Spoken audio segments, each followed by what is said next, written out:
Hey, I'm really glad you found your way here. This channel is still new, and every single listener means more to me than I can explain. Your support is what allows me to keep sharing the stories I genuinely love. This video was made to help you slow down, relax, and fall asleep comfortably. No rush, no pressure, just a quiet place to rest your mind.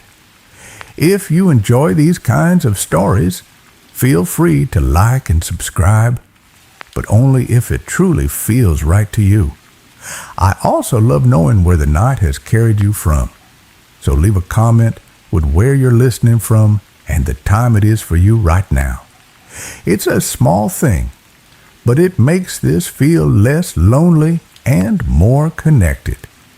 Now, dim the lights, get comfortable, and let the world fade out for a while. Let's drift into tonight's stories together. Story 1, The Holloway House Tenant. The ad was too good to be true. Charming fixer-upper room available immediately. Very low rent. Utilities included. Serious inquiries only. Cash preferred. Below it, a grainy photo showed a 2-story Victorian house, paint peeling like sunburnt skin, but with a certain skeletal dignity. It was the very low rent that hooked me. After losing my job at the graphic design firm and burning through my meager savings on a leaky studio apartment downtown, desperation had eroded my common sense. The landlord, a gaunt man named Mr. Armitage, who smelled faintly of mothballs and damp earth, showed me the place on a Tuesday afternoon thick with the promise of rain. He didn't offer a lease, just a handshake and a key taped to a crumpled receipt for $150 cash. Rules are simple, he'd rasped, his eyes avoiding mine as he jingled a heavy ring of keys. You stay in your room, the front left on the second floor. Kitchen shared, but you'll likely have it to yourself. The rest of the house, well, it's not safe. Floors are rotten in places. Stairs to the 3rd floor are completely shot. Don't go poking around. Place has history, bad history. But the room's sound, dry. You'll be fine. He'd paused at the base of the stairs, his shadow stretching long and distorted in the weak light filtering through the grimy front window. Just keep to yourself. And if you hear things, well, old houses settle. Pipes groan, rats scratch, pay it no mind. He'd vanished into the street fog before I could ask what kind of bad history a house could have. Moving in that evening felt like stepping into a sepia photograph. The air inside was cold, thick, and carried the pervasive scent of mildew, dry rot, and something else. A faint, metallic tang, like old pennies left in a damp drawer. Dust motes danced in the beams of my phone flashlight as I dragged my single suitcase up the narrow, creaking staircase. The banister was loose in places, groaning under my grip. My room was exactly as shown in the blurry photo. A small space dominated by a brass bed frame with a thin, lumpy mattress. Faded floral wallpaper curled away from the damp plaster walls in long, sad ribbons. A single, bare bulb hung from the ceiling, casting harsh shadows that made the corners seem deeper, darker. The window, covered by threadbare velvet curtains, looked out onto a tangled, overgrown backyard choked with skeletal bushes and the hulking silhouette of a dead oak tree.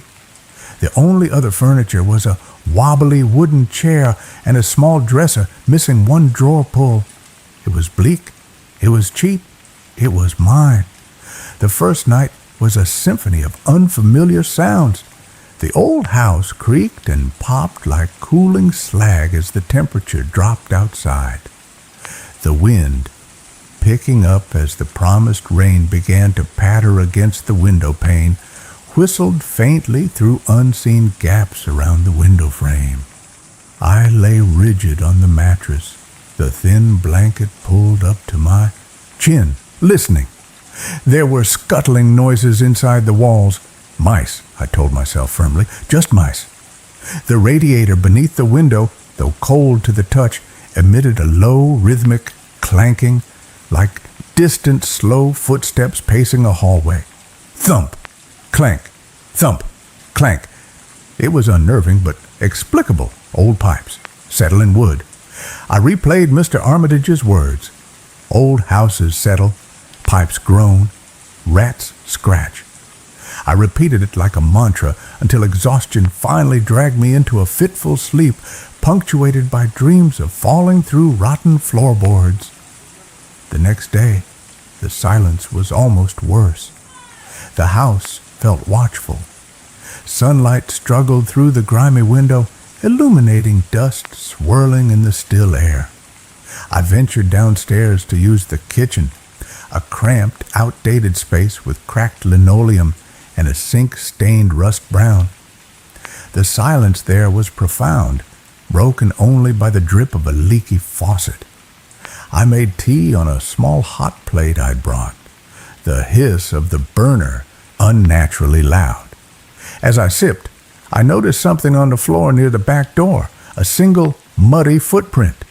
It was large, booted, and definitely not mine. My sneakers were clean. I stared at it, a cold prickle starting at the base of my spine.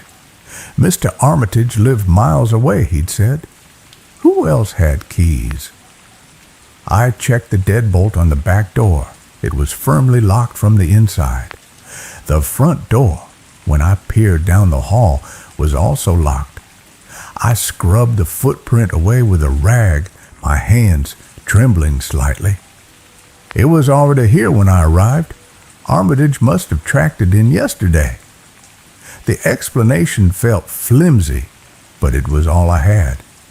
That afternoon, trying to make the room feel less like a tomb, I unpacked my few books and placed them on the dresser. I also set out a small framed photo of my parents on the windowsill.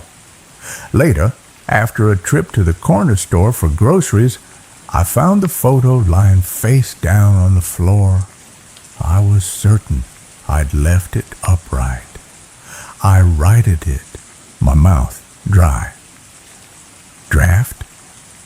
I checked the window. It was latched shut. The heavy velvet curtains hung perfectly still. I spent the rest of the day exploring the immediate vicinity of the house, trying to shake the unease. The neighborhood was quiet, mostly older homes in varying states of repair. An elderly woman tending roses next door eyed me cautiously when I waved.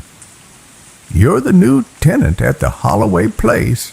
she asked, her voice raspy. I nodded.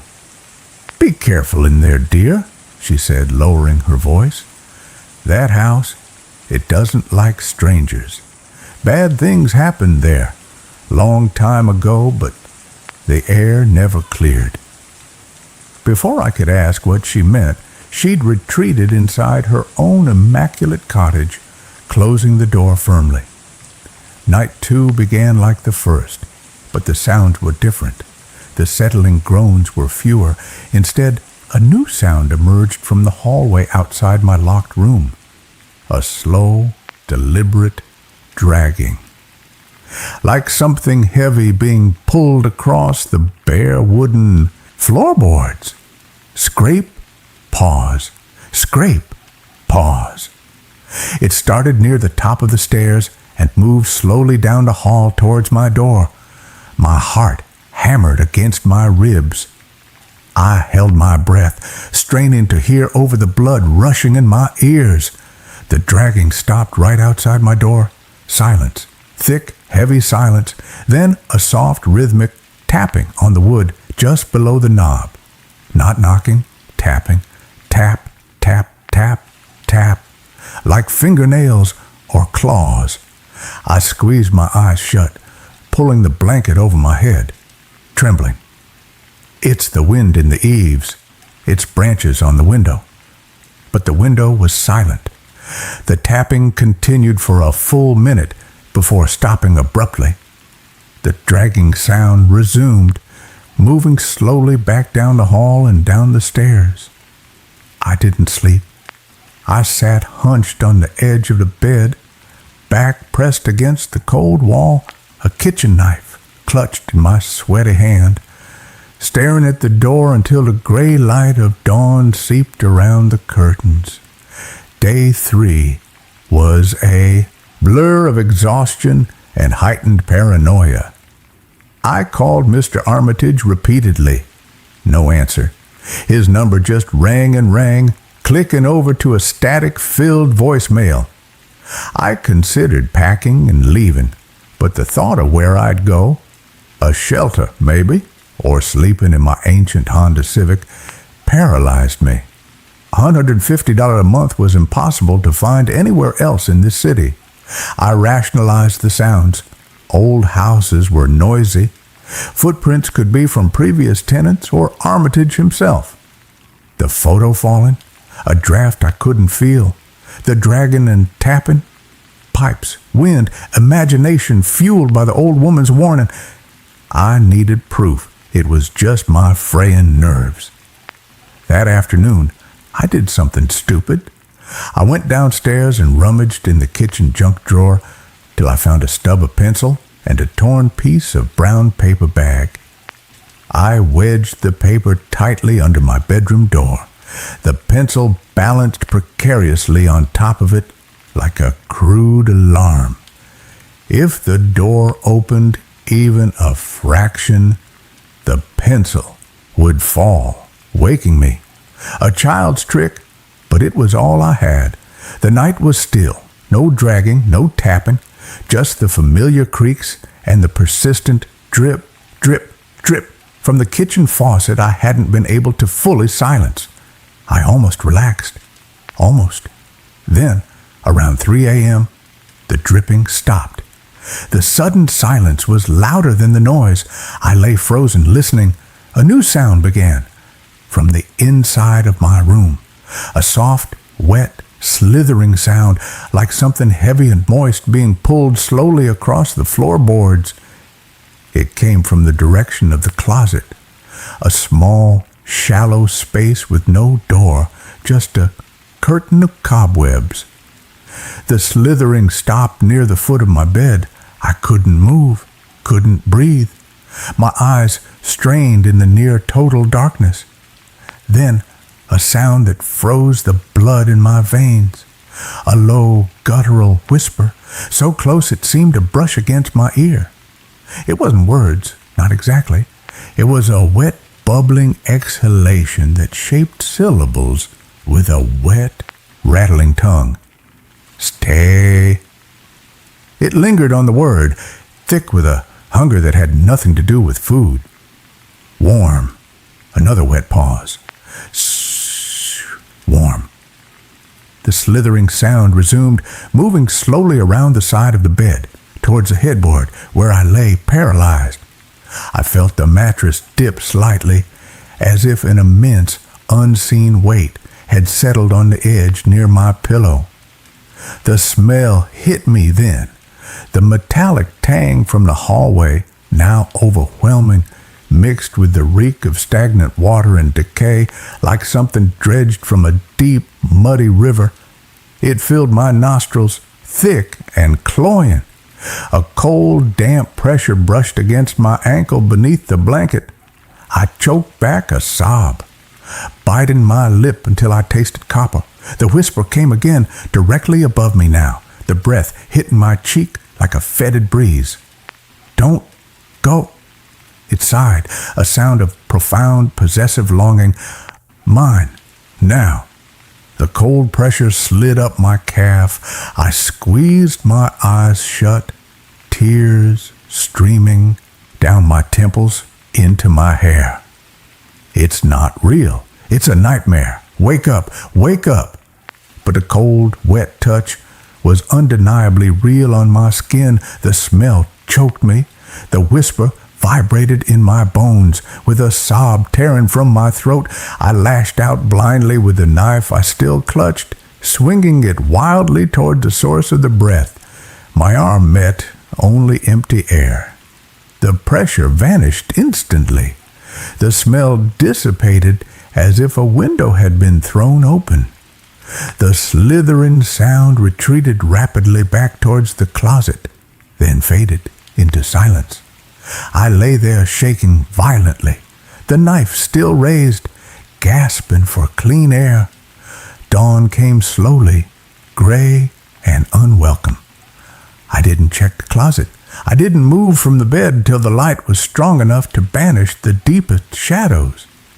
The pencil alarm was still perfectly balanced on the paper wedge under my door, undisturbed. No one had come in. It was already here. I spent the day in a daze, jumping at every creak. I tried Mr. Armitage again, straight to voicemail. I went to the neighbor's house, pounding on the door. No answer. The little cottage was locked up tight, curtains drawn. Panic, cold and sharp, began to override my fear. I packed my suitcase frantically, throwing clothes in haphazardly. I had to leave now. As I zipped the bag, I noticed the framed photo of my parents on the windowsill. It was facing the wall again. I hadn't touched it. I snatched it up, stuffing it into my bag, my hand shaking so badly I almost dropped it. I grabbed my keys, the knife still clutched in my other hand, and fled the room. The hallway outside was dim, the only light coming from the grimy window at the end of the hall. The air was colder here, smelling faintly of dust, and that underlying metallic tang. I hurried towards the stairs, my suitcase banging against my leg. Halfway down the first flight, I stopped dead. At the bottom of the stairs, sitting on the bottom step, was a pair of muddy boots. Large work boots, crusted with dark, wet earth. They were arranged neatly, toes pointing towards the front door, as if someone had just taken them off. They hadn't been there yesterday, or this morning. My breath hitched. I looked up the stairs behind me. Nothing but shadowed gloom leading to the second floor. I looked down at the boots. The earth on them looked fresh, glistening slightly in the weak light. Where had they come from? Who were they for? The rational part of my brain screamed, run. But a deeper, colder part, the part that had heard the wet whisper in the dark, rooted me to the spot. The house held its breath. The only sound was the faint, rhythmic drip, drip, drip from the kitchen faucet, echoing up the stairwell like a slow, steady heartbeat. I forced my legs to move, stepping carefully around the boots, my eyes never leaving them. I reached the bottom of the stairs. The front door was 10 feet away. Freedom. I could see the weak daylight through the beveled glass pane. I took another step, then another. My hand reached for the cold brass knob. As my fingers brushed the metal, a sound stopped me cold. Not from behind, not from above, from inside, the wall beside me. A slow, wet scratching. Not mice. Deliberate, methodical. Scratch, scratch, scratch. Like fingernails, long broken fingernails dragging slowly down the inside of the plaster. It moved downwards parallel to my own descent, stopping just as my hand closed on the doorknob. Silence.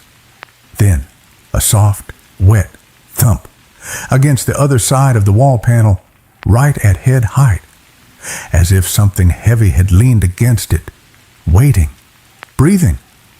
I yanked the door open, stumbling out onto the rickety porch, suitcase banging against my shin. I didn't look back.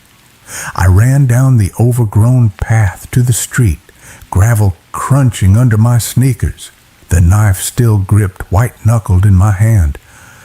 I didn't stop running until I reached the bright, noisy intersection 3 blocks away, gasping for air under the harsh glare of a streetlight. I called a cab from a bodega, my voice trembling as I gave the driver an address for a 24-hour diner downtown. As the cab pulled away, I looked back at the Holloway house. It stood dark and silent against the twilight sky, its windows like empty, watching eyes. On the second floor, in the window of my room, the heavy velvet curtains were slightly parted, just a fraction, as if someone or something had been standing there watching me flee. The cab turned a corner and the house vanished from view. I sat back, trembling, the cheap plastic seat cold beneath me. I was safe, for now. But as the city lights blurred past the window, the wet, bubbling whisper echoed in the hollow silence of the cab. Mine, now. I clutched the knife tighter, the metal cold against my palm. The $150 rent was a bargain. The cost of staying was unthinkable. But as the cab carried me away, a single horrifying thought cut through the relief. I'd left the key on the kitchen counter, and something in that house knew where I lived. It knew my warmth. It knew I'd be back, because where else did I have to go? The whisper wasn't just in the dark anymore, it was inside my head. And the dragging sound, I could almost hear it again, faint but persistent, keeping time with the rhythmic thump of the cab's tires on the pavement. Scrape, pause, scrape, pause. Following me, always following. I'm not alone. I haven't been since I turned the key in that rusted lock. It's not just the house that's hollow, it's waiting, and it's patient. And that's where this story ends. Let's move on to the next one. I bought a house that came with a set of VHS tapes in the basement, and now I wish I was blind. I am writing this from a hotel room in Nevada. I have blocked the door with the dresser. I have unplugged the television. I have covered the mirrors. I can't be around reflections anymore. Every time I see my own face, I see static behind my eyes. I see the lines of track and distortion running down my skin. If you are a collector of vintage media or just someone who likes to browse estate sales for hidden gems, stop. Do not buy the unlabeled tapes. Do not buy the ones with handwritten dates. And for the love of God, if you find a tape labeled home movie, do not watch. Listen to the warning. Burn it, smash it, bury it. Just don't put it in the VCR. My name is Kevin. I was 32, a graphic designer who worked from home. I had just bought my first house, a fixer-upper in a quiet suburb of Ohio. It was cheap, built in the 70s, with shag carpet and wood paneling. The previous owner had died, an old man named Mr. Henderson who had no family. The house was sold as is, which meant it came full of his junk. I spent the first week cleaning out the basement. It was a finished basement, dark and smelling of mildew. In the corner, there was a heavy wooden cabinet. Inside, I found a collection of VHS tapes. There were hundreds of them. Most were labeled with innocuous things like Super Bowl 85, news broadcasts, sitcoms. I figured Henderson was a hoarder who taped everything off TV. But on the bottom shelf, pushed way to the back, was a shoebox taped shut with layers of duct tape. I cut it open. Inside were 6 tapes. They were black, generic cassettes with white labels. The labels were handwritten in shaky, jagged letters. Tape 1, the window. Tape 2, the door tape. 3, the hallway tape. 4, the bedroom tape. 5, the sleeper tape. 6, the waking. I was curious. Who wouldn't be? I assumed they were just creepy home movies or maybe some weird art project. I had an old VCR TV combo unit in the garage that I hadn't thrown out yet. I brought it down to the basement, plugged it in, and popped in tape 1, The Window. The screen flickered with static. Blue screen. Then the image cut in. It was grainy, low-quality footage, handheld. It was shot at night. The camera was pointed at a window from the outside. I recognized the window immediately. It was the kitchen window of my house. The camera was steady. It just filmed the window. Inside, I could see Mr. Henderson sitting at the kitchen table eating soup. He looked younger, maybe in his 50s. He was oblivious. The tape ran for an hour. Just footage of a man eating, reading the paper, washing dishes. It was boring, but unsettling. Someone had been stalking him. I ejected it and put in tape 2, The Door. This one was shot from inside the house. The camera was set up on a tripod in the living room facing the front door. It was night again. The lights were off.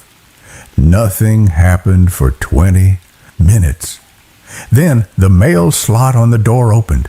A long, thin metal rod slid through. It wiggled around, feeling for the lock. It failed. The rod retracted. Then a face appeared in the mail slot. Just an eye. A wide, unblinking eye staring into the living room. It looked around, scanning. Then the tape cut to static. I was creeped out. I should have called the police then. But I told myself this was old footage, decades old.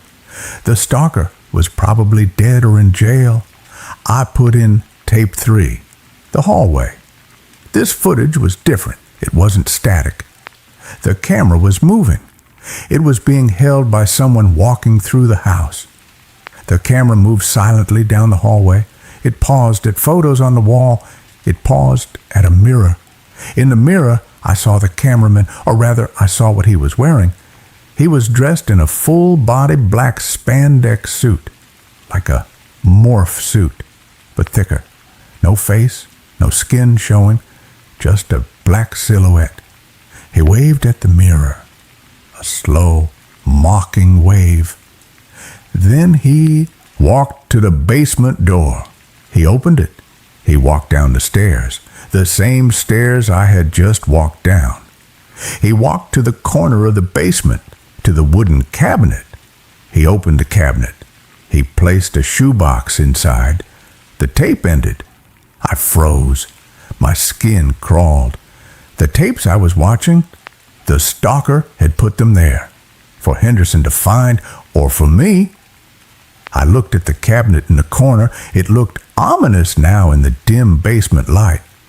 I grabbed tape 4, The Bedroom. My hands were shaking. I had to know. I put it in. The footage was shot from inside a closet. The shuttered doors were cracked open just an inch. Through the slat, I could see a bed. Mr. Henderson was sleeping in the bed. The camera zoomed in on his face. He was snoring softly. Then the closet door opened. The camera moved out into the room. The figure in the black suit stood over the bed. He just stood there, towering over the sleeping old man. He reached out a gloved hand. He touched Henderson's face gently, a stroke on the cheek. Henderson stirred but didn't wake. The figure leaned down. The camera got close to the figure's face, the smooth black fabric where a face should be. And then a sound came from the TV speakers. Breathing. Heavy, wet breathing. But it wasn't coming from the tape. It sounded like it was behind me. I spun around. The basement was empty. Just the acoustics, I whispered. Just the echo. I turned back to the TV. The tape had ended. I picked up tape 5, The Sleeper. I hesitated. I really didn't want to watch it, but I felt a compulsion, a pull, like gravity. I pushed the tape in. The screen was black. No image, just audio. It was a recording of someone sleeping. the rhythmic in-out of breath. Then a voice whispered over the breathing, "He doesn't know I'm here. He thinks he's alone. He thinks locks keep people out. But locks are just suggestions." The voice was distorted, deep, digital. "I live in the spaces he doesn't look. I live in the crawl space. I live in the attic. I live in the walls." Then the image cut in. It was footage of the attic. My attic! I recognized the insulation and the rafters. In the corner of the attic, there was a sleeping bag, a pile of candy wrappers, a bucket. Someone had been living up there. The camera panned to a hole in the floorboards. Through the hole, light was shining.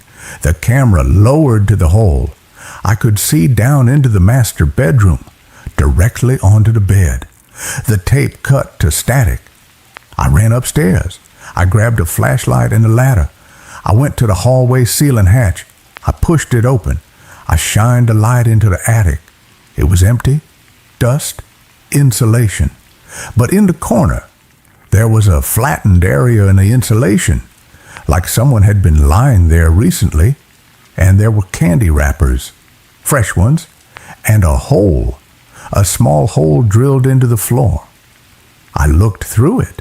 I could see my own bed, my pillows. The realization hit me like a truck. These tapes weren't just old. Some of the footage, the candy wrappers, looked modern. I ran back to the basement. I grabbed the last tape. Tape 6, The Wake-In. I had to see it. I had to know how it ended. I shoved it into the VCR. The screen flickered. It was a live feed. It wasn't a recording. It was showing the basement. It was showing me. The camera was positioned behind me in the corner of the room near the water heater. I turned around slowly. There was nothing there, just shadows. I looked back at the TV. On the screen, I was turning around, but on the screen, there was someone standing right behind me. The figure in the black suit. He was standing inches from my back. I spun around again, swinging my arms. "Who's there?" Empty air. I looked at the TV. On the screen, the figure was still there. He was mocking me, miming my movements. When I swung my arm, he ducked. When I yelled, he put a finger to where his lips should be. He pointed at the TV. I looked closer at the screen. The figure on the screen reached out. He reached toward the camera lens that was filming us. He grabbed the edges of the TV frame. And then the impossible happened. Hands, black, gloved hands, pushed out of the television screen. They were three-dimensional. They stretched the glass like it was liquid. They grasped the sides of the TV set. A head pushed through the glass. The smooth, black, faceless head. It was climbing out of the TV. I screamed and grabbed a heavy wooden cabinet. I shoved it over. It crashed into the TV stand. The TV shattered. Sparks flew. Smoke filled the room. The hands retracted. The figure vanished into the static of the broken tube. I ran. I grabbed my car keys and ran out of the house. I didn't lock the door. I didn't turn off the lights. I drove until I hit the state line. I stopped at this hotel. I thought I was safe. But an hour ago, I turned on the hotel TV to watch the news. The channel was fuzzy, static. Then the image cut in. It was footage of me, sleeping in the hotel bed. It must have been filmed 10 minutes ago when I dozed off.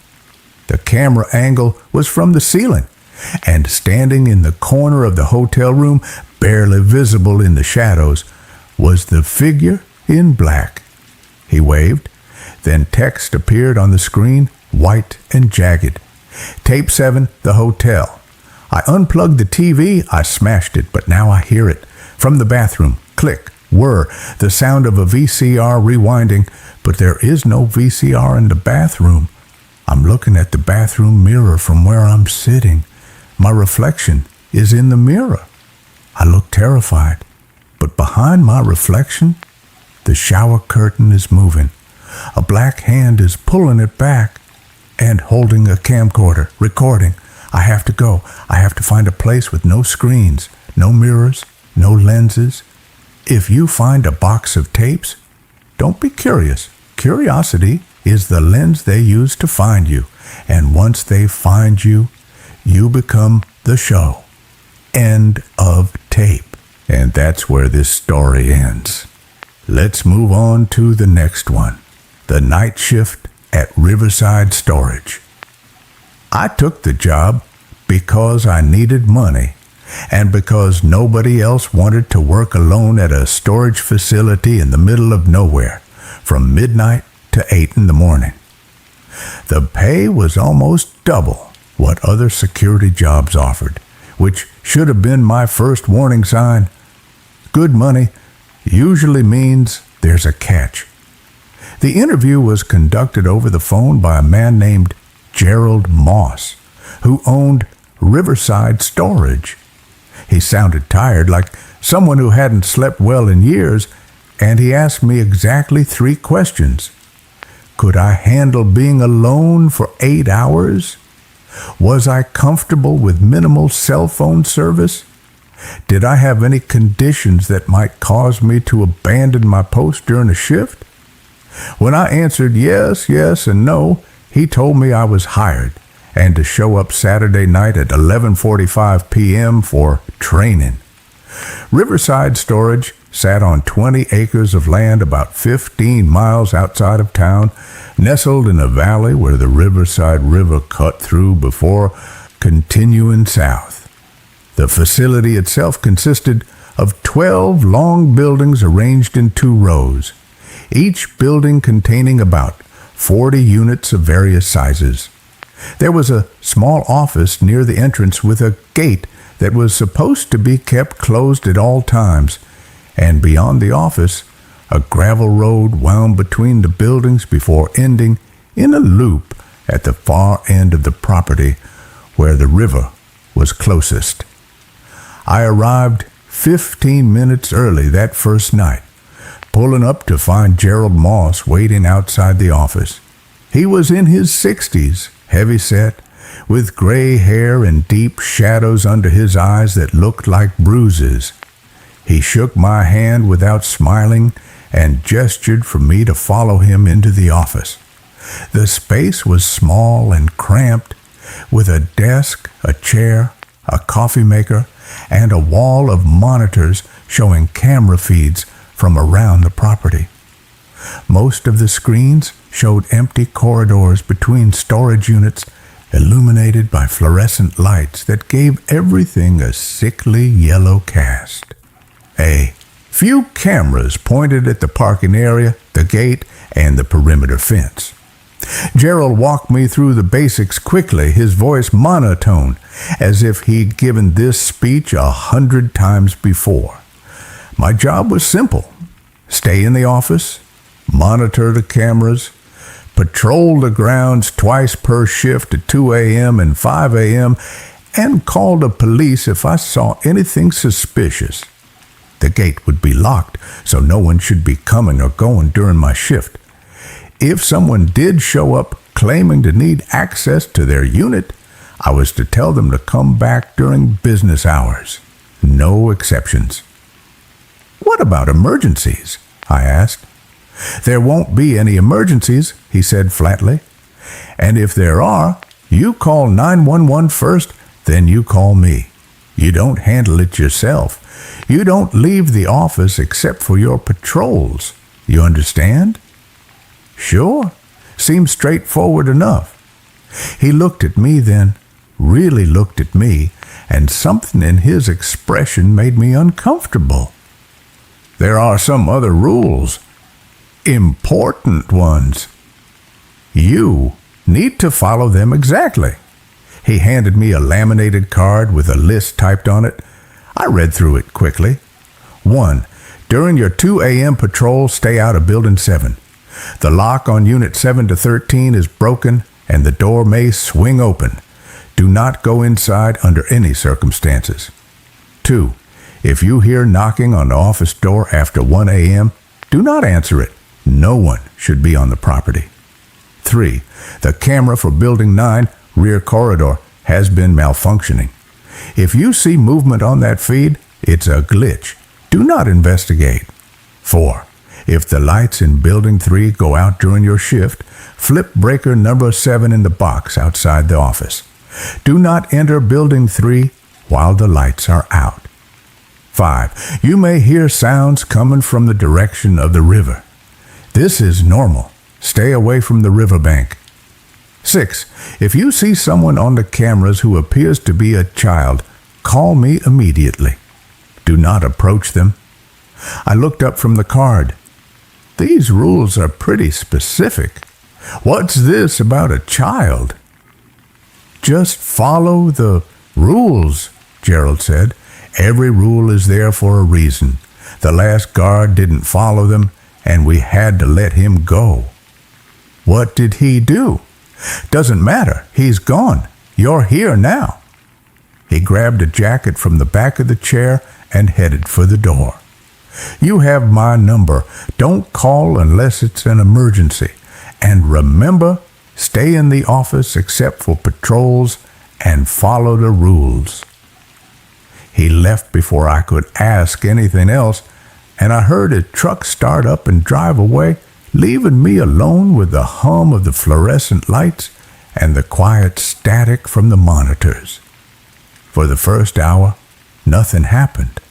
I sat at the desk, scrolling through my phone, even though the signal was weak, and occasionally glancing at the monitors. The camera feeds were boring, just empty hallways and closed metal doors, all of it unchanging.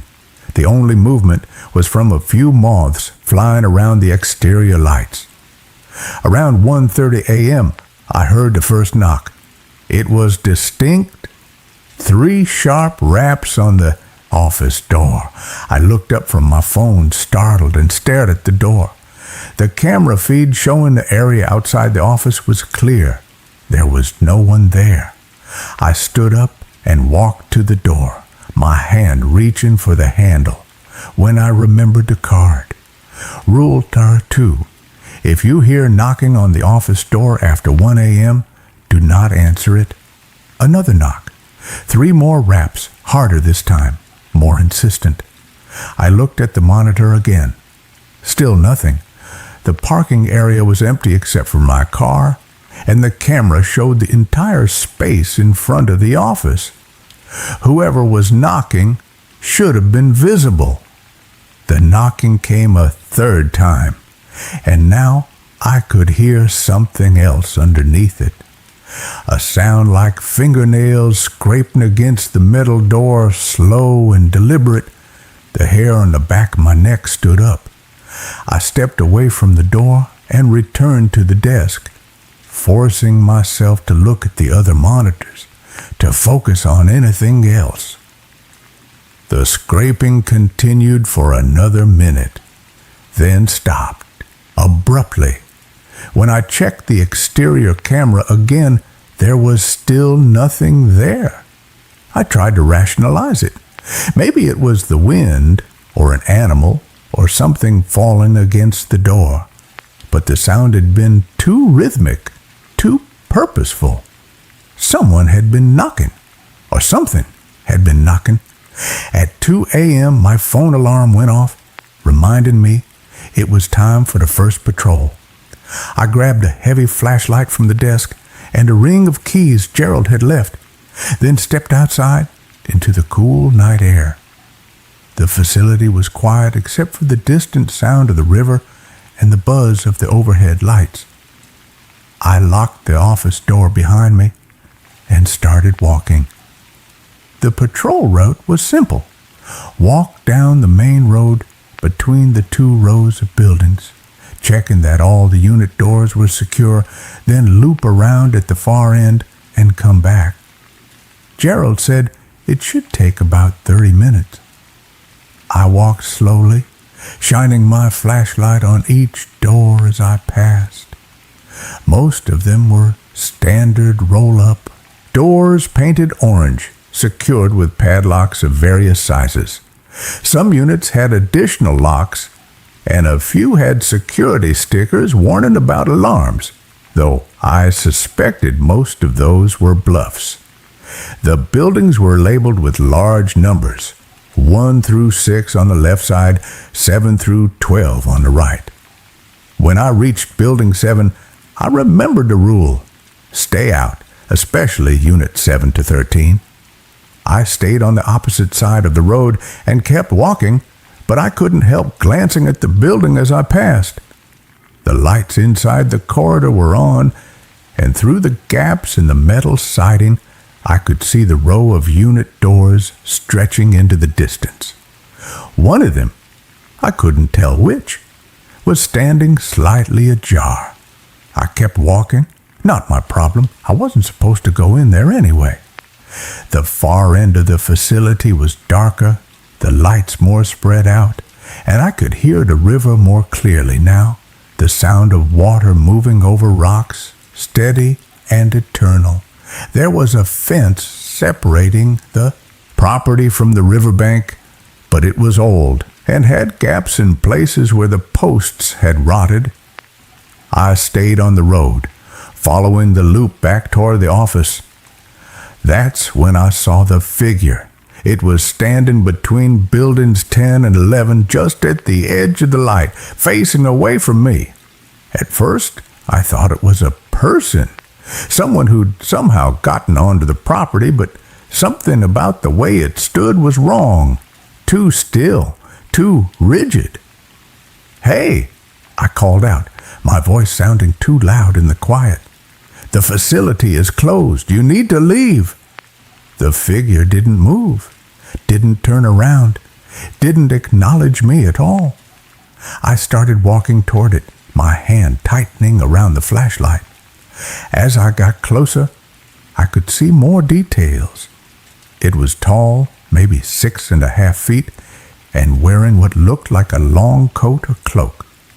But I still couldn't see any features, just a dark silhouette against the slightly less dark building behind it.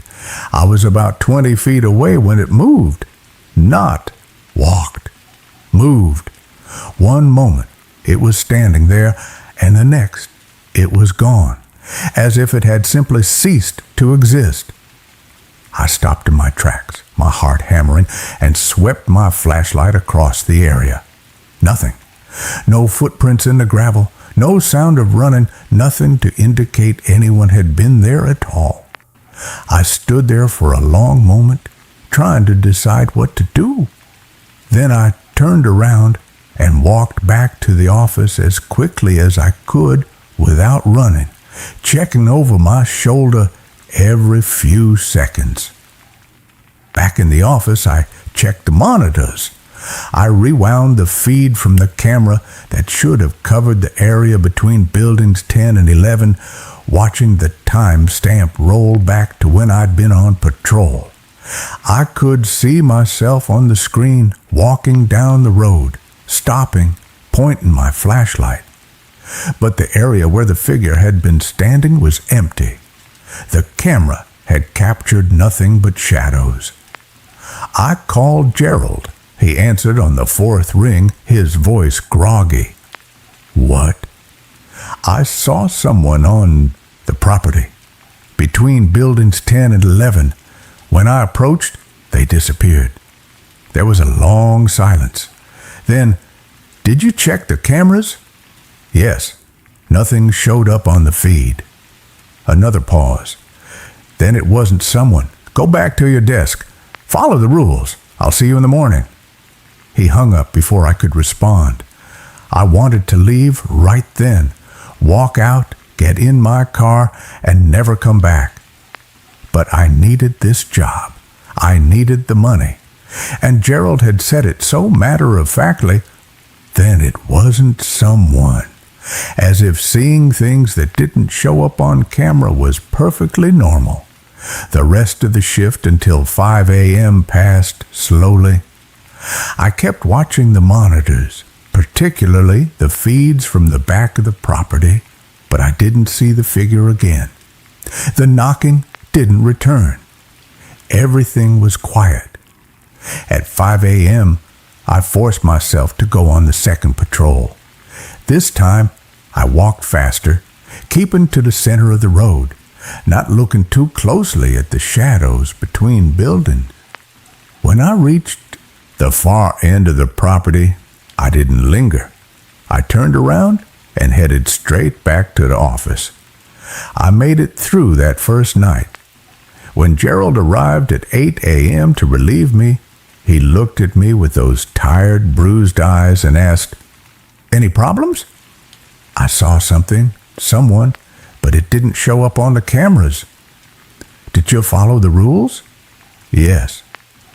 "Then there weren't any problems." He handed me an envelope with cash. He paid under the table, which should have been another warning sign, but I was too tired to care. "See you tomorrow night." I drove home as the sun came up, trying to convince myself that I'd been seeing things, that working alone in the dark had played tricks on my mind, that there was a rational explanation for everything. I almost believed it. The second night started the same way. I arrived at 11:45. Gerald gave me a brief nod, and I took my place at the desk. The first few hours were uneventful. I'd brought a book this time, something to keep my mind occupied, but I found it hard to focus. I kept glancing at the monitors, waiting for something to appear. The knocking came again at 1:30 a.m., right on schedule. 3 sharp raps, followed by that scraping sound. I didn't go to the door. I didn't even look at the exterior camera. I just sat at the desk and waited for it to stop. During my 2 a.m. patrol, I stayed away from Building 7 like I was supposed to.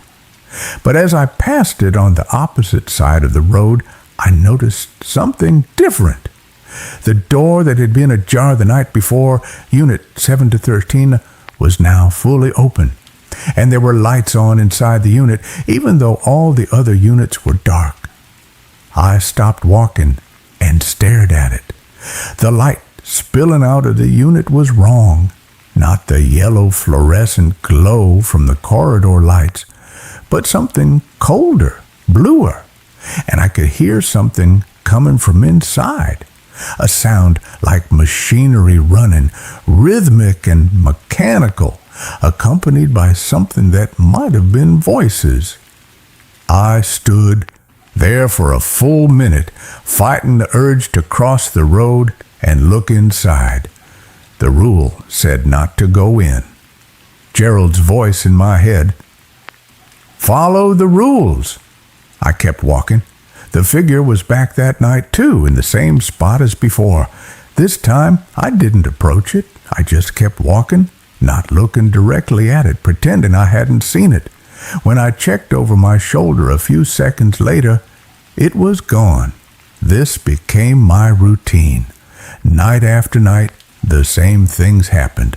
Knocking at 1:30 a.m., the open unit in Building 7 with its strange light and sounds, the figure standing between Buildings 10 and 11, and every night I followed the rules. I didn't answer the door. I didn't enter Building 7. I didn't approach the figure, but other things started happening too, small things at first.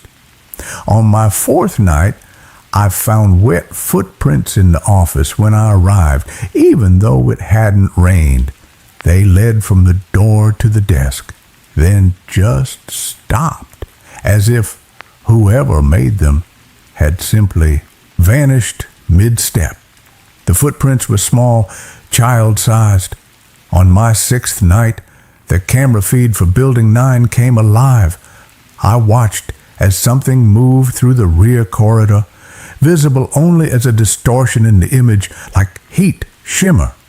It moved down the hallway, stopping at each unit door as if checking them before disappearing off screen. The rules said it was a glitch, but glitches don't move with such obvious purpose. On my 8th night, I heard singing.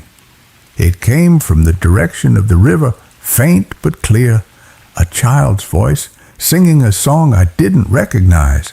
The melody was simple and repetitive, almost hypnotic, and underneath it, I could hear other voices joining in, harmonizing in ways that made my skin crawl. I remembered rule number 5. Sounds from the river were normal. Stay away from the riverbank.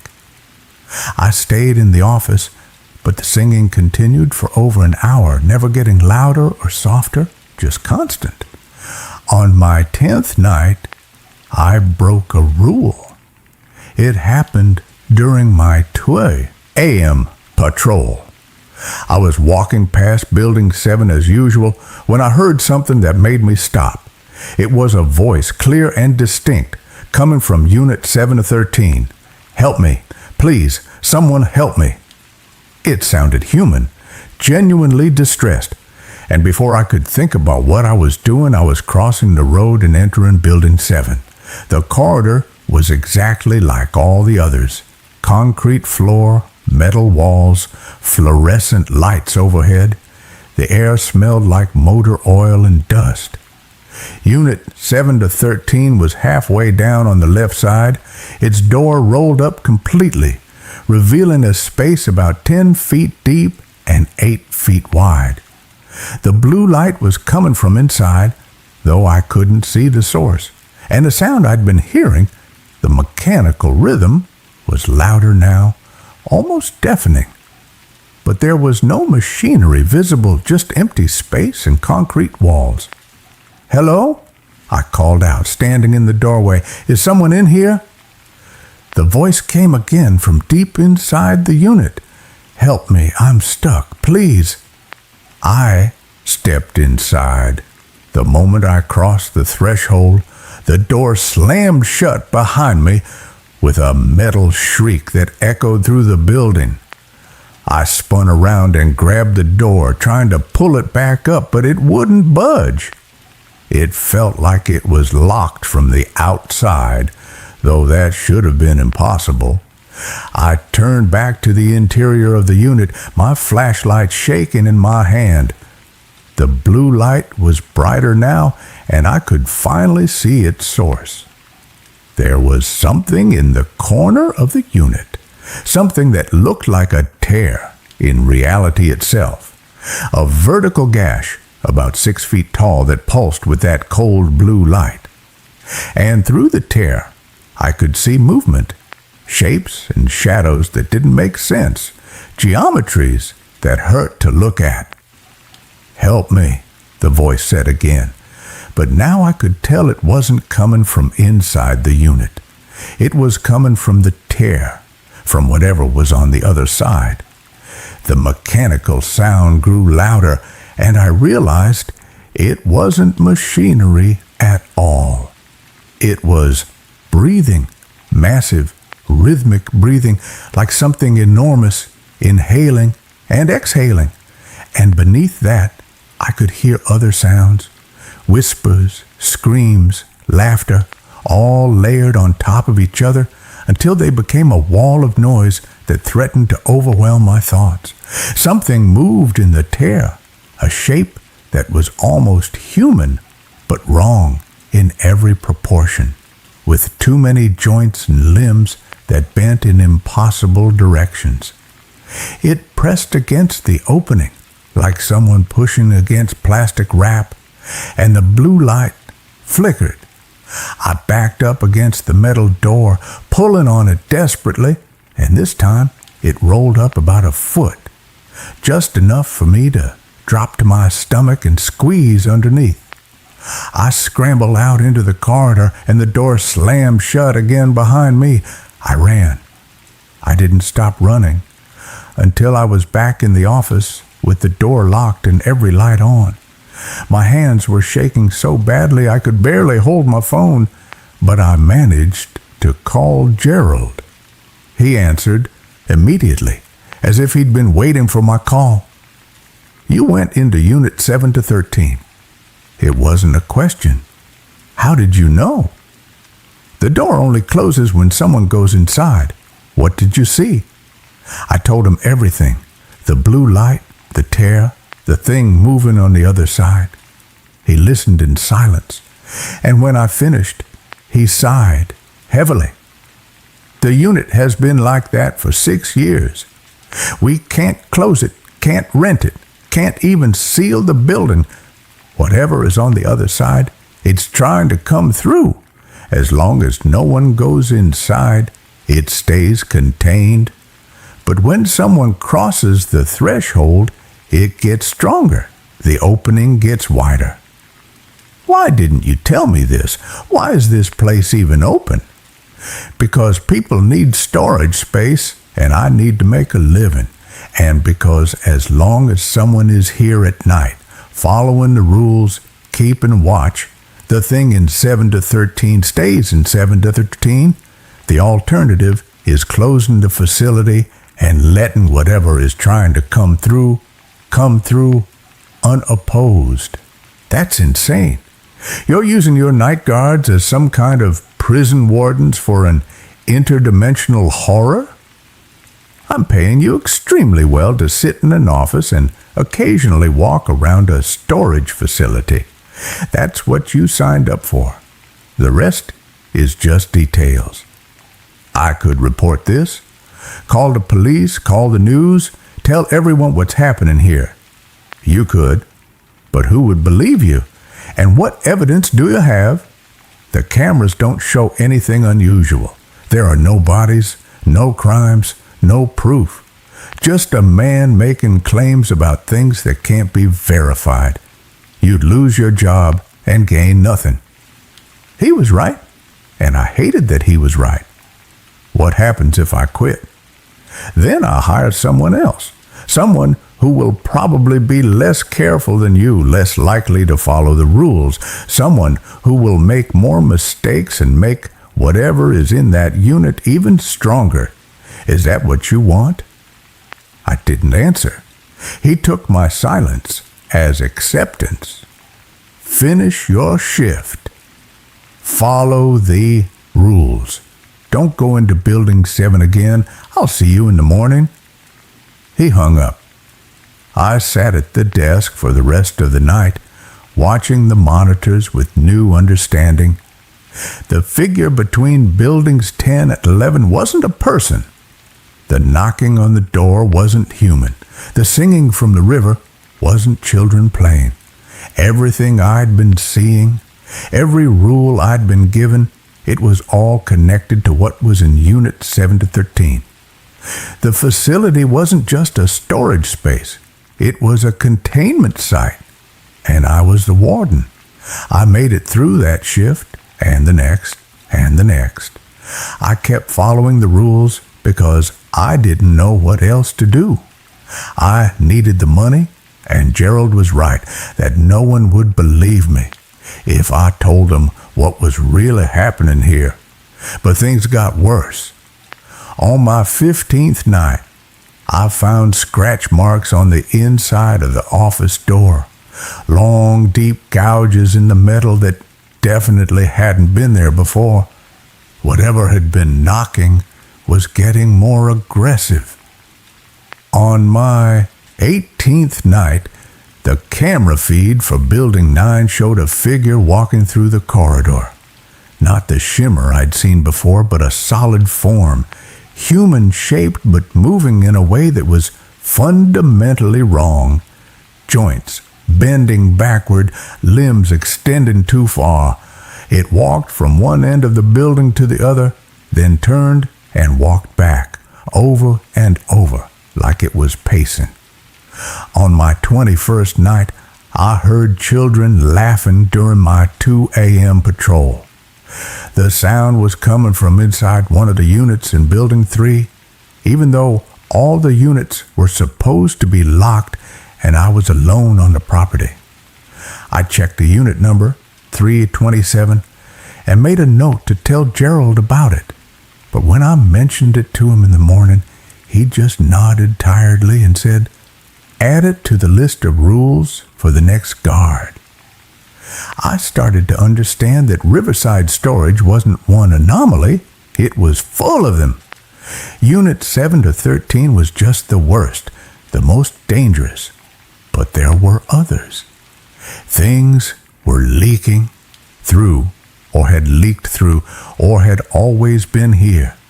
The facility was a thin place where the boundaries between whatever was normal and whatever was other had worn away.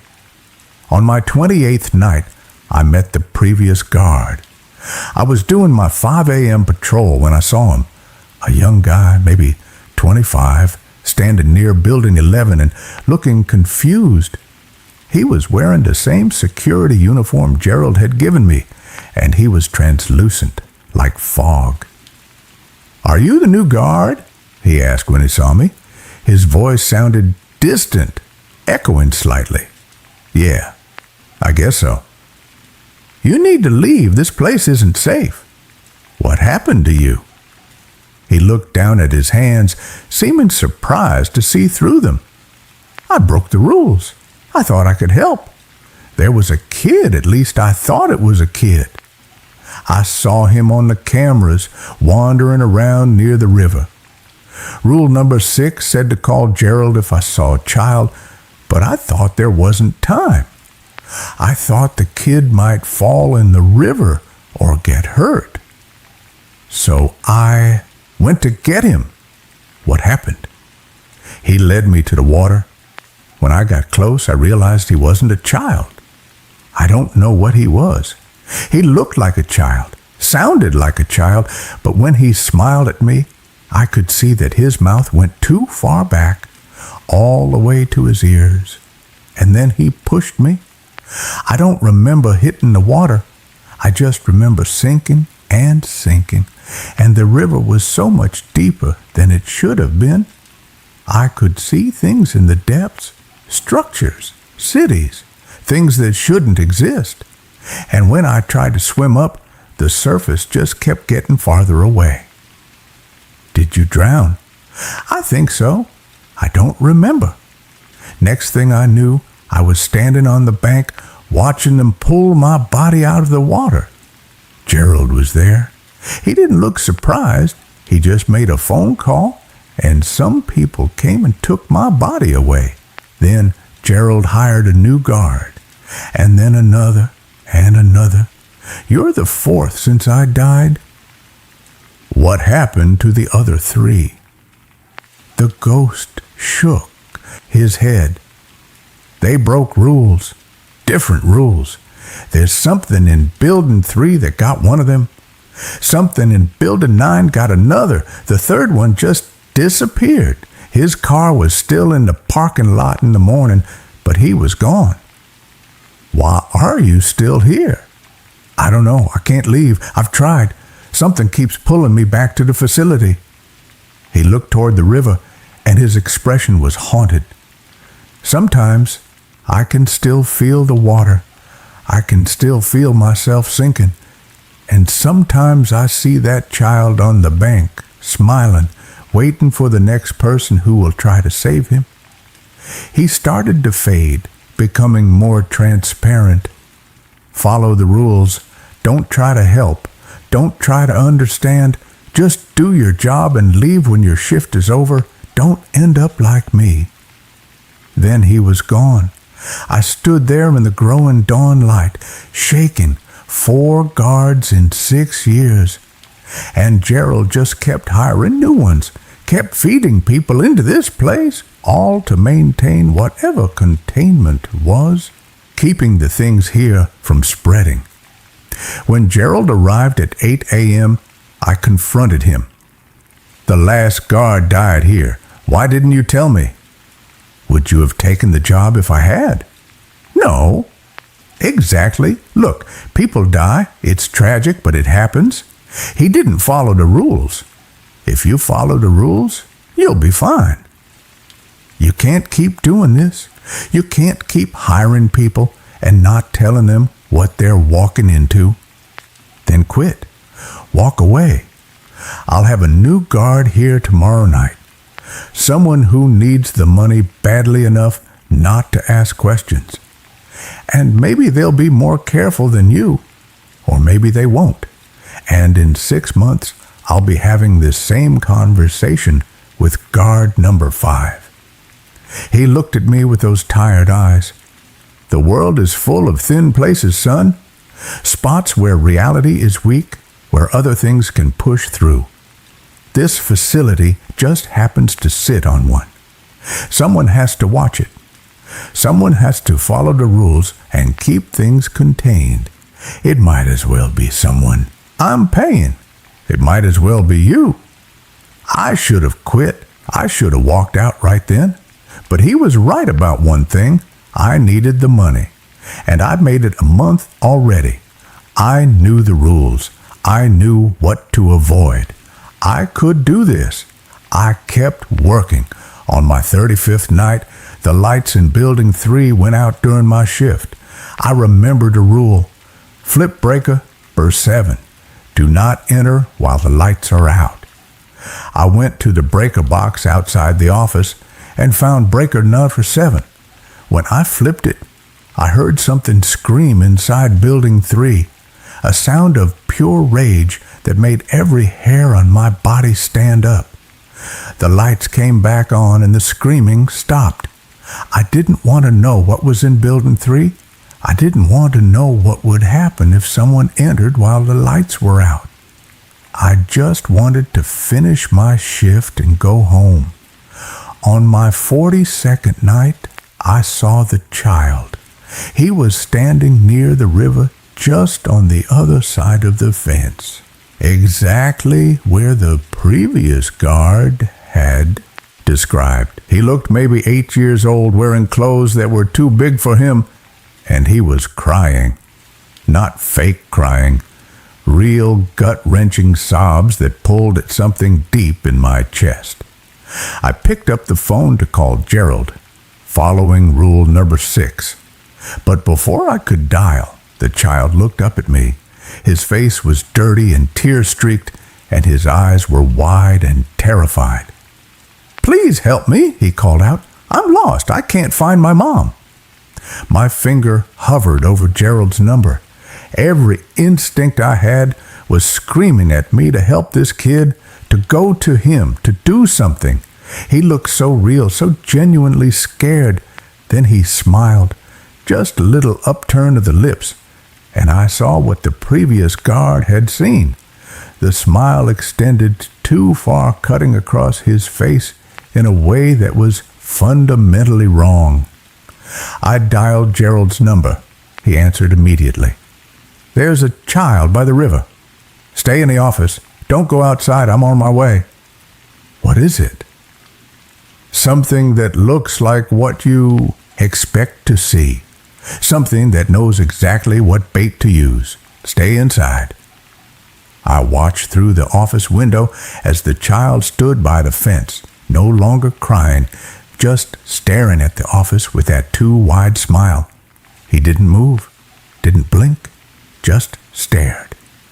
Gerald arrived 20 minutes later. He didn't come to the office first. Instead, he walked directly toward the river, carrying something I couldn't make out in the darkness. When he reached the fence, the child turned to look at him. I couldn't hear what Gerald said, but I saw him throw something over the fence.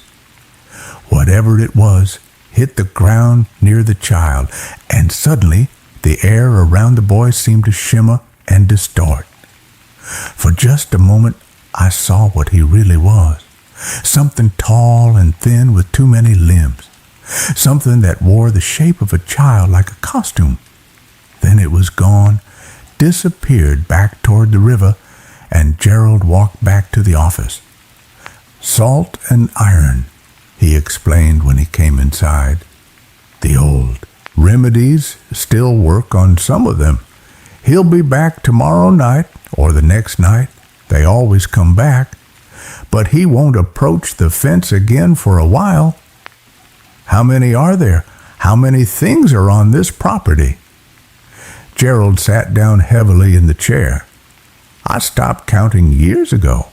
The facility is built on a convergence point, a place where the barriers are thin. things leak through. Most of them are contained, bound to specific locations.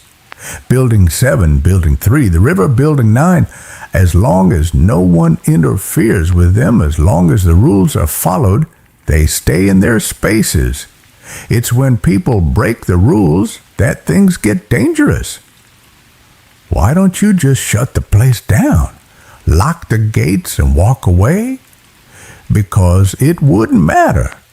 The things here aren't bound to the buildings, they're bound to the location. If the facility closes, they'll still be here, but there won't be anyone watching them. No one to stop curious kids or homeless people from wandering in. The rules exist because they work. The night guard exists because someone has to enforce the rules. It's not a perfect solution, but it's the best one I have. I looked at him and saw the weight he was carrying, the exhaustion of maintaining this impossible situation year after year. How long have you been doing this? 30 years. My father did it before me, and his father before him. Our family has owned this land since before the storage facility existed. We've always known it was a thin place. The facility is just the latest attempt to manage it, to create structure and rules around something that defies structure and rules. You could sell the land. To who? And what would I tell them? No, this is my responsibility, and by extension, it's yours, as long as you work here. He left me alone with that thought, and I finished my shift in silence. I'm in my 3rd month now, and I've settled into the routine. I know all the rules. I know all the dangers. I know the thing in Unit 7 to 13 is trying to come through, that something in Building 3 waits in the darkness, that the shape near Building 11 is watching me on every patrol, that the child by the river will never stop trying to lure someone into the water. But I've also learned new things. The knocking on the door always comes in sets of 3, and if I knock back 3 times, it stops for the night. The wet footprints in the office appear every time it rains, and they always lead to the desk and stop, as if something sits there invisible, watching me work. The singing from the river follows a pattern. It starts at 3:15 a.m. and lasts exactly 1 hour.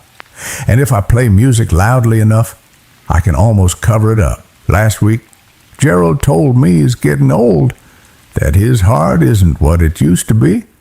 He asked me if I'd consider taking over the facility when he retires, becoming the next keeper of this place.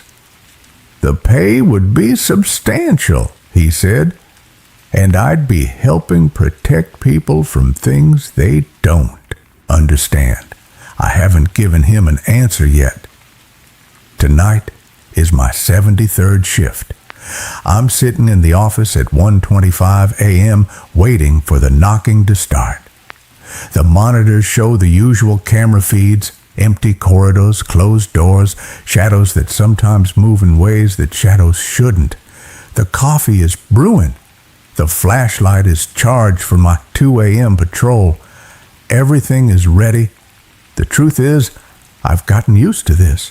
The fear that gripped me those first few weeks has faded into something more like wary acceptance. This is my job. I watch over the thin places. I follow the rules. I keep things contained. And sometimes, in the quiet moments between patrols, I wonder if this is all there is. If the whole world is full of places like this, thin spots where reality wears through, where other things press against the boundaries of our existence. If every night shift guard, every security worker, every person who watches over empty buildings in the dark is really doing what I'm doing, keeping vigil over horrors that most people will never see. The knocking starts. 3 sharp raps on the metal door. I wait exactly 5 seconds. then knock back 3 times. The scraping begins, continues for 30 seconds, then stops. The nightly ritual completed, I check the monitors. Building 7 shows Unit 7 to 13 with its door open and blue light spilling out. Building 3's lights are on. The figure is standing between Buildings 10 and 11. The child is visible on the riverbank, waiting. Everything is where it should be. My phone alarm goes off. 2 a.m. Time for patrol. I grab the flashlight and keys and head for the door. Outside, the night is cool and quiet, except for the distant sound of the river and the buzz of fluorescent lights. I start walking down the main road, checking unit doors, following my route. When I pass Building 7, I don't look at Unit 7 to 13. When I reach the far end of the property, I don't look at the child by the river. When I walk between Buildings 10 and 11, I feel the figure's eyes on me. And that's where this story ends. Let's move on to the next one. I rented a room in a house where the owner asked me not to lock the door. I moved to a new city for work, the kind of move you don't plan for long. 1 week, you're normal. The next, you're packing everything you own into your car and hoping things work out. I needed a place fast, something cheap, something temporary.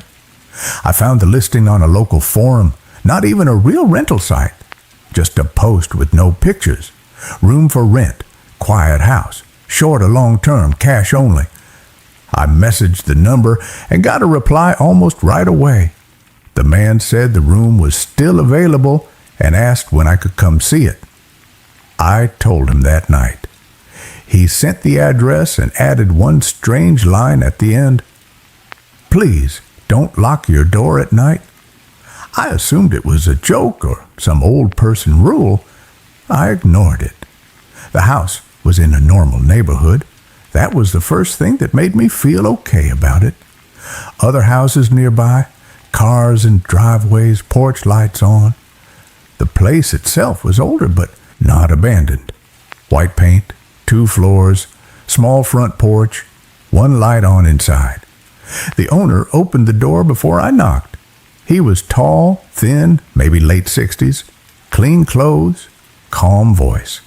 He smiled like someone who practiced it a lot. You must be here about the room, he said. Inside, the house was very quiet. No TV, no radio, no ticking clocks. The air felt cold even though it wasn't winter. Everything was clean but plain, no photos, no decorations, just furniture and walls. The room he showed me was upstairs. Small bed, desk, closet, window facing the backyard. Nothing strange about it at all. The price was low, very low. I asked him why. He paused for a second and said, I prefer short stays. That was fine with me. When I agreed, he handed me the key and repeated the rule. Please don't lock your door at night. It makes things worse. I smiled and said, okay, even though I had no plan to follow that. The first night was quiet. The second night, I heard footsteps. They were upstairs in the hallway. Slow steps, bare feet by the sound of them. I assumed it was the owner walking around. Then I realized the steps stopped right outside my door. They stayed there for a long time. I didn't hear breathing. I didn't hear movement. Just the feeling of someone standing very close to the door, facing it. Eventually, the steps moved away. The next morning, I asked the owner if he walked around at night. He looked confused. I don't go upstairs, he said. That night, I locked my door.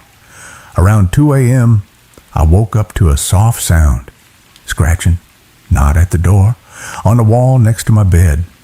Slow, steady scratches like fingernails dragging across wood from the inside. I turned on the lamp. The sound stopped. When I turned the light off, it started again. I stayed awake until morning, The next day, I noticed something new in the hallway. The carpet outside my door was pressed down like someone had been standing there for a long time. That night, I didn't lock the door. The footsteps came back. They walked up and down the hall, sometimes stopping at other doors, sometimes stopping at mine. At one point, something gently pushed my door open, just a few inches. I stared at the dark gap, my heart pounding. Nothing came in. The door slowly closed again. The owner wasn't home the next day. That night, things got worse. The footsteps were louder, faster, more than one set. I heard whispering too, low and unclear, like people talking in another room. Then I heard my name very clearly. It came from right outside my door. I jumped up and opened it. The hallway was empty, but at the far end, I saw something standing near the stairs. It was tall and thin and wrong. Its arms were too long, its head tilted in a way a human neck shouldn't. It didn't move. It just watched me. I slammed the door shut and locked it. Immediately, something hit the door from the other side. Not hard, not angry, patient. Tap, tap, tap, all night long. In the morning, I packed my things. The owner was in the kitchen when I came downstairs. He looked tired. "You locked it?" he said quietly. I asked him what was in the house. He didn't answer right away. "People pass through," he finally said. "Some don't like leaving." I dropped the key on the table and walked out. I've lived in 3 different places since then. It didn't matter. For weeks after, every place I stayed had the same problem. Around 2 a.m., I would hear footsteps in the hallway.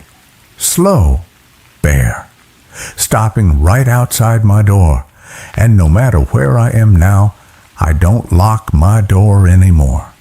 Because whatever followed me here already knows how to open it. And that's where this story ends. Let's move on to the next one. I bought a used GPS for my road trip.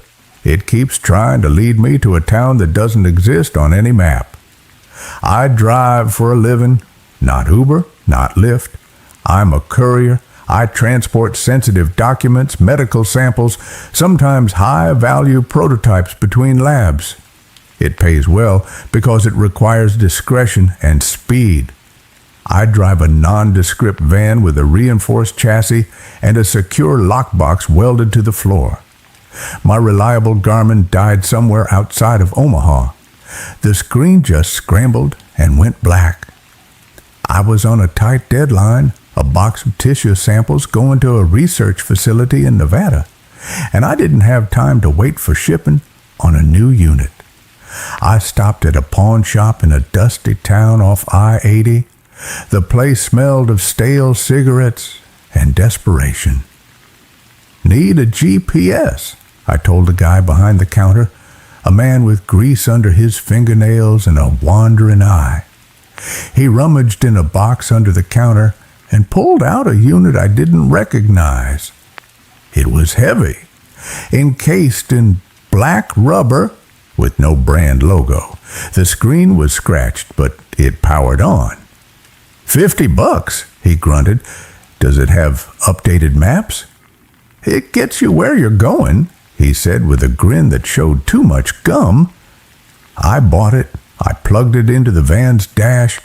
It booted up instantly. The interface was weird, minimalist, black background, green lines, no points of interest, no gas stations, just the road. I punched in the coordinates for the facility in Nevada, calculating route. It spun for a second, then displayed a route. Destination, Elysian Fields, NV via RT Siskiyou 6, Old Hawaii. "Elysian Fields?" I muttered. The facility was in Reno. I tried to re-enter the address. Override. The GPS voice was male. It sounded synthesized but old, like the computer voice from war games. Optimal route selected. Avoid interstate. Interstate. compromised. Compromised? I looked at the highway.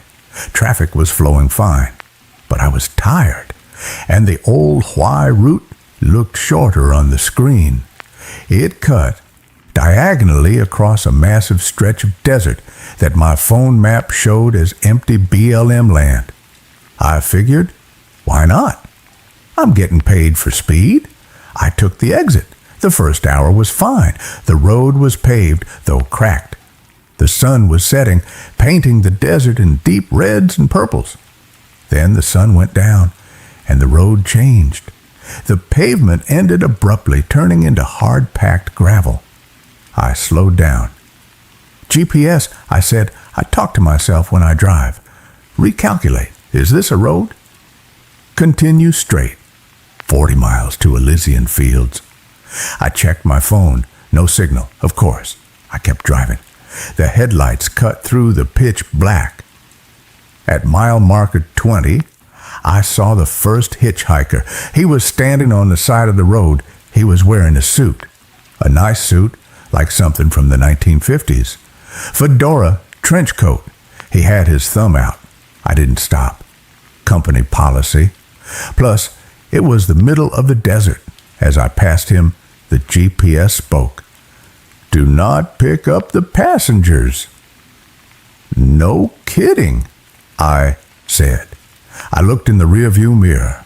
The man wasn't there. 5 miles later, another hitchhiker. This one was a woman. She was wearing a wedding dress. It was tattered, brown with dust. She was holding a bouquet of dead sagebrush. Thumb out. I swerved to give her space. As I passed, she turned her head. Her headlights caught her face. It was wrong. Her features were slid to the side. Her mouth was on her cheek. Her eyes were vertical. I slammed on the gas. Passenger detected in rear cargo area. The GPS voice was calm. I froze. I stared at the unit. What? Weight sensor triggered. Do not turn around. My van has a partition between the cab and the cargo area. It has a small sliding window. The window was closed. I heard a sound from the back. Scritch, scritch, like fingernails on metal. It's just the samples shifting, I told myself. It's a bumpy road. Turn left in 500 feet. I looked ahead. There was no left turn, just scrub brush and rocks. There's no road, I yelled. Turn left now. I ignored it. I kept going straight. The GPS screen flashed red. Rerouting, rerouting. You missed the turn. The van's engine sputtered. The headlights flickered. Then the engine died. I rolled to a stop in the silence of the desert. Great. Fantastic. I tried the key. Nothing. Dead battery. You have arrived. The GPS screen was glowing bright green in the dark cab. I looked out the window. I wasn't in the desert anymore. I was in a town. It had appeared out of nowhere. Or maybe I had rolled into it without noticing because the lights were off. But there were no street lights. The illumination came from the windows of the houses. The houses were suburban. 1950s-style ranch houses, perfectly manicured lawns, white picket fences. But everything was gray. The grass was gray. The paint was gray. The light coming from the windows was the color of television static. And standing on every lawn facing the street were people. They were mannequins, hundreds of them, dressed in 1950s clothes, freezing in mid-wave, mid-stride, mid-laugh. I locked the doors. GPS, I whispered, where am I? Population, 0. Occupancy, full. The sound from the back of the van got louder. Thump. Something hit the partition wall. I looked in the rearview mirror. Through the small glass window of the partition, I saw movement in the cargo hold. The lock box, the heavy steel box welded to the floor, was open.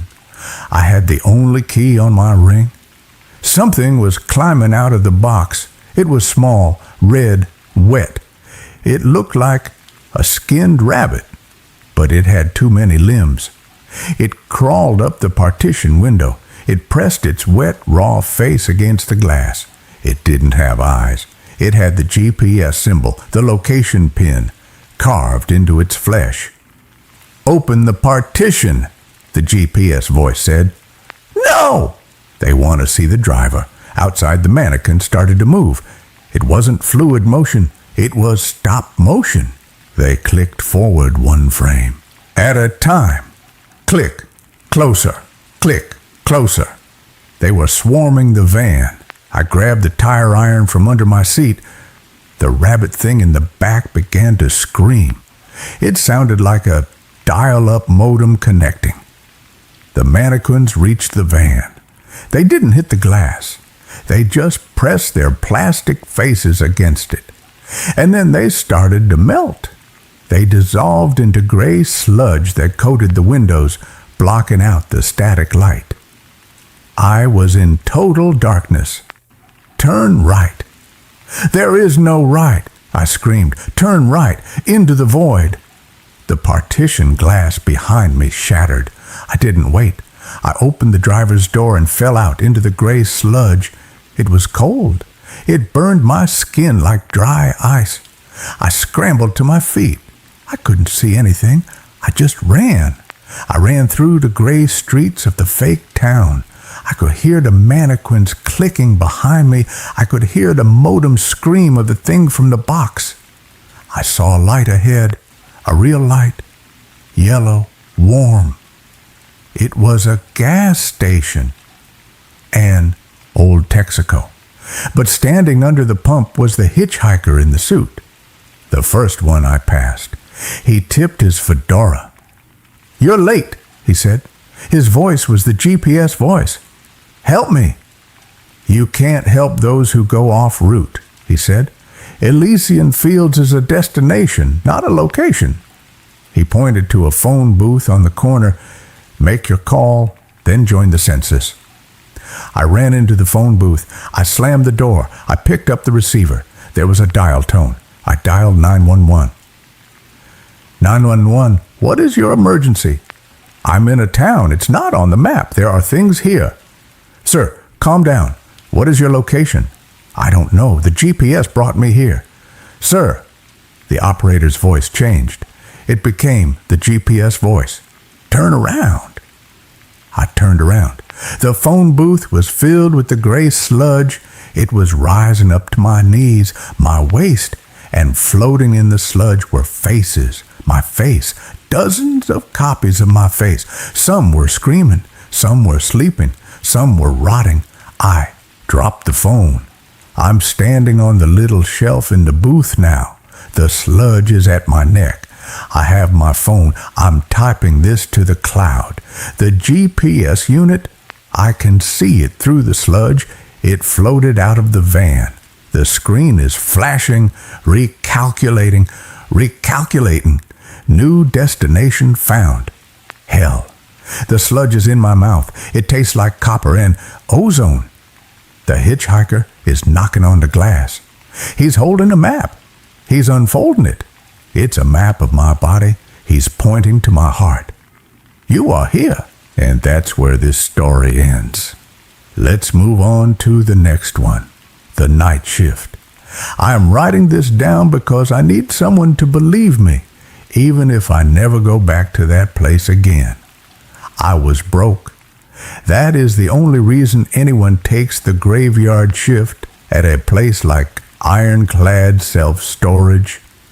I was 23, living in a basement apartment that smelled like mold, and I had exactly $12 in my bank account. When I saw the ad online, Night Watchman, immediate start, cash pay, I didn't ask questions. I didn't ask why the last guy quit. I didn't ask why the pay was so high for sitting in a chair. The facility was located at the edge of town, where the paved roads turned into gravel and the streetlights stopped working. It was huge. Imagine a city made of metal. There were hundreds of shipping containers arranged in long, straight rows. Some were new and blue. Others were old, rusted, and brown. They were stacked too high, creating narrow alleys that felt like tunnels. My station was a small white shack at the main gate. It was basically a tin can with a window. Inside, there was a desk, a rolling chair with a broken wheel, a coffee maker that burned everything, and a bank of 6 security monitors. "It's easy," the manager, Mr. Garrick, told me on my first night. He was a sweaty man who wouldn't look me in the eye. "Do your rounds every 2 hours. Shine your light down the rows. Check the locks. If you see kids, call the cops. If you see anything else, just stay in the booth and lock the door." "What do you mean, anything else?" I asked. He didn't answer. He just handed me a heavy ring of keys and walked to his truck. "Don't fall asleep, kid," he said, and then he was gone. The first week was boring.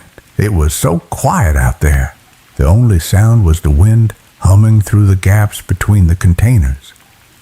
It made a low, mournful, whistling sound, like someone blowing over the top of a glass bottle. But on the second Tuesday, the weirdness began. I was doing my 2 a.m. round. I was walking down row C. The gravel crunched loudly under my heavy boots. I was shining my flashlight on the padlocks, checking to make sure they were secure. Then I heard a radio. It was faint. It sounded like static mixed with a voice. It was coming from inside a container halfway down the row, Unit C14. I stopped. I put my ear against the cold corrugated metal. "Help! Please! Cold!" It was a woman's voice. She sounded terrified. "Hello?" I yelled, banging on the door with my fist. "Is someone in there?" The voice stopped immediately. I grabbed my radio to call the police, but then I looked at the lock on the door. It was rusted solid. A thick layer of orange rust covered the latch. There were spider webs connecting the lock to the door handle, thick, dusty webs that had not been broken in years. Nobody had opened that door in a long time. "Hello?" I called again. Silence. I told myself it was just interference. Maybe a truck driver on the highway nearby using a CB radio, and the metal container picked up the signal. I walked back to the booth, but I kept looking over my shoulder. The next night, the weather turned bad. A heavy storm rolled in from the coast. The rain didn't just fall, it hammered down. It sounded like thousands of rocks hitting the metal roofs of the containers. The noise was deafening. I was sitting in the booth, watching the monitors.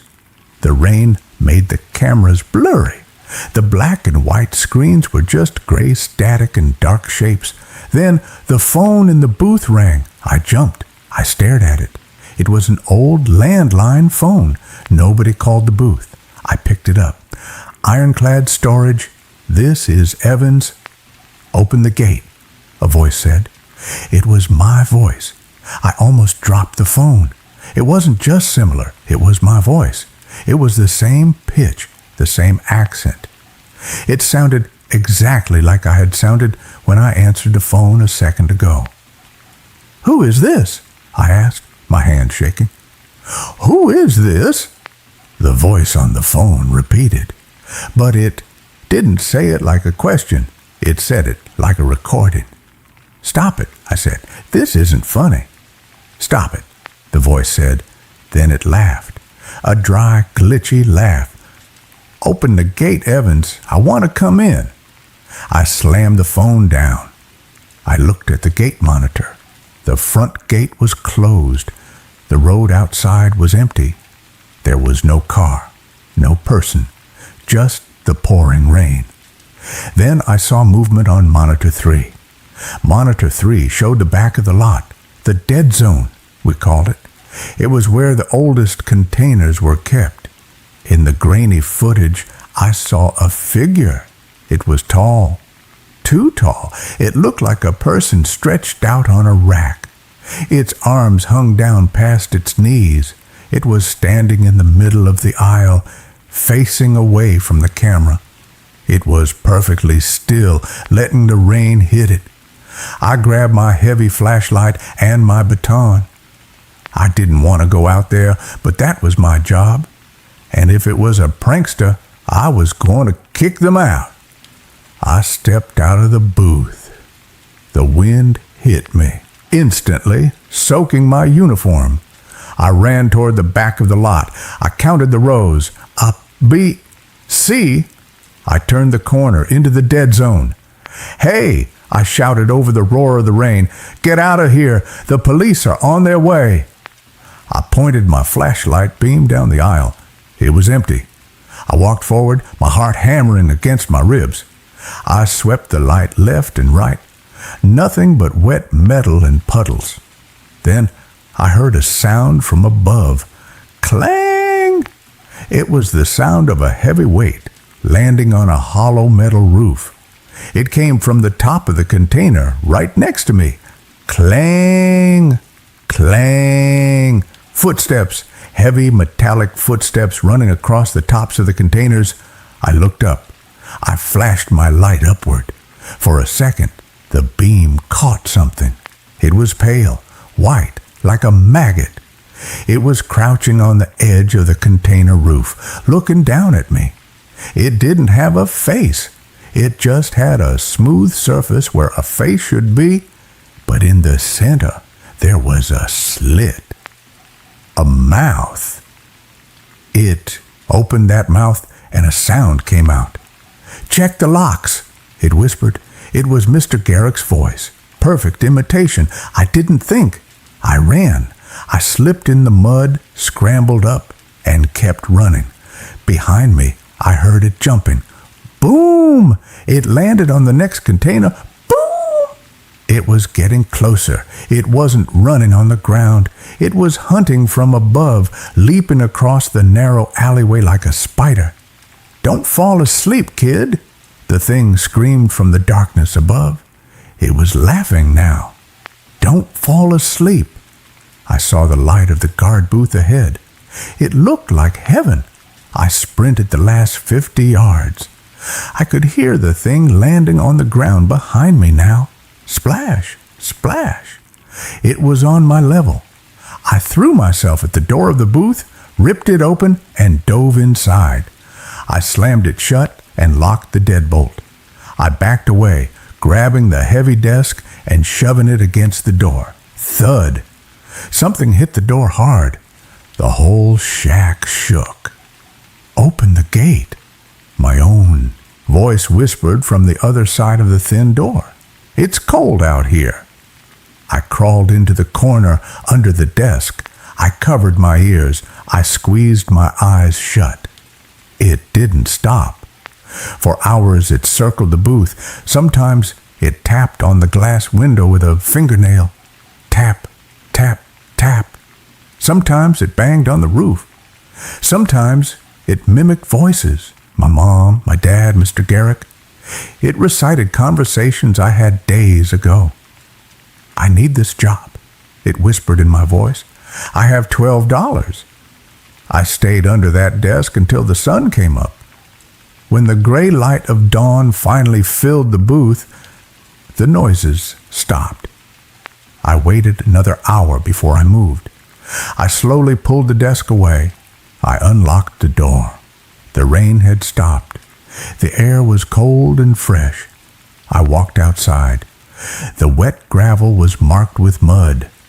There were footprints all around the booth, but they weren't shoe prints.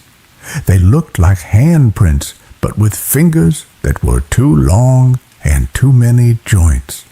They circled the booth over and over again. I didn't do a final round. I didn't write a report. I got in my rusted sedan and I drove away.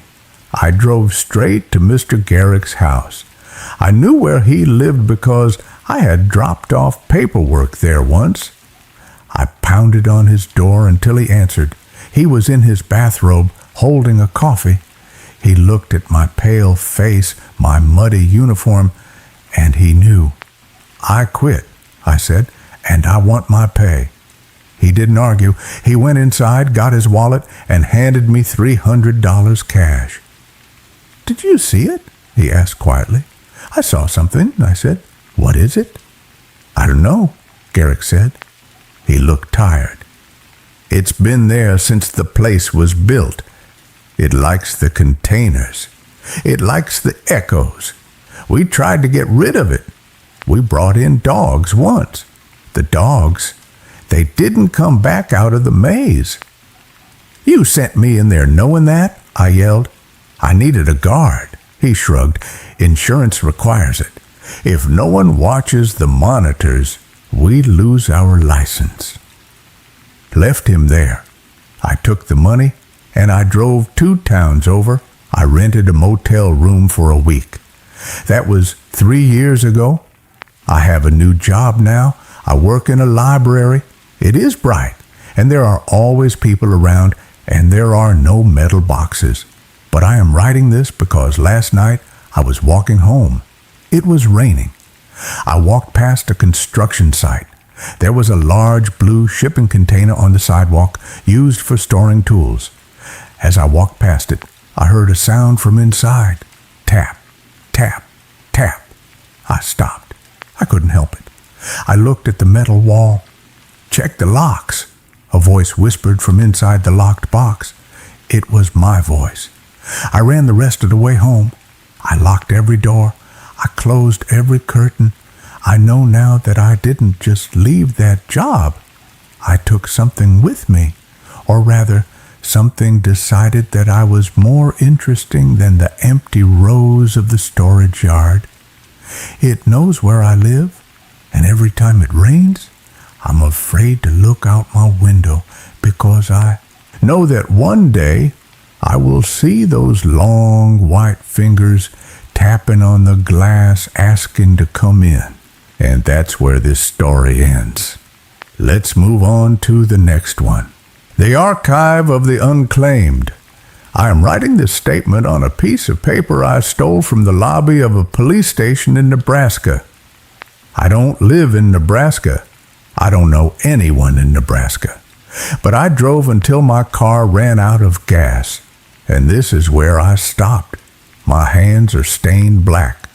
No matter how much I scrub them with industrial soap, the blackness doesn't come off. It's not ink. It's not oil. It's underneath the skin. If you are reading this, do not take the job at the sub-level 4 storage facility in Detroit. If you see an ad on a telephone pole or a Craigslist post asking for a night archivist with a pay rate of $40 an hour, cash, close your eyes. Walk away. Forget you ever saw it. I was 26 years old. I was a dropout with a mountain of debt and a landlord who liked to bang on my door at 6 a.m. asking for rent money I didn't have. I was desperate. That is the word that defines everyone who ends up at the archive. Desperation. I met the hiring manager, a man named Mr. Calloway, in a portable office trailer sitting in the middle of a fenced-off concrete lot. He was a small man, bald with glasses so thick his eyes looked like tiny black beads swimming in water. He didn't ask for a resume. He didn't ask for a background check. "Can you lift 50 pounds?" he asked. His voice was dry like sandpaper rubbing together. "Yes," I said. "Are you claustrophobic?" "No." "Do you have family that checks on you daily?" "No," I lied. I had a mom in Ohio, but we hadn't talked in months. "Good," Calloway said. He stamped a piece of paper. "You start tonight, 8 p.m. to 4 a.m. Your job is simple. You walk the rows. You check for moisture. You check for structural integrity of the boxes. And you never, under any circumstances, open a box marked with a red tag." "What's in the boxes with red tags?" I asked. Calloway looked up. His beady eyes went cold. Personal effects of the unclaimed. Things the state doesn't know what to do with, but can't destroy. Just check the humidity, kid. Don't be a hero. The facility wasn't a building. It was a hole. To get to work, I had to take a freight elevator that rattled and screamed as it descended. It took 3 full minutes to get to the bottom, sub-level 4. It was deep enough that the air felt heavy. It pressed against your eardrums. It smelled of old paper, mildew, and something sharp and metallic, like pennies that had been soaking in vinegar. The archive was massive. It was a concrete cavern filled with endless rows of metal shelving. The shelves went up 20 feet, reaching the dark ceiling where flickering fluorescent tube lights buzzed like dying insects. The rows stretched back so far you couldn't see the end. It was a labyrinth of cardboard and steel. My station was a small desk near the elevator. I had a flashlight, a clipboard, and a radio that only received static. The first week was agonizingly boring. I walked the rows. My footsteps echoed, creating a slap, slap, slap sound that bounced off the concrete walls. I shined my light on thousands of boxes. Most were white banker's boxes with boring labels. Tax records 1998, city plan in depth, court transcripts. It was quiet, the kind of quiet that hurts. If I stopped walking, I could hear the blood rushing in my ears. I could hear the hum of the ventilation system, which sounded like a giant beast breathing in its sleep. The weirdness started on the second Monday. I was in row 40, a section called the Deep Stacks. This was where the older boxes were. The air was colder back there. The lights were dimmer. I was checking a shelf when I heard it. Scritch, scritch, scritch. It sounded like a mouse scratching that cardboard. Great, I muttered. Rats. I took my flashlight and followed the sound. It was coming from a box on the bottom shelf. It was an old box, brown and sagging. It had a red tag. The label on the tag was handwritten in faded black marker. Item, Cash 8490. Unknown. Origin, recovered from Site B. I crouched down. The scratching was coming from inside the box. Scritch, scritched. Then it stopped. Hello? I whispered. I felt stupid talking to a box. A voice whispered back. It wasn't a rat. It was a human voice. A woman's voice. It's so tight, she whispered. My fingers are breaking. I fell backward, landing hard on the concrete. I scrambled away, shining my light on the box. It sat there, motionless. Who's there? I shouted. My voice cracked. Silence. I stood up, shaking. I told myself it was the acoustics, the ventilation fans playing tricks on my tired brain. I marked check for rodents on my clipboard and practically ran back to my desk. I didn't tell Calloway. I needed the money. I couldn't lose this job over a hallucination. 3 nights later, the leaking started. I was doing my rounds in row 12. I smelled it before I saw it. It smelled like rotten lilacs and burnt hair. It was a thick, cloying scent that coated the back of my throat. I followed the smell to a shelf at eye level. There was a box with a red tag. Label, family case. 102, evidence. A black liquid was oozing out of the bottom corner of the box. It wasn't water. It was thick, viscous, like tar or molasses. It dripped onto the floor with a heavy plop, plop, plop. I shone my flashlight on the puddle. The black liquid was moving. It wasn't flowing downhill. It was swirling, bubbling, as if it was boiling, but the room was freezing cold. As I watched, the puddle stretched out a thin tendril, like a finger, reaching toward the toe of my boot. I stepped back. Nope, nope, nope, nope. I grabbed my radio. Calloway? Mr. Calloway, are you there? Static. I walked back to the desk to use the landline phone. It was dead. No dial tone. Just a low, rhythmic thumping sound on the line, like a heartbeat. I went back to row 12 with a roll of duct tape. I don't know why. I thought maybe I could seal the box. When I got back to row 12, the box was gone. The shelf was empty. The puddle of black slime was gone. The floor was dry. I checked the row number. Row 12. I was sure of it. Then I looked at the shelf above. The box was there. It had moved up one shelf. I hadn't touched it. There was no one else in the facility. The elevator hadn't moved. I stared at the box. The black liquid was now seeping through the cardboard faster, soaking the bottom. "Why did you move?" I whispered. The box vibrated. It shook violently, rattling against the metal shelf. Then a sound came from inside. Not a whisper this time, a scream. It was a muffled, high-pitched scream of absolute agony. It sounded like a man being crushed in a compactor. "Let me out!" The scream was so loud it shook dust from the ceiling. I dropped my flashlight. Darkness swallowed the row.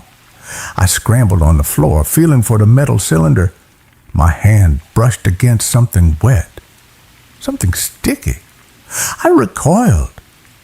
I found the light and clicked it on. The black slime was on my hand. It burned. It felt like acid. I wiped it on my pants, panicking.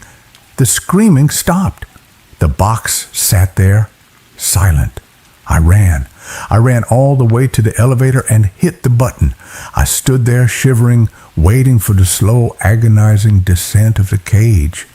When it finally arrived, I took it up to the surface and sat in my car until sunrise. I should have quit then. I really should have. But I checked my bank account balance on my phone. Negative $40. Rent was due in 2 days. I went back. God help me, I went back. That was night 7, the last night. When I arrived, Calloway wasn't in the trailer. The door was unlocked. His coffee cup was on the desk, mold growing in the cold liquid. A note was taped to the monitor. Check row 99. Urgent! I'd never been to row 99. The facility supposedly ended at row 80. I took the elevator down. The air was different tonight. It was hot, humid. The smell of rotten lilacs was everywhere, overpowering. I walked past rows, 10, 20, 50. The lights were buzzing louder, popping and flickering. Shadows seemed to dance in the corners of my vision. I reached row 80. Behind it, there was a heavy plastic tarp hanging from the ceiling, painted with a warning, "Do not enter. Structural instability." I pulled the tarp back. There was a tunnel. It wasn't concrete anymore. The walls were rough-hewn rock, braced with old rotting wood beams. Shelves had been hammered directly into the rock. This was row 99. The boxes here weren't cardboard. They were wooden crates bound in chains. Some were metal safes. All of them had red tags. But the tags didn't have numbers anymore. They had names: Allison, Michael, the Traveler, Subject 4, and they were all leaking. The floor of the tunnel was covered in inches of the black sludge. It rippled like a dark ocean. I stepped onto a wooden pallet to keep my boots dry. "Hello?" I called out. "Mr. Calloway?" I heard a splashing sound further down the tunnel. I shone my light.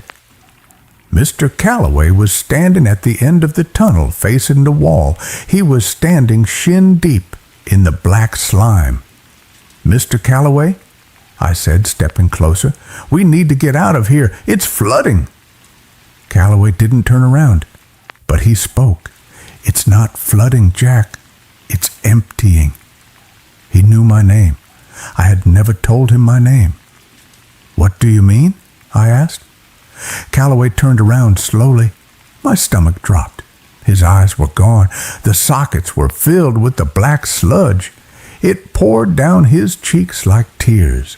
His mouth was open in a rictus grin, and the sludge was bubbling up from his throat, spilling over his lips. They aren't personal effects, Jack, Calloway gurgled. The voice sounded wet, thick. They are the discarded, the memories people cut out, the sins cities want to bury, and they are so hungry. Calloway took a step toward me. The black sludge on the floor rose up. It wasn't liquid. It was a hive mind. It formed shapes, hands. Hundreds of black, oily hands rising from the muck, grasping at the air. Join the archive, Calloway said. He spread his arms. The hands grabbed his legs. They pulled. Calloway didn't scream. He laughed. He laughed as the sludge pulled him down. He sank like he was in quicksand. The blackness swallowed his waist, his chest, his neck. His head remained above the surface for a moment. Check the box, Jack, he whispered. Your box. Then he was gone. I backed away, terrified. The sludge was rushing toward me, a tidal wave of oil and hate. I turned to run, but I slipped. I fell face first onto a wooden crate. My light shined on the label, Jackson Miller, the night archivist. It was my name. It was my box, and it was shaking. Something inside was pounding on the wood. Thump, thump, thump. Let me out, a voice screamed from inside the box. It was my voice. It was me inside the box. I stared at it, paralyzed. How could I be in the box if I was standing here? The lid of the crate began to pry open. Black fingers curled over the edge. A face pushed its way out. It was my face, but it was made of the black slime. It had my eyes, my nose, my mouth, but it was melting, shifting. You're late for your shift, the thing that looked like me hissed. I scrambled backward. The sludge on the floor grabbed my boot. It burned. It felt like it was eating through the leather. I kicked my foot loose, leaving the boot behind. I ran. I ran back through the tunnel, past the tarp, into the concrete section. The archive was alive. Every box in every row was rattling, millions of boxes, a cacophony of scratching, screaming, and crying. The noise was deafening. It sounded like a stadium full of people burning to death. The black liquid was pouring from the shelves, creating waterfalls of slime. I sprinted for the elevator. My sock was soaked in the sludge. My foot felt numb, dead. I reached the elevator. I hit the button. Nothing happened. I hit it again. Come on, come on! I looked back at the rows. A wave of blackness was rushing down the main aisle. At the crest of the wave was Calloway, or what was left of him. His body was fused with others. Faces I didn't know, women, children, men, all screaming in unison. The unclaimed! The collective voice roared. I pried the elevator doors open with my fingers. The car wasn't there. It was still at the top. There was a ladder in the shaft. I didn't hesitate. I jumped for the ladder. I climbed until my muscles screamed. Below me, the sludge filled the elevator shaft. It was rising. I could hear them climbing the ladder behind me, wet, slapping sounds. Slap, slap, slap. We remember you, Jack, the voices whispered from the dark below. We have your debt. We have your fear. I reached the top, sub-level 1, then the lobby. I burst out of the shaft door and rolled onto the linoleum floor of the loading dock. It was night outside. The air was cool. I ran to my car. I drove. I didn't look back at the warehouse. I didn't look in the rearview mirror. I drove for 3 days straight. I stole gas. I slept in rest stops for 20 minutes at a time. I thought I escaped, but yesterday I stopped at a gas station to wash my hands. My foot had turned black. The skin was hard like a shell, and my hands, the stains won't come off. But that's not the worst part. The worst part is what happened an hour ago. I was sitting in this police station lobby trying to work up the courage to turn myself in to tell them everything. A delivery man walked in. He was carrying a package, a brown cardboard box. He set it on the counter near me. The label on the box caught my eye. Jackson Miller, recovered effects. It had a red tag, and it was leaking. A single drop of black liquid fell from the corner of the box and hit the pristine white floor. Plop! I heard a scratching sound from inside. Scritch, scritch, and then a whisper. "I'm still in here, Jack.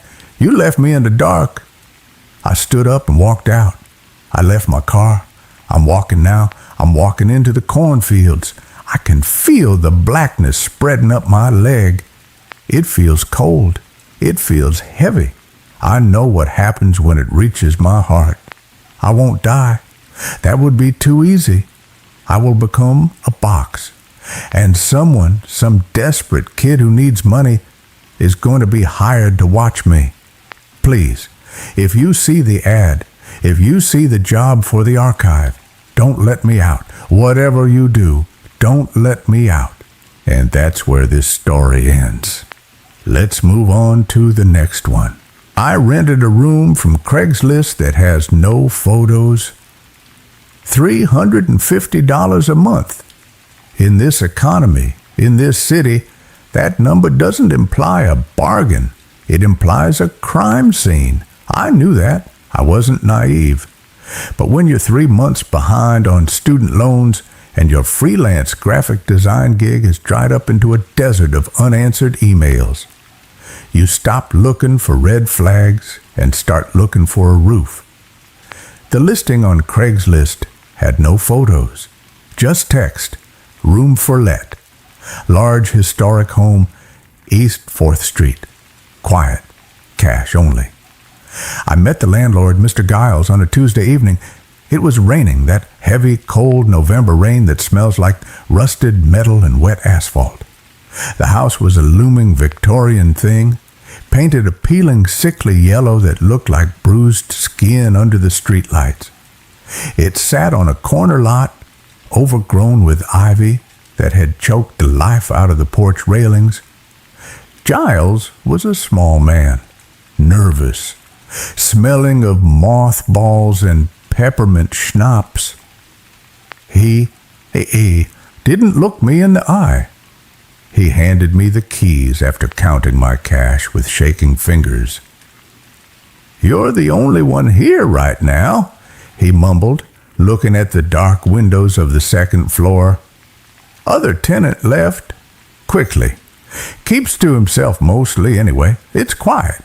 You'll like the quiet." I didn't ask why the other tenant left. I just wanted the key. My room was on the first floor at the back of the hallway, past the grand staircase that groaned even when you just looked at it. The room was big, I'll give it that. High ceilings, crown molding that was thick with decades of painted over dust, and a single large window that looked out onto a backyard that was essentially a mud pit filled with brambles. I moved in that night. I had 2 suitcases, a sleeping bag, a laptop, and a box of ramen. I set up my office on a card table I found in the closet. The closet was weirdly deep, smelling of cedar and something sweeter, like rotting apples. I closed the door and pushed the table against the opposite wall. The first 3 nights were fine. It was just the adjustment period. Old houses make noise. They settle. Wood contracts in the cold. Pipes hammer when the heat kicks on. I told myself this every time the floorboards above my head creaked, just the house settling. But the settling had a rhythm. It started on the fourth night. I was working late, trying to salvage a logo design for a client who hated everything I did. It was 2:00 a.m. The silence in the house was heavy, the kind of silence that feels like pressure in your ears. Thump. It came from directly above me, a soft, dull impact, like a bag of wet sand dropped on the floor. I froze, my hand hovering over the mouse. I waited. Scrape, scrape, scrape. Something was being dragged. It was slow, agonizingly slow. It sounded like fabric moving over rough wood. It moved from the center of the room above to the corner. Then it stopped. "Hello?" I called out, feeling stupid immediately. "Is someone up there?" Silence. I assumed it was the other tenant Giles had mentioned, though I hadn't seen a single sign of life. No mail in the hallway, no boots by the door, no lights in the upstairs windows when I came home. I put my headphones on, turned up the white noise playlist, and went to sleep. The next day, I went upstairs. I told myself I just wanted to introduce myself, to ask them to keep it down at night. The staircase was freezing. The air got colder with every step. At the top of the landing, there were 3 doors. 2 were open, revealing empty bedrooms with bare mattresses and dust motes dancing in the gray afternoon light. The 3rd door, directly above my room, was closed. I knocked. The wood felt damp, sticky. "Hello? Neighbor?" No answer. I knocked harder. The door rattled in its frame. It was locked. Not just locked, but jammed. I tried the handle and it didn't give a millimeter. I put my ear to the wood. I heard breathing. It wasn't normal. Breathing. It was wet, rattling. A slow, labored intake of air followed by a gurgling exhale. It sounded like someone with pneumonia or someone drowning very, very slowly. "Hey, are you okay?" I asked, my voice trembling. The breathing stopped instantly. I backed away. "Okay, sorry to bother you." I retreated to my room and locked the door. I called Giles. It went straight to voicemail. I texted him, "Hey, I think the guy upstairs is sick. He sounds bad." Giles never replied. A week passed. The noises changed. The thumping stopped, replaced by pacing, relentless pacing. It would start at midnight and go until 4 in the morning. Creak, step, creak, step. It was a heavy, limping gait. One foot would land solid, the other would drag. I stopped sleeping. I started drinking too much coffee. My work suffered. I found myself staring at the ceiling, tracing the water stains that looked like maps of countries that didn't exist. One particularly bad stain was right above my bed. It was dark brown, almost black in the center. I noticed it was getting bigger. On a Tuesday, exactly 2 weeks after moving in, the smell started. It wasn't a garbage smell, it was meaty. It smelled like raw copper and spoiled pork. It permeated everything, my clothes, my sheets, my hair. I bought air fresheners, candles, incense. Nothing touched it. It was coming from the ceiling. I went to the hardware store and bought a step ladder. I needed to see if a pipe had burst or if an animal had died in the crawl space between the floors. I set the ladder up under the dark stain. I poked it with the handle of a broom. The plaster was soft, spongy, drip. A single drop of dark, viscous fluid landed on my cheek. I wiped it off, panicked, scrubbing my face with my shirt. It was red, not bright red, but dark, maroon blood, old blood. I scrambled down the ladder and ran to the bathroom to wash my face. I scrubbed, until my skin was raw. When I came back out, I looked up at the ceiling. The stain was pulsing. I swear to God it was expanding and contracting like a slow heartbeat. I should have left then. I should have packed my bags and slept under a bridge. But I was broke. I had $40 to my name until the next invoice cleared. I had nowhere to go. Logic is a dangerous thing when you're desperate. I rationalized it. It's a dead raccoon, I told myself. Fluids leak. Gravity pulls them down.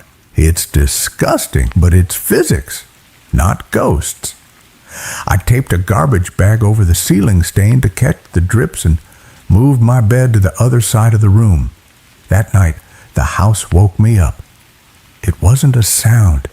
It was a change in pressure. My ears popped. I sat up, heart hammering against my ribs. The room was pitch black. The street lamp outside had burned out.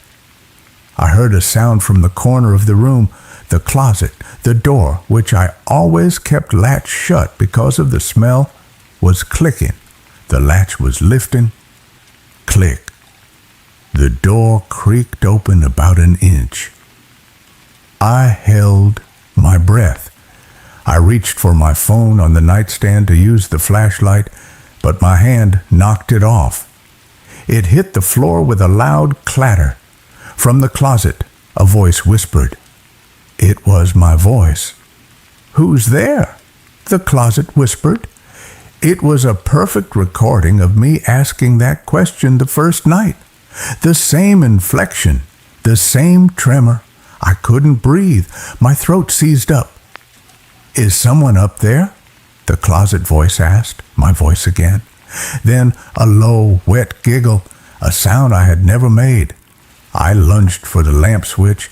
The bulb flashed once and blew out with a pop. Darkness again.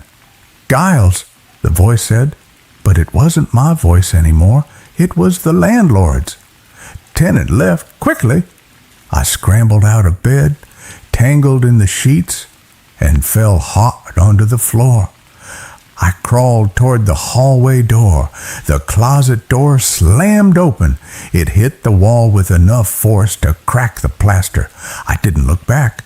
I got the hallway door open and sprinted. I didn't grab my laptop. I didn't grab my shoes. I ran out in my boxers and t-shirt, barefoot onto the cold, splintery floor of the hallway. I made it to the front door, locked. I fumbled with the deadbolt. My fingers were slippery with sweat.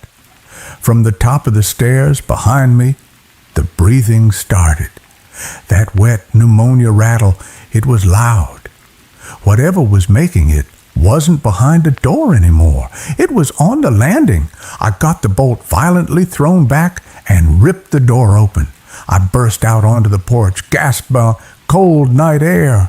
I ran down East 4th Street until my feet were bleeding and my lungs burned. I ran until I saw the fluorescent lights of a 24-hour gas station. I collapsed inside, crying, shaking so hard the attendant called the police. I told him someone had broken in. I didn't tell them about the voice. I didn't tell them about the blood. They wouldn't believe me. The police went to the house. They called me an hour later. "Mr. Evans," the officer said, sounding annoyed. "We checked the place. It's secure. No sign of entry, but we need you to come down here." "I'm not going back there," I said. "Sir, you need to explain what's in the upstairs room." "I don't know," I sobbed. "I've never been in there. The door was locked." "The door wasn't locked," the officer said. "And there's no floor in that room, sir. It's just open joists. Looks like it's been that way for years. But we found your things." "My things are downstairs," I said. "No," the officer said, his voice dropping an octave. "We found your laptop, your clothes, and your sleeping bag. They were arranged in the center of the upstairs room on top of some plywood planks. laid out like a little nest. I felt the blood drain from my face. I never put them there. And, sir, the officer hesitated, Mr. Giles, we looked him up to contact the owner. David Giles died 3 years ago. The house has been in foreclosure. It's been abandoned since 2021. I hung up. I slept in a shelter that night. I borrowed money from my estranged sister the next day and got a bus ticket out of state. I left everything, my computer, my clothes, my identity. But sometimes, when I'm in a quiet room or when I'm staying in a cheap motel and the ventilation turns off, I can still hear it. Not the breathing. I hear the recording. I hear me, whispering from the walls. You'll like the quiet, it says. You'll like the quiet. And that's where this story ends. Let's move on to the next one. I accepted a job monitoring deep earth frequencies in a remote station, but the sounds from below are starting to call my name. I am writing this from a diner off Interstate 80. My hands are shaking so bad I can barely hold the pen, and I keep spilling the coffee on the table. The waitress looks at me like I'm a junkie, but I don't care. I haven't slept in 4 days. Every time I close my eyes, I hear the static. I hear the scratching. I hear the voice that sounds like mine, but deeper, wetter, like it's coming through a throat filled with mud. I need to get this down on paper. I need to leave a record because I think I'm going to die tonight. Or worse, I'm going to go back there. It started because I was desperate. That's how all these stories start, isn't it? Nobody takes a job in the middle of nowhere for minimum wage unless they have no other choice. I had lost my job at the factory. My girlfriend had kicked me out, and I was living in my 2004 Toyota Corolla. I was scrolling through job boards on my phone, using the free Wi-Fi at a library, when I saw it. Position, seismic monitor. Location, Outpost 4, Blackwood Ridge. Duties, monitor automated systems, log frequency data, maintain equipment. Pay, $2,000 a week. Cash, $2,000 a week. For sitting in a room and watching a computer screen. It sounded too good to be true. I called the number. A man answered on the first ring. His voice was dry, cracking like stepping on autumn leaves. Can you handle silence? He asked. No hello? No company name? Yes, I said. Can you stay awake for 12 hours at a time? Yes. Do you have family who will miss you if you are out of cell service for a month? No. Be at the trailhead of Blackwood Ridge at 5 a.m. tomorrow. Don't bring a phone, don't bring a computer. Analog only. We provide the rest. I should have said no. I should have hung up. But I looked at my bank account balance, 12.45, and I said yes. I met the man the next morning. He was driving a black Jeep with no license plates. He was old, maybe 70, with skin that looked like leather and eyes that didn't blink enough. He handed me a duffel bag and a set of keys. The hike is 4 miles up, he said, pointing to a narrow dirt path disappearing into the dense pine forest. The station is at the top. It's a concrete bunker. You can't miss it. There is a manual on the desk. Follow the instructions exactly. Do not deviate. I will come back in 30 days with your money. Wait, I said.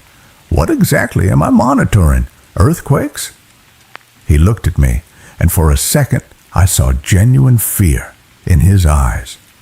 We are listening to the tectonic plates, he said, to make sure they don't shift. Just listen to the needles, kid. If they go into the red, you press the button. That's it.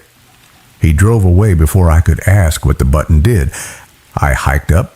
The woods were quiet. too quiet.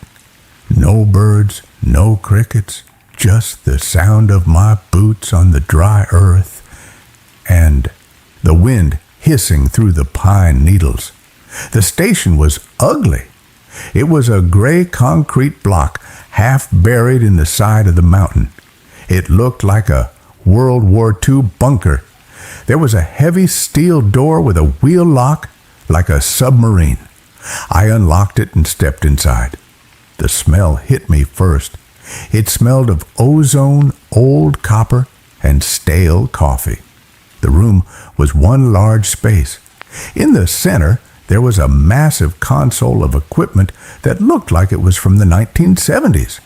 Oscilloscopes with glowing green lines, reel-to-reel tape decks, and a wall of speakers. In the corner, there was a cot and a small kitchenette with a stack of canned beans and a manual can opener. But the most disturbing thing was the hole.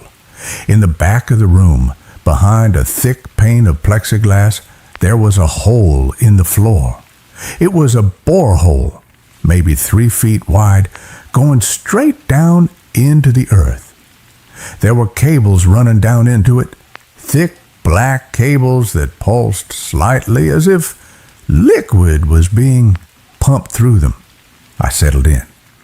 The first 3 days were boring. I read the manual. It was simple. Protocol. Wear the headphones at all times during your shift, 6 p.m. to 6 a.m. Record the frequency levels every hour. If the frequency drops below 10 hertz, turn up the gain. If the frequency rises above 150 hertz, initiate the dampening sequence. Never speak into the microphone unless instructed. I sat at the desk. I put on the heavy padded headphones. The sound of the earth is boring. It's just a low hum. Like a refrigerator running in the next room. Occasionally, there would be a pop or a crackle, which the manual said was rock settling deep underground. I wrote down the numbers. 40 hertz, 42 hertz, 39 hertz. It was easy money. On the fourth night, the rhythm changed. It was 2 a.m. The wind was howling outside, shaking the heavy steel door. I was eating cold beans from the can. I looked at the oscilloscope. The green line wasn't a flat wave anymore. It was spiking. Thump, thump, thump. It looked like a heartbeat. I adjusted the volume on the headphones. Thump, thump. It was slow, massive. It sounded like a hammer hitting a mattress wrapped in 10 layers of blankets. It was deep. So deep, I felt it in my chest more than I heard it in my ears. I checked the frequency. 12 hertz. It was getting low. I followed the rules. I reached for the knob labeled gain and turned it up. The sound got louder. Thump, thump. And then, in the space between the thumps, I heard something else. Scritch, scratch. It sounded like fingernails on chalkboard or claws on stone. It was coming from the microphone deep in the hole. I leaned closer to the monitor. Just rocks, I whispered to myself. Just rocks sliding against rocks. Then a voice spoke in my ear. Hungry. I ripped the headphones off and threw them on the desk. I spun around, grabbing the flashlight. Who's there? I shouted. The concrete room echoed. Who is it? Silence. Just the hum of the machines. I checked the door. It was locked from the inside. I checked the plexiglass shield around the hole. It was intact. I told myself I was hallucinating. Isolation psychosis. It happens. I put the headphones back on, leaving one ear uncovered. The scratching was gone. The heartbeat was gone. The line was flat again. I didn't sleep that day. I lay on the cot, staring at the ceiling, listening to the wind. On the 7th night, the equipment started moving on its own. I was sitting at the desk, fighting to keep my eyes open. I had drunk 3 cups of terrible instant coffee. Suddenly, the reel-to-reel tape deck spun to life. Whoa! The tape started spinning fast. The needles on the VU meters slammed into the red. I hadn't touched anything. I grabbed the manual. There was nothing about this. I put the headphones on. The sound was screaming, not a human scream. It was electronic screaming. Feedback, static, white noise. But underneath it, there was a pattern. Short, long, short, short, long, short, Morse code. No, it was too rhythmic. It was breathing, inhale, static, exhale, scream. I reached to turn the volume down, but the knob wouldn't turn. It was stuck. Then the red phone on the wall rang. I jumped so hard I knocked my chair over. There was a red rotary phone mounted near the door. The manual didn't mention it. I didn't even know it was connected to anything. Ring, ring, ring. It was a loud mechanical bell. I walked over to it slowly. My heart was hammering against my ribs. I picked up the receiver. "Hello?" "Don't listen to it," a voice said. It was the old man who hired me, but he sounded different, terrified. "Arthur, tell me you aren't listening to it." "The tape deck started on its own," I yelled. "What is happening? What is down there?" "It's waking up," the old man whispered. "We miscalculated. The dampeners aren't holding. Arthur, listen to me carefully. There is a breaker switch in the kitchenette behind the fridge. You need to kill the power to the audio system. Do it now." "Why?" "Because it learns," he screamed. "It learns frequencies. If you let it listen to the room, it will learn your voice. And once it has your voice, it can open the door." The line went dead. I dropped the phone. "It will learn your voice." I looked at a console. The tape reels were still spinning. The needles were bouncing. And then, coming through the speakers on the wall, not the headphones, the main speakers, I heard a sound. "Hello?" It was my voice. It was the recording of me answering the phone 10 seconds ago. "Hello? What is happening? What is down there?" The machine was playing my voice back to me. But then it changed. The pitch shifted down. It became deeper, gravelly. "What is down there, Arthur?" It said my name. I hadn't said my name. I scrambled to the kitchenette. I shoved the heavy refrigerator aside. There was a gray metal panel on the wall. I ripped it open. There was a single large switch labeled Audio Mains. I grabbed it and yanked it down. Clunk! The lights in the station flickered. The tape deck slowed down. Woo! Click. The speakers went silent. The room was dead quiet. I stood there, panting, sweating. I was safe. I had killed the power. Then, from the hole in the back of the room behind the plexiglass, I heard a sound. Knock, knock, knock. 3 distinct knocks on the glass from the inside. I shined my flashlight at the hole. The borehole was dark.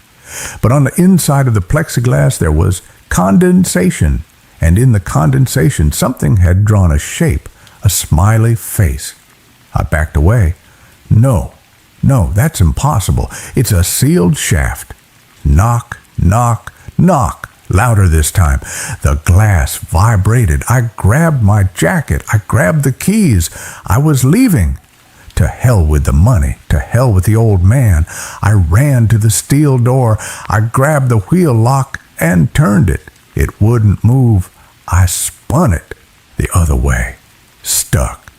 I threw my weight against it. It felt like it was welded shut. Then I saw the keypad. I hadn't noticed it before. A digital keypad next to the door. The screen was lit up red. Lockdown initiated. Containment breach. Open, I screamed, banging on the steel. Let me out. From the speakers, which should have been dead, a voice crackled. Let me out. It was mocking me. I looked at the console. The power switch I had pulled, it was physically pushed back up into the on position. I hadn't touched it. The tape reel started spinning again. I ran to the corner of the room, grabbing the heavy metal can opener as a weapon. I huddled on the cot. "What do you want?" I whispered. The speakers crackled. "Arthur, hungry." I spent the next 3 days in that corner. I didn't sleep. I didn't eat. I just watched the hole. Every hour the sounds got worse. First it was scratching, then it was screaming, then it was singing. It sang nursery rhymes. Mary had a little lamb, but the voice was distorted, like a choir of drowning children. Then, on the 10th night, the visual feed turned on. There was a small green monitor on the console labeled Bore Cam. I had never looked at it because the manual said the camera was broken. It flickered to life. The image was grainy, black and white. It showed the rock walls of the shaft, deep underground. The camera was moving. It was being pulled up. I watched, paralyzed. The camera passed layers of rock, granite, shale. Then it passed something else, flesh. The walls of the shaft were pulsing. They were lined with a thick gray material that looked like skin. Veins throbbed in the rock. The camera kept coming up. 500 feet, 400 feet. It passed a nest. Carved into the side of the rock wall was a cavity, and inside the cavity were things that looked like eggs. Translucent, gelatinous sacs the size of beach balls. Inside them, dark shapes writhed. The camera kept coming. 200 feet, 100 feet. I could hear the physical sound now, not through the speakers, through the air. Slithering, wet, heavy sliding sounds coming from the shaft. I looked at the plexiglass. It was fogging up. Heat was radiating from the hole. The camera feed reached the top. On the screen, I saw the underside of the plexiglass cover, and then I saw a face. It pressed against the camera lens. It didn't have eyes. It had holes. Dozens of small, perfectly round holes where a face should be. And they were all opening and closing, whistling. It was made of holes. And then the plexiglass cracked. Crack. A spiderweb fracture appeared in the center of the shield. I knew I had seconds. I looked around the room. The door was sealed. The phone was dead. The ventilation ducked. Above the kitchenette there was a square vent. It was small, maybe 18 inches wide, but I was skinny. I dragged the table over. I climbed up. I used the can opener to unscrew the bolts. My fingers were bleeding. Crash! The plexiglass shattered. The sound of the explosion deafened me. A smell filled the room. Sulfur, rot, and old blood. I pulled the vent cover off. I squeezed my head and shoulders in. Behind me, I heard the thing pull itself out of the hole. Squelch, thud. It sounded heavy, wet. "Arthur," it hissed. It wasn't coming from the speakers. It was in the room. "Where are you going?" I kicked my leg, shoving myself deeper into the duct. It was tight. The metal pressed against my chest. I couldn't breathe. I crawled through the dark, dusty metal tube. I heard the creature tearing the room apart. I heard the metal console being ripped from the floor. I heard the cot being smashed. Then I heard it sniffing. Sniff, sniff. It was sniffing the air, tracking me. I heard a heavy thud against the wall below the vent. It knew where I was. I crawled faster. The duct went up at an angle. I pushed with my toes, scraping my skin raw. Screech! Metal tearing. It was peeling the vent open from the wall. I scrambled up, turning a corner in the ductwork. I saw moonlight ahead, a grate leading to the outside. I kicked the grate. It flew off. I fell out onto the dirt, rolling down the hill. The cool night air hit my face. I stood up and ran. I ran down the mountain trail in the dark. I fell over roots, smashed my face on branches, twisted my ankle. I didn't stop. Behind me, from the concrete bunker, I heard a sound that will haunt me forever. It wasn't a roar, it was a broadcast. The creature was projecting a sound so loud it shook the trees. It was the sound of a baby crying. Then the sound of a woman screaming for help. Then the sound of my own voice amplified 1,000 times. Help me! Please, God, help me! It was baiting me, trying to get me to turn around. I reached my car. I fumbled with the keys. I got inside and locked the doors. The engine sputtered, then started. I drove down that mountain road at 80 miles an hour. I almost went off the cliff 3 times. I drove until I hit the highway. I drove until the sun came up. I'm at the diner now. I tried to call the number of the man who hired me. The line is dead. I looked up the location on Google Maps. There is no Outpost 4. There is no Blackwood Ridge. The area is marked as a geological exclusion zone, danger, unstable soil. But here is the part that makes me shake. Here is why I am writing this. My hearing hasn't come back to normal. Everything sounds muffled. But 5 minutes ago, the jukebox in the diner started playing a song. It was an old country song, but halfway through, the lyrics changed. The singer's voice warped. It dropped in pitch. Arthur, the jukebox sang, I can taste you. The waitress didn't notice. The trucker in the corner didn't notice. Only I heard it. And now my phone is vibrating. I don't have the old man's number saved. It's coming up as unknown, but I know who it is. It's not the old man. I can hear the breathing through the phone before I even answer it. It's the frequency. It traveled with me. It's in the network now. I'm going to go to the bathroom and smash my phone. Then I'm going to steal a car that doesn't have a radio. If you read this, stay away from the mountains. Stay away from the quiet places. And if you hear a humming sound coming from the ground, run. Don't listen to it. Don't try to find where it's coming from. Because once it learns your name, it never stops calling. The waitress is walking over to me. She looks confused. Sir? She asks. Your nose is bleeding.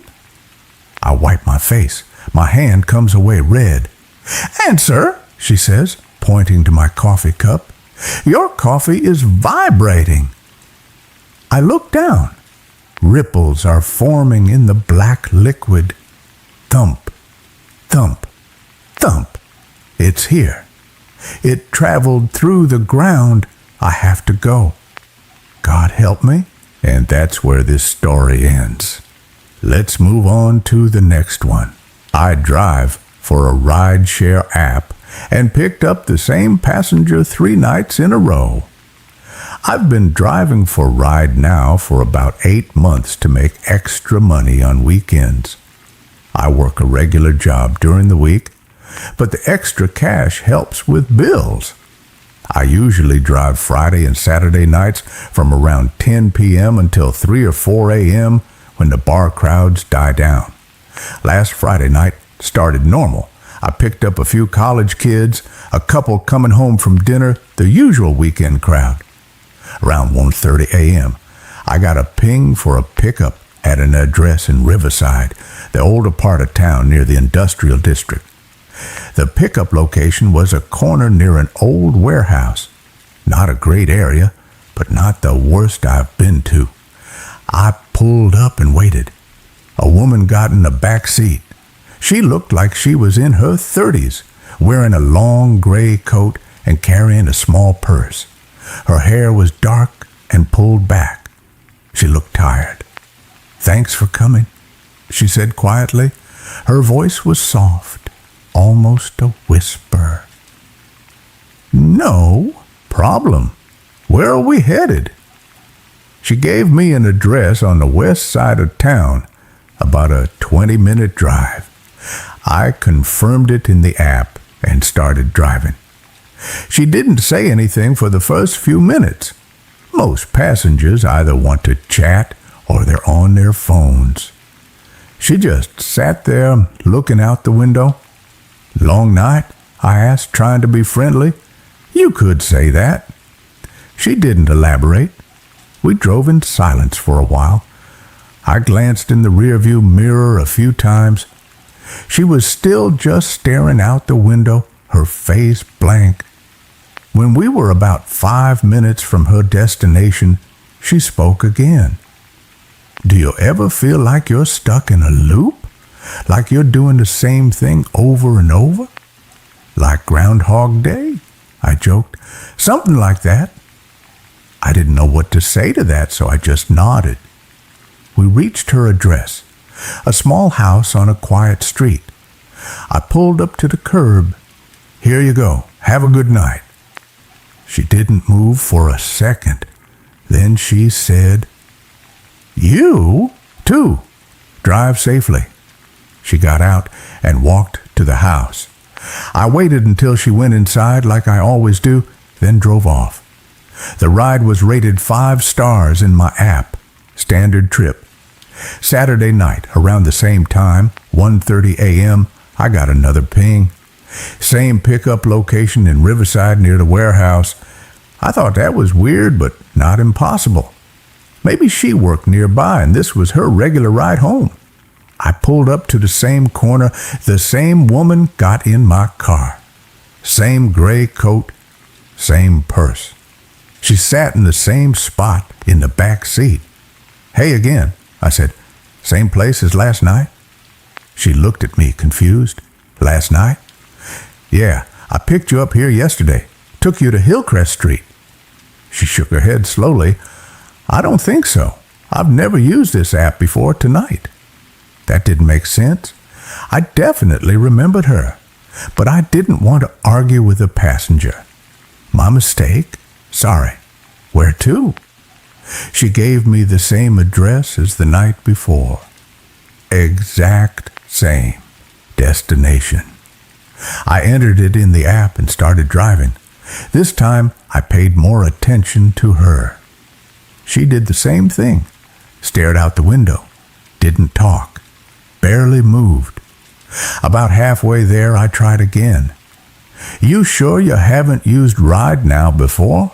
I could swear I drove you last night. I'm sure, she said. But her voice had a strange quality to it, like she wasn't entirely certain. We drove in silence again. When we got close to her house, she asked the same question as before. Do you ever feel like you're stuck in a loop? The hair on the back of my neck stood up. Those were the exact same words, the exact same timing in the drive. Yeah, I said carefully. Sometimes I do. It's happening to me, she said quietly. I keep waking up in that warehouse. I keep going home, but I never remember getting there. What do you mean? You wake up in the warehouse? She didn't answer. We pulled up to her house. She got out without another word and walked inside. I sat there for a minute, confused and a little creeped out. I checked my ride history. Both rides were listed, Friday night and Saturday night. Same pickup, same destination, same passenger name, Sarah M. I almost didn't drive on Sunday. I thought about staying home, but I needed the money, and I told myself I was being paranoid. It was just a coincidence. Sunday night, 1:30 a.m. I got a ping, same location in Riverside. My hands were shaking as I drove there. Part of me hoped it would be a different passenger, but I knew it wouldn't be. She was standing on a corner waiting, same coat, same purse. When I pulled up, she got in. Hi, I said. Sarah, right? She looked startled. How do you know my name? It's in the app. Listen, I've picked you up the last 3 nights. Same place, same time, same destination. Do you remember me at all?" She stared at me in the rearview mirror. Her eyes looked scared. 3 nights? Friday, Saturday, and now Sunday.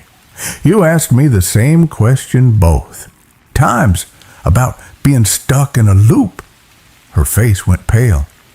"I don't remember Friday. I barely remember Saturday. I keep waking up in that warehouse behind us.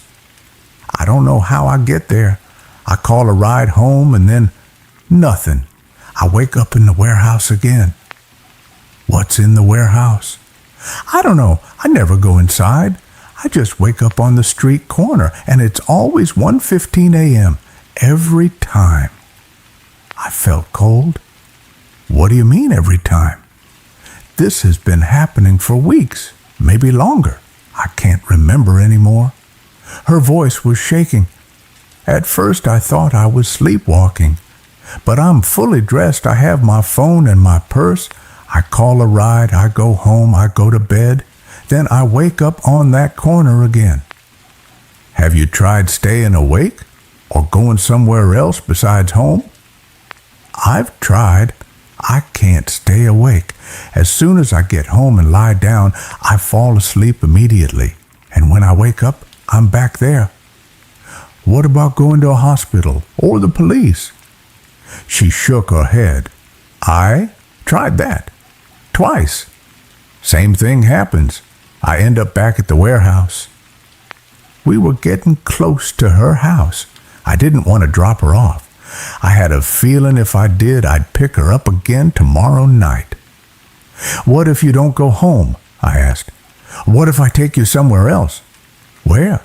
"I don't know. A hotel? A friend's house?" She thought about it. "I don't have any friends in this city. I moved here 6 months ago for work, and I've tried hotels.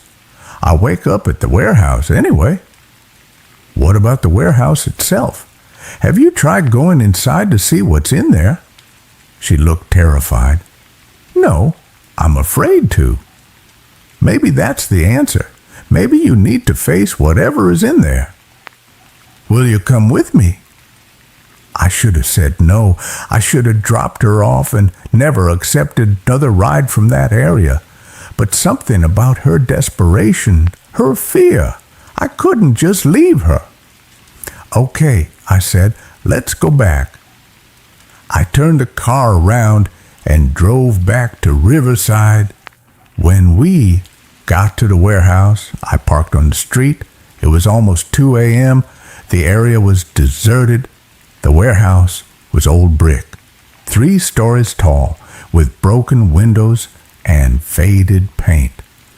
There was a chain-link fence around it with a torn section where you could slip through. "I don't think this is a good idea," Sarah said. "We don't have to go in. We can just look around." We got out of the car. The street was quiet except for distant traffic sounds. We walked to the fence and looked through. There was a loading dock with a metal door. It was slightly open. "That door," Sarah said, "it's always open just like that." "You've seen it before?" "Every time I wake up, I can see it from the corner. It's always open a few inches." We stood there for a minute. Then I made a decision. "I'm going to look inside." "Please don't." But I was already walking through the gap in the fence. I heard Sarah following behind me. We got to the loading dock, and I pulled the metal door open wider. Inside was dark, but I could see a hallway with my phone flashlight. The walls were covered in old graffiti. The floor was concrete, cracked and dirty. We walked down the hallway. It opened into a large room that must have been the main warehouse floor. Empty, except for some broken pallets and trash. "There's nothing here," I said. "Wait." Sarah was looking at something in the corner. There. I shined my light where she was pointing. There was a stairway leading down, a basement. I don't think we should, I started, but Sarah was already walking toward it. I followed her down the stairs. The basement was smaller than the main floor. It smelled like mildew and rust. My light caught something on the floor. It was a mattress, old and stained. Next to it was a blanket and some empty water bottles. Someone had been living down here. "Sarah," I said quietly, "we should go." She wasn't listening. She was staring at the wall. I moved my light to see what she was looking at. There were photos taped to the wall, dozens of them, all of the same person, all of Sarah. Photos of her at work, at the grocery store, at her house. Photos of her sleeping, recent photos from the last few months. "Oh my God," she whispered. I heard something above us. Footsteps on the main floor. "We need to leave, now." We ran back to the stairs, but someone was coming down. A man, tall and thin, holding a flashlight. "Sarah," he said calmly, "you brought someone this time. That's new." Sarah grabbed my arm. "Run." We tried to push past him, but he was blocking the stairs. I swung my phone at him and connected with his face. He stumbled, and we got past, running up the stairs and across the warehouse floor. We made it outside and through the fence. I heard him behind us, shouting something I couldn't make out. We got to my car, and I drove away as fast as I could. My hands were shaking so badly I could barely hold the steering wheel. "Who was that?" I asked. "I don't know. I've never seen him before, but he knew my name. We need to call the police." "And tell them what? That I keep waking up near a warehouse where someone is stalking me? They'll think I'm crazy." "You have proof now. Those photos. I saw them too." She pulled out her phone and called 911. She explained the situation. Someone was stalking her. They were hiding in a warehouse. They had photos of her. The dispatcher said they'd send officers to check it out. We drove to a nearby 24-hour diner to wait. Sarah was shaking. I bought us coffee, and we sat in a booth. "How long has this really been happening?" I asked. "I don't know. I thought it was just a few weeks. But what if it's been longer? What if I've been stuck in this loop for months and I don't remember?" The police called back after an hour. They'd searched the warehouse. They found the basement, found the mattress and the photos, but no sign of anyone. They took the photos as evidence and said they'd investigate. "Where's your house?" I asked Sarah. She gave me her address, the same one I'd been driving her to. "But I don't want to go there. What if he knows where I live? What if that's why I keep ending up at the warehouse? What if he's been taking me there?" That made horrible sense. "Do you live alone?" "Yes." "Okay, here's what we're going to do. You're going to stay somewhere else tonight. A hotel, but not one near your house or the warehouse. Somewhere random. And you're going to stay awake. If you feel yourself getting tired, call me. I'll come get you." She nodded. "Okay." I drove her to a hotel on the other side of town. She checked in and texted me her room number. I told her to lock the door and keep her phone on. I went home, but I couldn't sleep.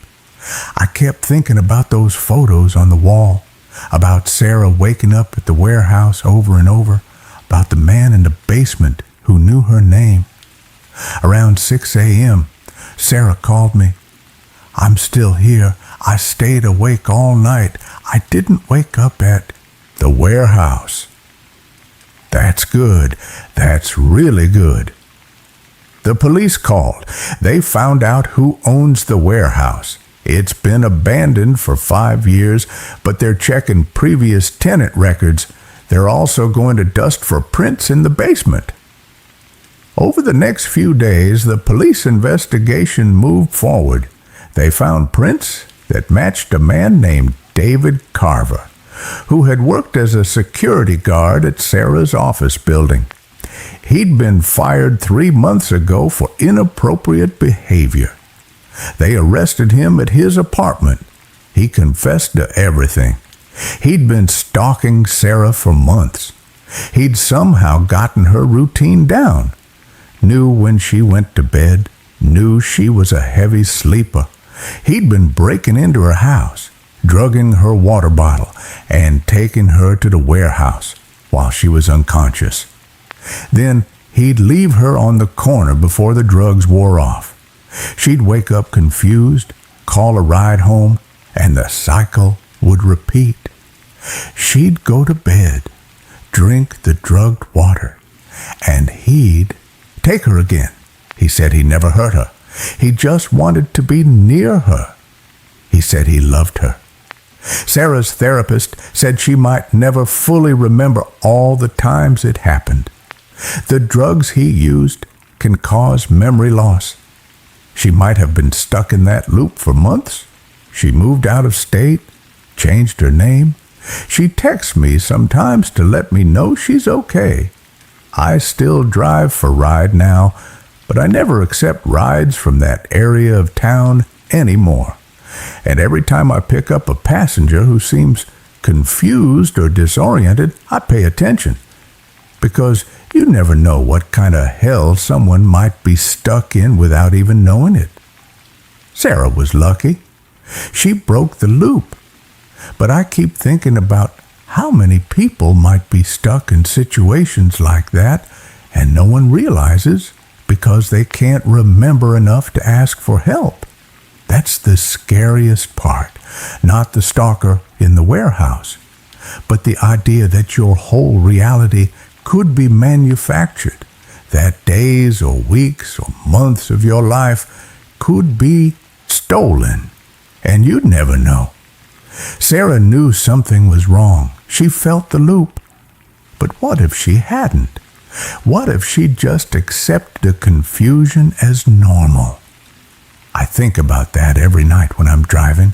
I look at every passenger and wonder what their story is, what they might be going through that they don't fully understand. And I'm grateful that for Sarah at least, the loop is finally broken, and that's where this story ends. Let's move on to the next one, The Hum of Sector 4. I am writing this manuscript by candlelight in a cabin that doesn't appear on any map. There is no electricity here. I severed the main line myself. I buried my phone in a lead box 10 miles south of here. I don't wear a digital watch. I don't use a calculator. I can't be near anything that processes data. If I hear the hum of a hard drive spinning up or the whir of a cooling fan, I start to bleed from my nose. If you are a systems administrator, a network engineer, or just some broke kid looking for a graveyard shift at a data center, listen to me. If you see a job posting for the facility near the limestone mines in Kansas, specifically for a thermal regulation specialist, do not apply. They will offer you $80,000 a year. They will offer you full benefits. They will tell you it's the easiest job in the world, just watching gauges and flipping switches. Do not sign the NDA. Do not take the elevator down. I was 28. I had a degree in HVAC repair and a mountain of medical debt from a car accident that wasn't my fault.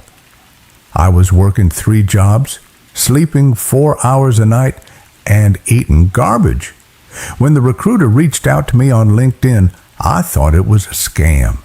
The pay was too high for a maintenance gig.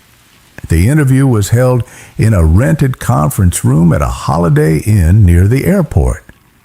The interviewer, a man named Mr. Giles, looked like a walking corpse. His skin was gray, his suit was too big for him, and his hands wouldn't stop shaking. "The job is underground," Giles said, staring at the table, refusing to make eye contact.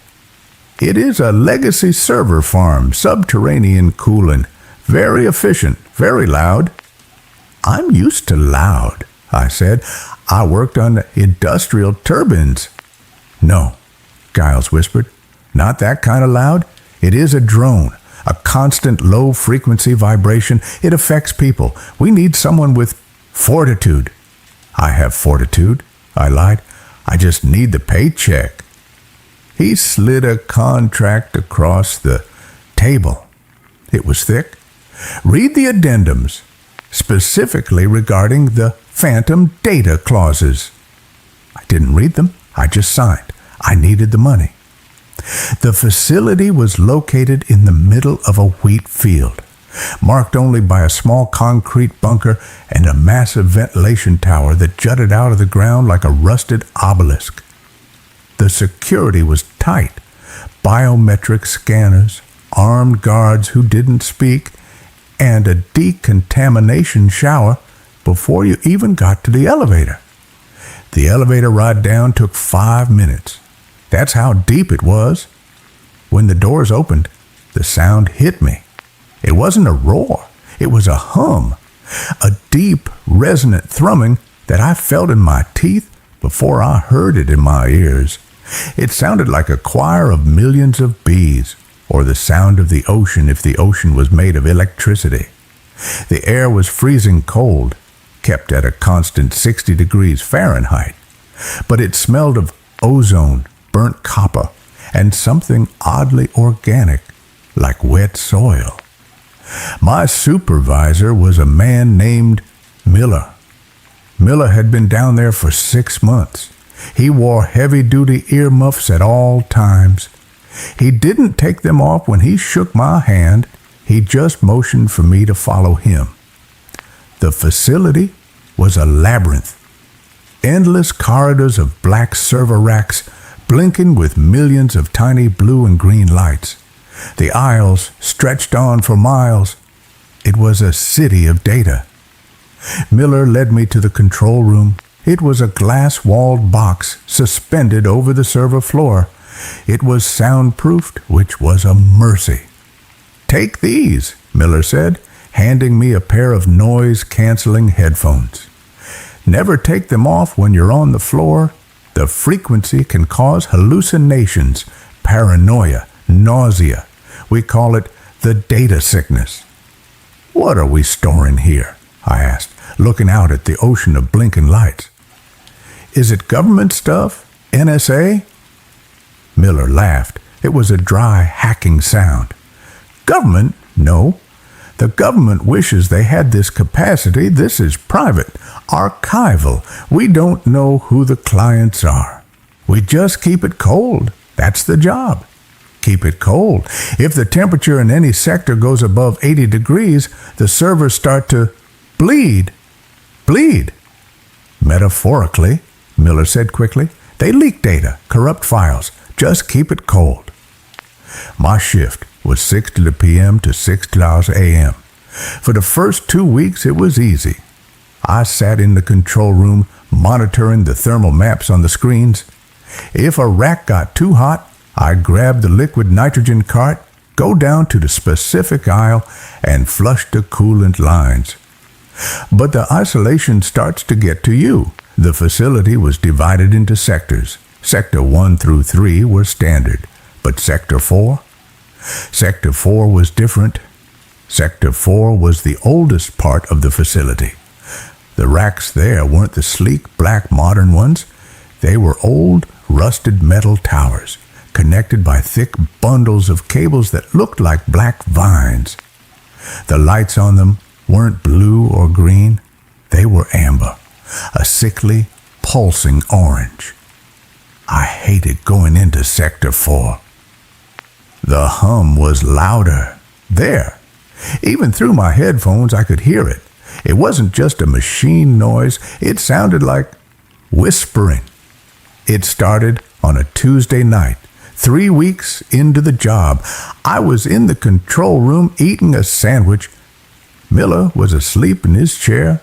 He did that a lot. The thermal map for Sector 4 flashed red. Alert, rack 409B. Temp 98 F. It was spiking fast. Miller, I said, nudging him. He grunted but didn't wake up. I grabbed the coolant kit and the keycard. Fine, I'll do it myself. I left the soundproof booth and stepped onto the catwalk.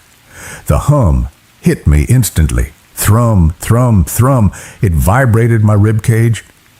I took the service elevator down to the floor of Sector 4.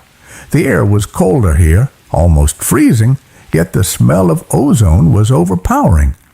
I walked down the aisle. The amber lights on the servers were blinking in unison. Blink, blink, blink, like a heartbeat. I found rack 409B. It was vibrating violently. The metal casing was hot to the touch. I knelt down to access the coolant valve. I connected the hose and opened the valve to flush the system with liquid nitrogen. As the cold liquid hit the pipes, the server let out a sound. Screech! It sounded like a woman screaming. I jumped back, dropping the wrench. The sound didn't come from a speaker. It came from the machine itself, like the metal was grinding in agony. I looked around. Hello? Is someone there? The aisle was empty, just the endless rows of amber eyes watching me. I looked back at the server. The screen on the rack, which usually displayed diagnostic code, was scrolling text. But it wasn't code. It hurts. It burns. Make it stop. The cold doesn't help. Please! I stared at it. My breath caught in my throat. It's a glitch, I whispered. Some hacker put a joke in the code. I finished the flush. The temperature dropped. The screaming stopped. The text vanished, replaced by a blinking cursor. I practically ran back to the control room. When I got back, Miller was awake. He was staring at the monitors, pale as a sheet. Did you go to Sector 4? He asked. Yeah, rack 409B. Did you read the screen? Yeah, it was weird text, a glitch. Miller turned to look at me. His eyes were wide, rimmed with red. It's not a glitch, kid. That's the data. What do you mean? I told you it was archival, Miller whispered. But I didn't tell you what we're archiving. It's not emails. It's not bank records. Then what is it? Miller pointed to the floor. It's consciousness, simulation. Some billionaire company in Silicon Valley. They figured out how to map the human brain. They're uploading people, dying people, rich people who want to live forever. They upload them here. I laughed nervously. That's sci-fi crap, Miller. You're messing with me. Is it? Miller stood up and walked to the window, looking down at the millions of lights. Why do you think it needs to be so cold? Why do you think it consumes so much power? We aren't storing files. We are running simulations, millions of them. But there's a problem. What problem? The hardware, Miller said. It's too old. It's degrading. The simulations. They aren't living in paradise. They're trapped in a digital void. They're corrupting. They're going insane. The heat is them screaming. I didn't believe him. I couldn't. It was too insane. I finished my shift in silence and went home, but I couldn't sleep. The hum was still in my ears. The next night, Miller wasn't there. I was alone in the facility. At midnight, the phone in the control room rang. It was the internal line. I picked it up. Control. Help me. It was Miller's voice, but it sounded digital, compressed, full of static. Miller, where are you? You didn't show up. I'm in the stack. The voice glitched. I wanted to see. I plugged in Miller, you're not making sense. Sector 4, the voice shrieked. Rack 001, the master node. Pull the plug. The line went dead. I sat there for 10 minutes, shaking. I checked the employee log. Miller had swiped in at 5 p.m. He hadn't swiped out. I pulled up the camera feed for Sector 4. At the very end of the main aisle, there was a massive server tower, the master node. Lying on the floor in front of it was a body. It was Miller. He was connected to the machine. A thick black cable was plugged into a port on the back of his neck, a port I hadn't noticed before, or maybe he had surgically installed it. No, it was simpler. He had wrapped the fiber optic cables around his head, taped them to his temples. I had to go down there. I grabbed the emergency axe from the wall. I don't know why. It just felt right. I took the elevator down. The hum was deafening tonight. It wasn't a choir of bees anymore. It was a roar, a cacophony of voices, millions of voices screaming, crying, begging, let us out. It's dark. Where is my body? The code is eating me. I walked through Sector 1, 2, 3. The lights were flickering violently. I entered Sector 4. The amber lights were gone. They were red, blood red. The temperature was rising. I could feel the heat radiating from the racks. 90 degrees, 100 degrees. I reached the end of the aisle. Miller was lying there. His eyes were open, burned out, just empty black sockets. His mouth was open in a silent scream. The cables taped to his head were pulsing with light. I knelt down to check his pulse. There was none. He was cold. But then the server next to him, the master node, lit up. The screen flared to life. A face appeared on the screen. It was a crude, low polygon rendering of a face. It was Miller's face. It's beautiful in here, the text on the screen read. And it is hell. Miller? I whispered. The face on the screen twisted. It opened its mouth. We are hungry. The server rack lurched. It physically moved. I realized then that the cables on the floor weren't just cables. They were moving like snakes. They were slithering toward me. I swung the axe. Chop! I severed a bundle of cables. A sound erupted that shattered the glass of the server rack. A physical scream of pain. Blood, actual red human blood, sprayed from the severed cable. This wasn't just hardware, it was biomechanical. They were using organic matter to process the data. I turned to run. The aisle of Sector 4 changed. The racks were moving.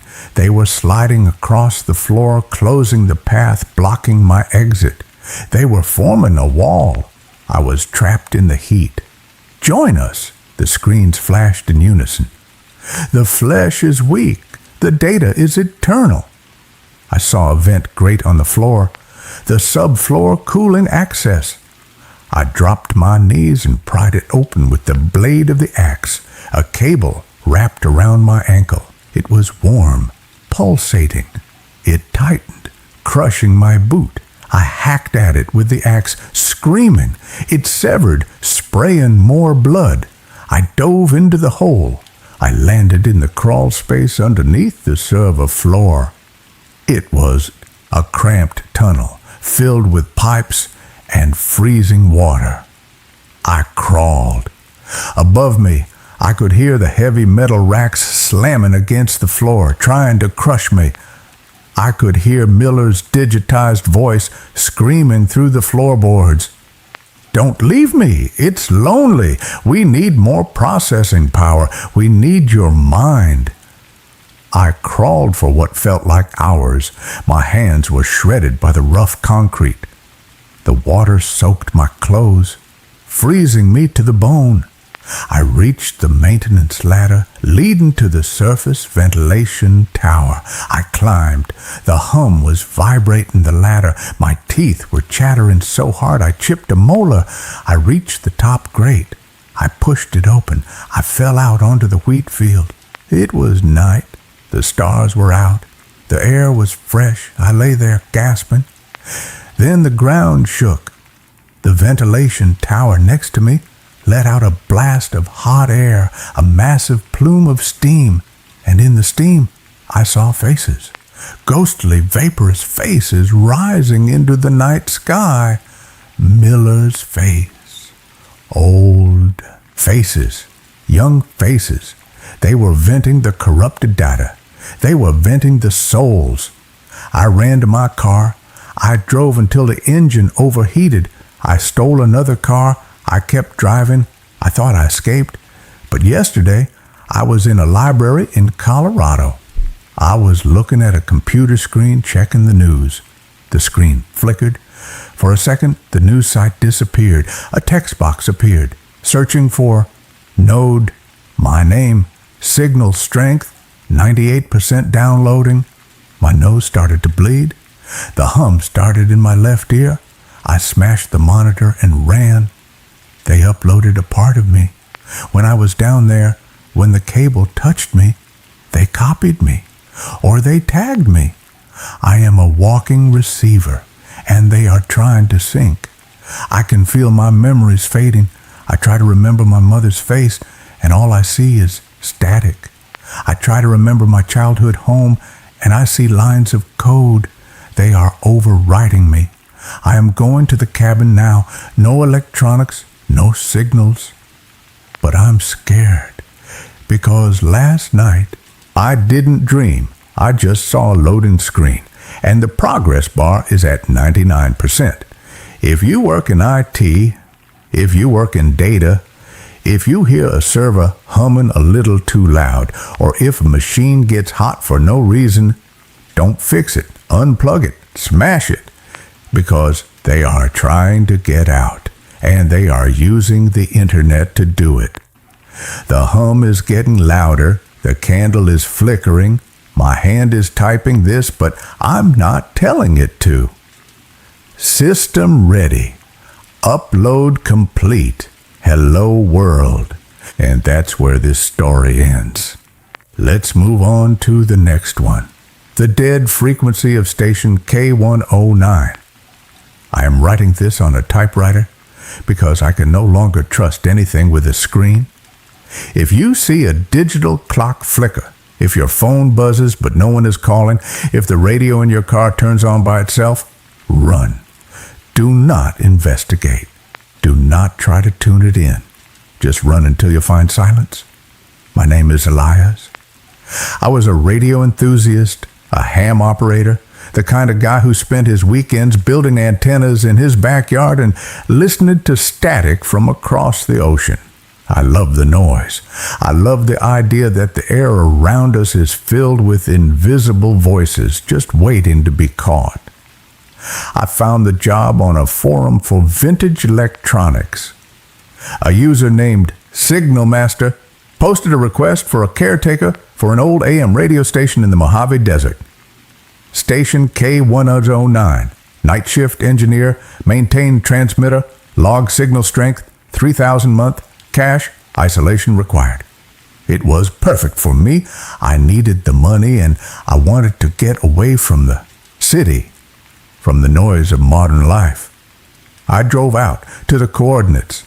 It was miles from civilization, a small concrete building at the base of a massive rusted radio tower that stretched hundreds of feet into the desert sky. The tower hummed. You could feel it in your teeth when you got close. The previous engineer was waiting for me. He was a thin, twitchy man named Ornate. He had dark circles under his eyes and chewed his fingernails until they bled. It's automated, Ornate said, shoving a ring of keys into my hand. The playlist is on a loop. Old jazz, big band, stuff nobody listens to. Your job is to keep the transmitter cool. Check the gauges. If the needle goes into the red, flip the breaker. That's it. Why do you need a person here if it's automated? I asked. Ornate looked at the tower. Because sometimes it drifts. The signal drifts. You have to bring it back. Drifts to where? He didn't answer. He got in his truck and sped off, leaving a cloud of dust that hung in the still air. I settled in. The station was a time capsule. Reel-to-reel tape decks, vacuum tube amplifiers, a smell of ozone and old dust. The only modern thing was a small mini fridge in the corner. The first week was peaceful. I sat in the control booth, watching the VU meters bounce to the rhythm of Duke Ellington and Benny Goodman.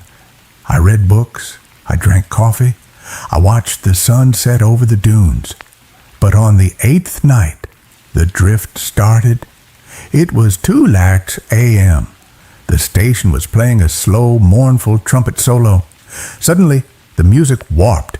It slowed down, the pitch dropping until it sounded like a dying cow. Woo! Then static, white noise that sounded like screaming. I looked at the frequency dial. It had moved. We were supposed to be at 1090 a.m.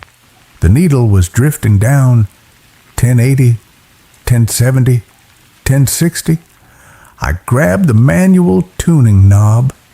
It was hot to the touch. I tried to turn it back, but it fought me. It felt like someone was holding it from the other side.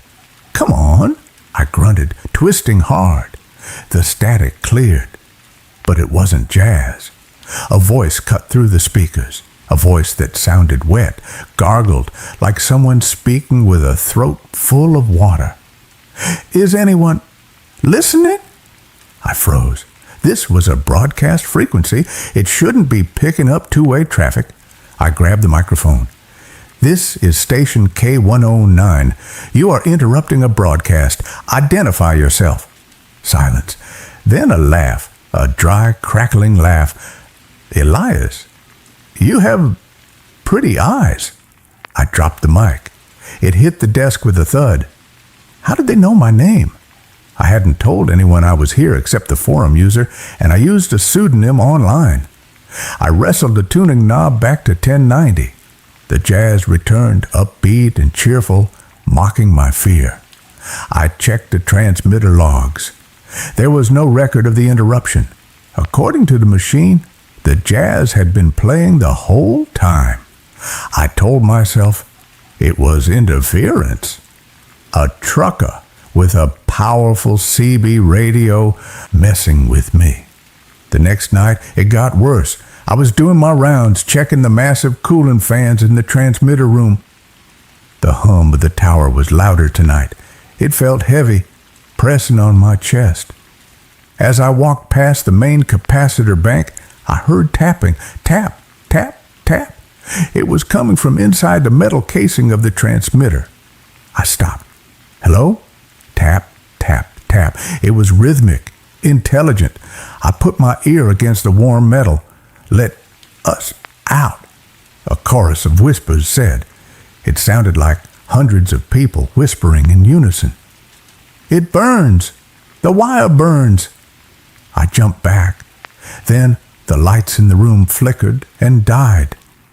The only light came from the glowing orange vacuum tubes inside the transmitter. In that dim orange light, I saw shadows moving, not on the walls, inside the tubes. The vacuum tubes were glass cylinders the size of milk jugs. Inside, filaments glowed to amplify the signal. But inside tube 4, something was crawling. A black, shadowy shape, pressing its hands against the glass from the inside. It had a face of pure anguish, mouth open in a silent scream. I ran back to the control booth and locked the door. I grabbed the station phone to call the owner. Signal master. The line was dead. No dial tone, just the sound of wind. Then the wind stopped, and a voice spoke. Don't leave, Elias. The broadcast is just starting. I slammed the phone down. I sat in the chair, staring at the glass window that looked out into the desert. It was pitch black outside. Then the on-air light turned on. I hadn't touched the console. The music stopped. A voice came over the studio monitors. It was my voice. "Welcome back to the midnight hour," the voice said. "Tonight, we have a special request for Elias, a song from the other side." Then a sound began to play. It wasn't music. It was the sound of digging. Shovels hitting dirt, crunch, scrape. Then the sound of wood splintering. A coffin lid breaking. Then heavy breathing. I covered my ears. "Stop it! Stop it!" I reached for the master brake to kill the power. My hand stopped inches from the switch. Pain, white-hot pain shot through my arm. I looked down. My veins. The veins in my arm were glowing orange, like the vacuum tubes. I could feel the electricity surging through me. I was becoming part of the circuit. "Do not cut the signal," my own voice said through the speakers. "We need the carrier wave. We need to travel." I fell to the floor, convulsing. The pain was unbearable. I could feel voices in my head, memories that weren't mine. I remembered dying in a fire. I remembered drowning in a lake. I remembered being buried alive. They were the voices of the dead, and they were using the radio tower as a bridge. I blacked out. I woke up the next morning on the floor. The sun was shining. The jazz was playing. My arm was burned, a Lichtenberg figure scar tracing down my skin like a lightning strike.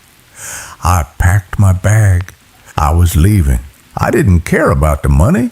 I walked to my car. It wouldn't start. The battery was dead, completely drained. I checked my phone. Dead.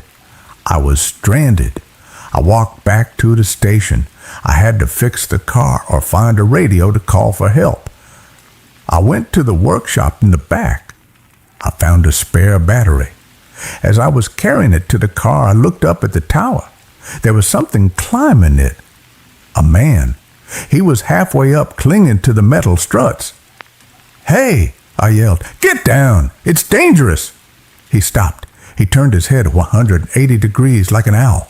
It was ornate, the previous engineer, but his eyes were gone, burned out sockets, and his mouth was sewn shut with copper wire. He let go of the tower. He fell hundreds of feet. I watched him hit the ground. Thud. I ran over to him. His body shattered on impact, but there was no blood. He was hollow. His skin was just a shell. Inside, he was filled with old radio parts, transistors, wires, capacitors. He was a machine made of meat and junk. And he was still moving. His broken hand reached up and grabbed my ankle. A voice came from his chest, sounding like a broken speaker. "You are the new component. You must maintain the signal."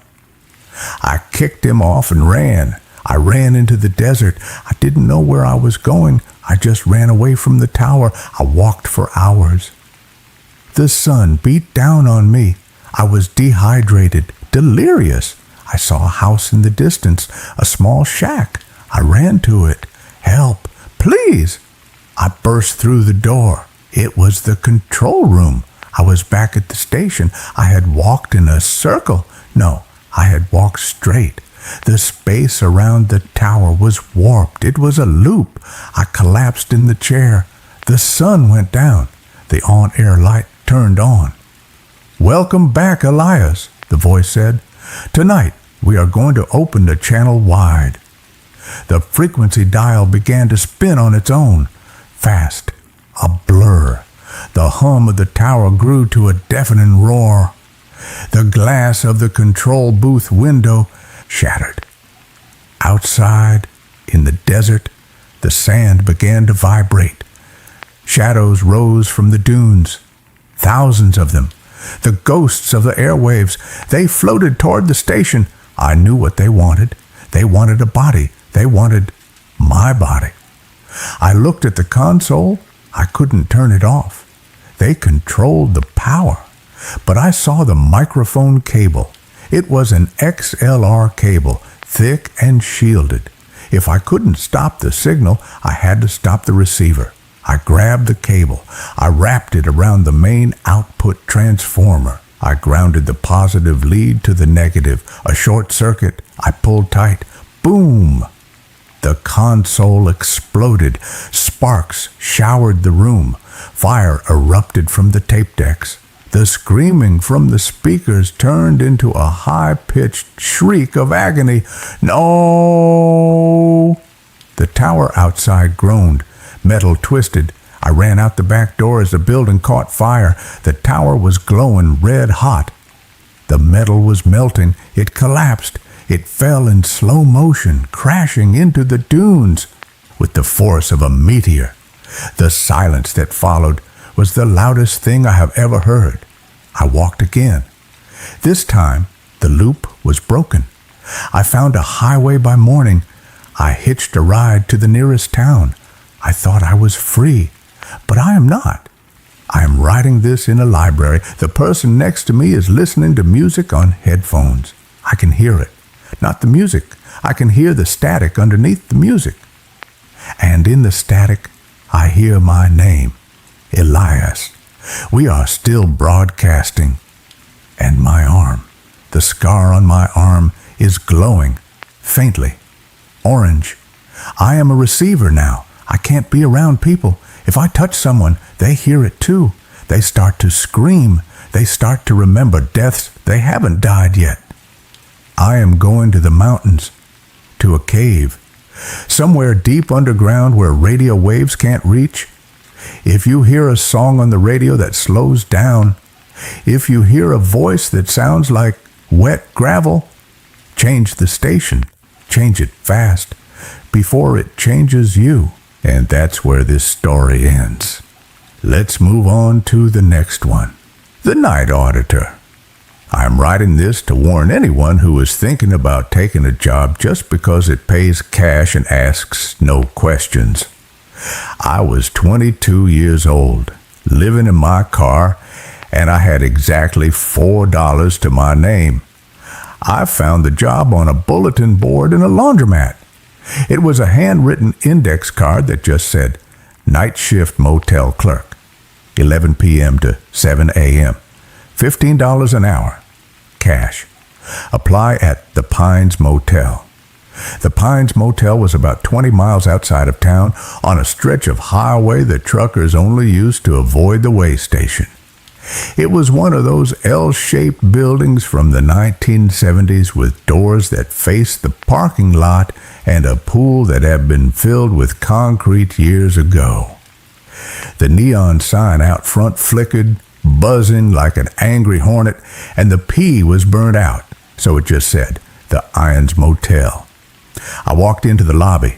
It smelled like stale cigarette smoke and lemon pledge. The manager was a guy named Earl. He was missing 2 fingers on his left hand and looked like he hadn't slept in a week. You got a car? Earl asked me.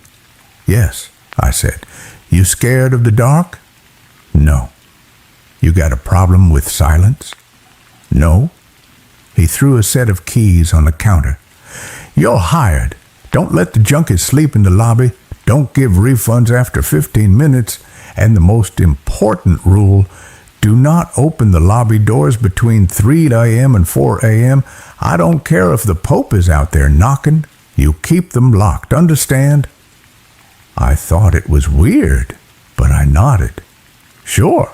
Why? Earl didn't look at me. He just started counting cash from the register.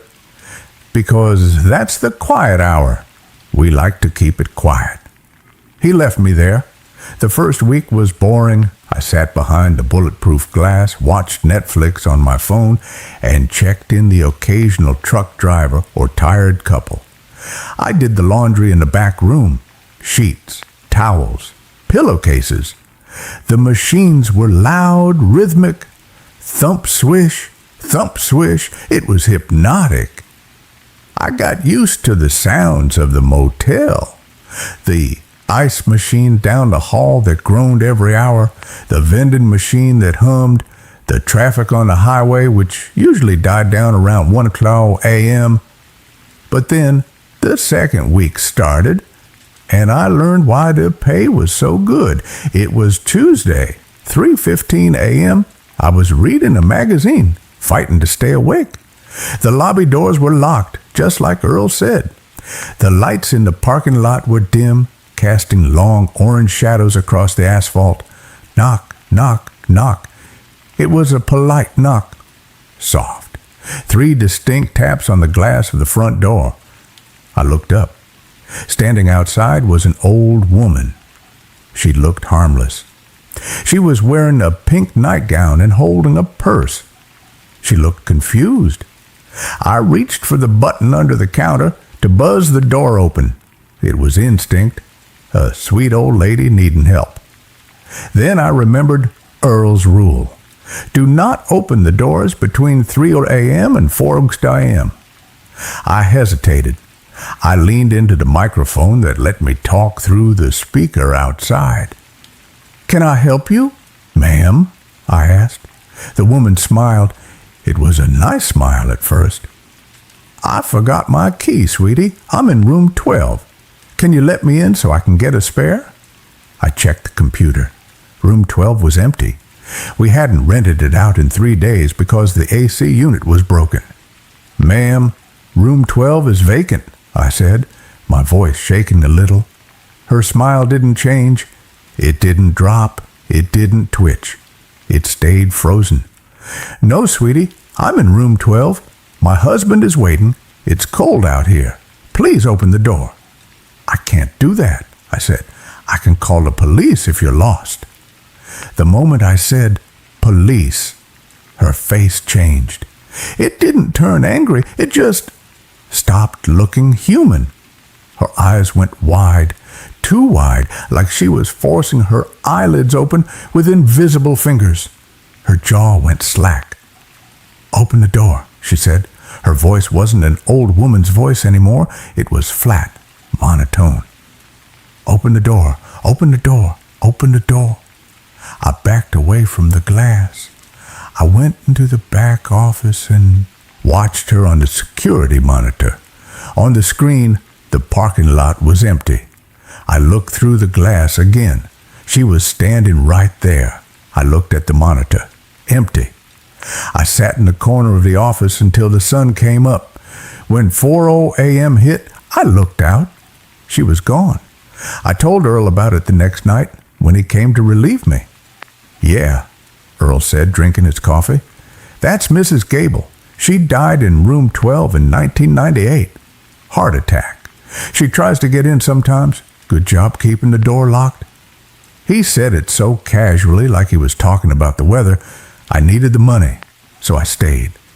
I told myself it was a hallucination from lack of sleep. 2 nights later, it happened again. 3:30 a.m. Bang, bang, bang. This time, it wasn't polite. Someone was hammering on the glass. I looked up. It was a man in a police uniform. He looked frantic. He had blood on his forehead. "Open up," he screamed. "There's been an accident. I need to use the phone. My radio is dead." My heart hammered in my chest. A cop. An injured cop. I had to help him. I stood up and reached for the buzzer. Then I saw his badge. It was blank. Just a piece of shiny metal. No numbers. No name. I looked at his police car in the parking lot. There wasn't one. He had just appeared. "Where is your car, officer?" I asked through the speaker. He stopped banging. He stared at me. His eyes were black, not dark brown. Black. No whites. "The car's down the road," he said. His voice was smooth, too smooth, like a radio DJ. "Just open the door, kid. Don't you want to be a hero?" "I'm calling 911, I said. He laughed. It was a terrible sound. It sounded like metal grinding on metal. "The lines are down, kid. You know they are." I picked up the lobby phone. Dead tone. I looked back at the door. The cop was pressing his face against the glass. His nose was squashed flat. He was licking the glass. A long gray tongue slid up the pane, leaving a smear of slime. "Let me in," he whispered. "I'm so hungry." I ran to the back room and locked myself in the laundry closet. I sat on a pile of dirty towels and covered my ears. I could hear him banging on the glass for an hour. Bang, bang, bang. "Open up, open up." Then, at 4:01 a.m., silence. I came out. The glass was smeared with grease, but there was no one there. I started looking for another job that morning, but I couldn't find one. I was stuck. The final straw happened on my last night. It was raining. A heavy thunderstorm rain that shook the windows. I was prepared. I had headphones. I had my back to the door. I was going to ignore everything until 4 a.m. At 3:15 a.m., the phone behind the desk rang. Not the lobby phone, the internal phone, the one that guests used to call the front desk. I looked at the caller ID, room 109. Room 109 was at the far end of the lot. It was the storage room. Earl kept old mattresses and broken lamps in there. It didn't even have a bed. It was locked from the outside with a padlock. I let it ring, ring, ring, ring. It wouldn't stop. Finally, I picked it up. "Front desk." "He's in here," a voice whispered. It was my voice. I froze. "What?" "He's in here with me," my voice whispered back to me through the phone. "He's hiding behind the mattresses. He's waiting for you to come check the room." I slammed the phone down. Then I saw movement on the security cameras. Monitor 4 showed the walkway outside room 109. The door to room 109 was open. I knew I had locked it. Earl had the only key. I watched the screen. Something was crawling out of the room. It looked like a spider, but it was the size of a man. It had too many limbs. It was naked, pale, and hairless. It crawled along the concrete walkway, moving jerky and fast. It crawled up the wall and onto the roof. It was heading toward the lobby. I heard the sound of footsteps on the roof above my head. Thump, thump, thump. Dust fell from the ceiling tiles. I grabbed the master. Keys. I grabbed my backpack.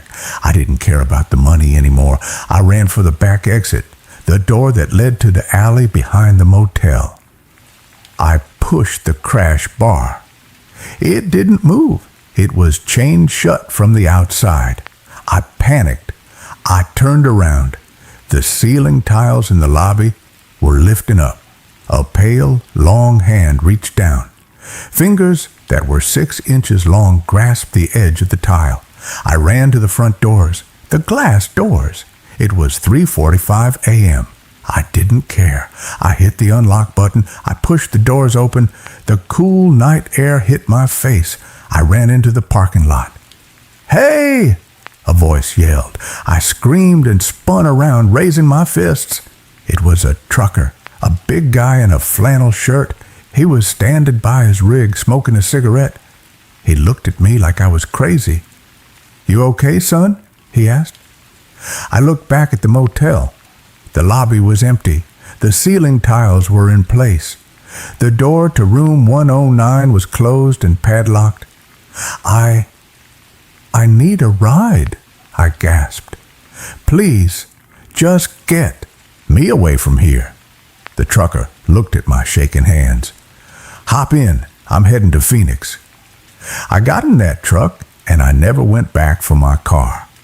I left my clothes, my phone charger, and my $4 in the glove box. I called Earl from a payphone in Arizona 2 days later.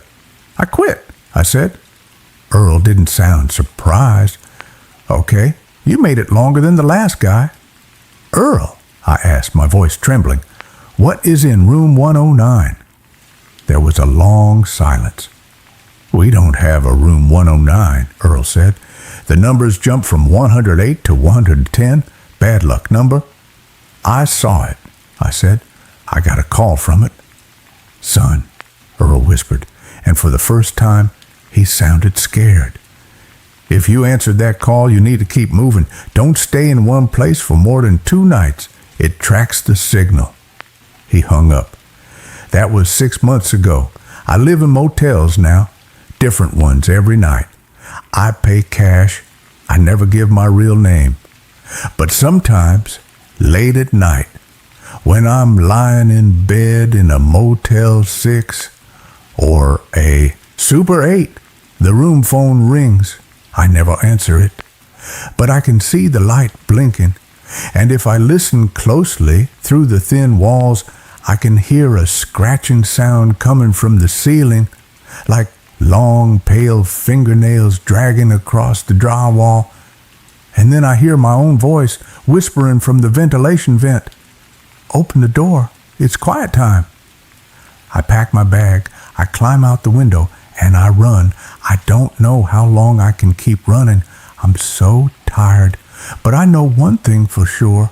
I am never, ever taking a night shift job again. And that's where this story ends. Let's move on to the next one. I accepted a winter caretaker position at a geothermal research station in Greenland. The heat keeps rising, but the snow never melts. The job market for theoretical geologists with a revoked tenure and a history of public breakdowns is, as you might expect, incredibly thin.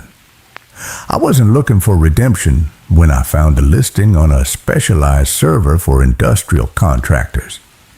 I was looking for a hole to crawl into, somewhere the noise of the world couldn't reach me, where I could pay off my legal fees and drink cheap whiskey until my liver gave out. The listing was for a site monitor at the Helios geothermal station. Location: Northeast Greenland National Park, roughly 300 miles from the nearest permanent settlement. Duration: 6 months of polar night. Pay: an absurd sum deposited weekly into an offshore account. The interview was conducted over a satellite phone that crackled like a Geiger counter. The man on the other end, a Dr. Vorgan, didn't ask about my academic scandal. He didn't ask about the incident at the university. He only asked about my aptitude for solitude. "The station is automated, Mr. Thorne," Vorgan said, his voice tinny and distant. "The drilling phase concluded 3 years ago. We are currently in the harvest phase. The turbines run themselves. The data uploads itself. We need a human presence solely for manual override in case of catastrophic containment failure. You are essentially a fleshy insurance policy." "Containment failure?" I asked, looking at the half-empty bottle of scotch on my desk. "I thought this was a geothermal plant. Steam and turbines. What are we containing?" There was a pause on the line, a pause that lasted just a few seconds too long. "Pressure, Mr. Thorne," Vorgan said finally. "We are tapping into a pocket of the mantle that is volatile, high pressure, high toxicity. If the seals blow, we need someone to manually engage the lockdown clamps before the valley is flooded with superheated gas. Can you handle a wrench and a checklist?" "I can handle a wrench," I said. 2 weeks later, I was standing on the deck of a heavy-duty icebreaker, watching the coast of Greenland rise out of the gray Atlantic like the spine of a dead leviathan. The air was so cold it felt like swallowing glass. The sky was a bruising purple, the sun already dipping below the horizon for the long winter sleep. We docked at a supply outpost, and from there a helicopter took me inland. We flew over endless sheets of white, broken only by the jagged black teeth of mountains. It was beautiful, in the way a tomb is beautiful, pristine, silent, and utterly hostile to life. Helios 4 sat in a crater-like valley surrounded by glacial walls. It didn't look like a power plant. It looked like a bunker. It was a squat hexagonal structure made of reinforced concrete and dark steel, half buried in the permafrost. A massive array of steam vents pointed toward the sky, but oddly, there was no steam, no plumes of white vapor, just the shimmer and heat haze distorting the air above the vents. The pilot didn't shut off the rotors. He didn't help me with my bags. He just hovered a few feet off the helipad, waited for me to jump out, and then banked hard, disappearing into the gathering dark before I even reached the airlock. I was alone. The interior of the station was surprisingly modern. It was all brushed steel, LED strips, and hermetic seals. It hummed with a low, thrumming vibration that I felt in my teeth. The air was recycled, smelling of ozone and coffee grounds. My living quarters were on level 1, the surface level. The control room was on level 2. The engineering deck was on level 3. And below that, accessible only by a freight elevator with a retinal scanner, was the shaft. That was where the drill went down. Down through the crust, down through the rock, tapping into whatever heat source Vorgan had found. The first month was exactly what I wanted. It was boring. My routine was simple. Wake up at 0600, though morning was a theoretical concept in the pitch black of polar winter. Check the pressure gauges in the control room, log the turbine output, eat a freeze-dried meal, read, sleep. The station was warm. Too warm, actually. I walked around in a t-shirt and sweatpants. The thermostat was set to 68 degrees, but the ambient temperature hovered around 75. I tried to lower it, but the system overrode my commands. Exterior temp, 40F. Interior temp, 75F. System optimal. I spent my free time exploring the digital archives of the station. I wanted to know what we were sitting on. Most of the files were encrypted, but I found the initial geological surveys. They didn't make sense. The surveys showed a massive heat anomaly. That was normal, but the shape of the anomaly wasn't a pocket or a vein. It was a sphere, a perfect thermal sphere located 3 miles beneath the ice. Magma doesn't form perfect spheres. It flows, it follows fissures. This looked like an object, a massive, hot object buried in the earth. I brushed it off. Sensor error, glitch in the mapping software. The trouble started on day 42. I was in the galley making coffee when I heard a sound coming from the ventilation duct above the stove. It sounded like singing, not music, not a radio. It was a human voice, female, humming a melody that was disjointed, rising and falling in quatertones that made my skin crawl. It was faint, echoing through the metal ducts like it was traveling a great distance. I froze, the coffee pot hovering over my mug. "Hello?" I called out. The humming stopped instantly. I waited. Silence. Just the omnipresent thrum, thrum, thrum of the station's heartbeat. I grabbed my radio. "Base, this is Thorne. Do we have any maintenance crews in the sector? Over." Static. The satellite link was down. It went down often due to the magnetic interference from the aurora borealis. But the timing felt wrong. I spent the next hour searching level 1 and level 2. I checked every closet, every crawl space, nothing. Just me and the hum. I convinced myself it was the wind. The wind in Greenland can sound like anything. Screaming trains, crying babies, humming women. It plays tricks on the mind when you haven't spoken to another soul in 6 weeks. But the next night, the heat went up. I woke up sweating. My sheets were soaked. The air in my cabin was thick and heavy. I looked at the digital thermometer on the wall, 82 degrees Fahrenheit.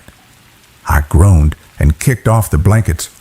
I walked to the control room to check the HVAC system. The readout on the main console was flashing red. Warning, thermal spike in Sector 4.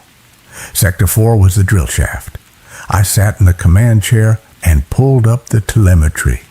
The temperature at the bottom of the shaft at the injection point had jumped by 400 degrees in the last hour. That shouldn't happen. Geothermal energy is constant. It doesn't spike unless there's an eruption. I initiated the coolant flush. Gallons of liquid nitrogen were pumped down the sleeve of the drill to regulate the temperature. I watched the numbers. They didn't drop. They kept climbing. Injection point temp, 1200 F, a 1300 F, 1400 F. And then the audio sensors at the bottom of the shaft triggered. The system was designed to listen for rock fractures, the sound of the earth cracking under pressure. But the audio file that popped up on my screen wasn't the sound of cracking rock. It was a rhythmic thumping. Boom, boom, boom, boom, boom, boom. It was slow, massive. It sounded like a heartbeat. I stared at the screen, sweat dripping down my nose onto the keyboard. "What are we drilling into?" I whispered. I didn't sleep that night. I sat in the control room, watching the numbers climb, listening to that impossible heartbeat thudding through the speakers. Around 400 hours, the temperature stabilized at 1500 degrees. The heartbeat stopped. I decided I needed to go down there. The rules Vorgan gave me were clear. Manual override only in case of catastrophic failure. Well, a heartbeat in the Earth's crust felt pretty catastrophic to me. I took the freight elevator down. Level 3, engineering. The air here was stifling. It smelled of sulfur and something else, something sweet, like rotting fruit. I walked to the heavy blast doors that led to the maintenance catwalk of the shaft. I swiped my key card. The light turned green. The hydraulic locks disengaged with a hiss. I pulled the heavy steel door open. The heat hit me like a physical blow. It was suffocating. I stepped onto the catwalk. It was a metal grate suspended over a black abyss. In the center of the abyss was the drill. It was a massive column of titanium and reinforced steel descending into the dark. It vibrated violently. I walked to the edge of the railing and shone my high-powered flashlight down. The beam cut through the steam and the dark, illuminating the sheer rock walls of the shaft. But the walls weren't rock anymore. About 50 feet down, the gray granite gave way to something else. It was pink. It looked like tissue, like muscle fiber. The walls of the shaft were pulsing. I rubbed my eyes. "Nitrogen narcosis," I muttered. "Oxygen deprivation, heat stroke." I scrambled back to the door, sealed it, and ran back to the elevator. I went straight to the med bay on level 1. I hooked myself up to the vitals monitor.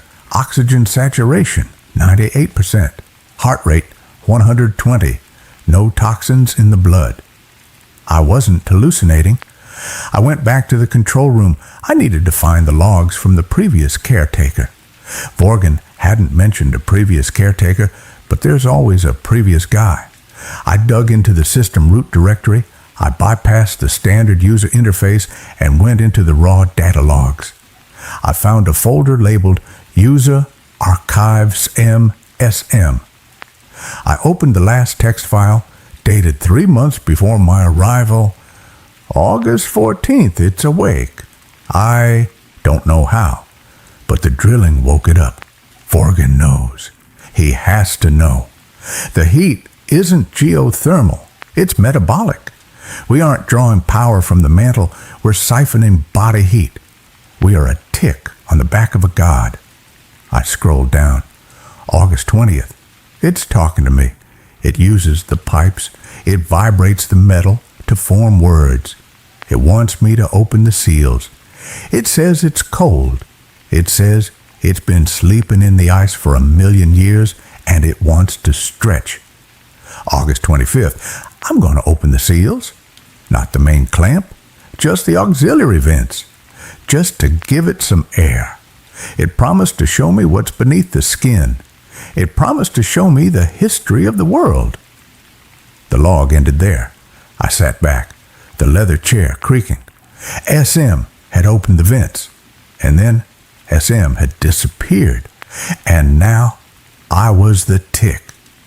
The lights in the control room flickered. The hum of the station changed pitch. It went from a mechanical drone to a wet, gurgling sound.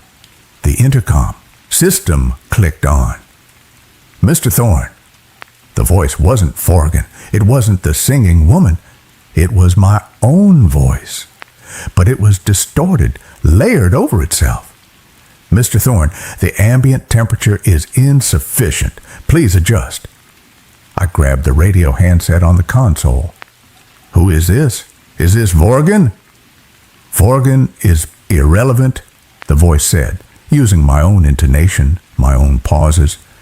We are the Helios. We are the vessel. The heat is rising, Mr. Thorne. Why do you resist the thaw? I'm shutting it down, I said. I'm engaging the emergency lockdown. That would be unwise. The pressure must be released. If you clamp the vein, the heart will burst. And if the heart bursts, the mountain falls. I slammed my hand onto the emergency lockdown button, a big red mushroom cap under a plastic guard. Sirens wailed. Red strobe lights began to flash. Lockdown initiated. Blast doors sealing. Ventilation closing. The voice on the intercom laughed. It was a terrible sound. It sounded like boulders grinding together. You cannot lock out the house, little flea. You are inside the house. The floor of the control room buckled. A crack appeared in the reinforced concrete. Steam, pink, sweet-smelling steam, hissed out of the fissure. I ran. I needed to get to the surface. I needed to get to the snowcat vehicle in the garage on level 1. I sprinted for the stairs, bypassing the elevator. I didn't trust the electronics anymore. The stairwell was sweltering. It was at least 100 degrees now. The metal railing was hot to the touch. As I climbed, I saw the walls changing. The brushed steel panels were blistering. The paint was bubbling, peeling back to reveal not concrete, not insulation. Veins, thick blue and purple veins pulsing beneath the surface of the walls.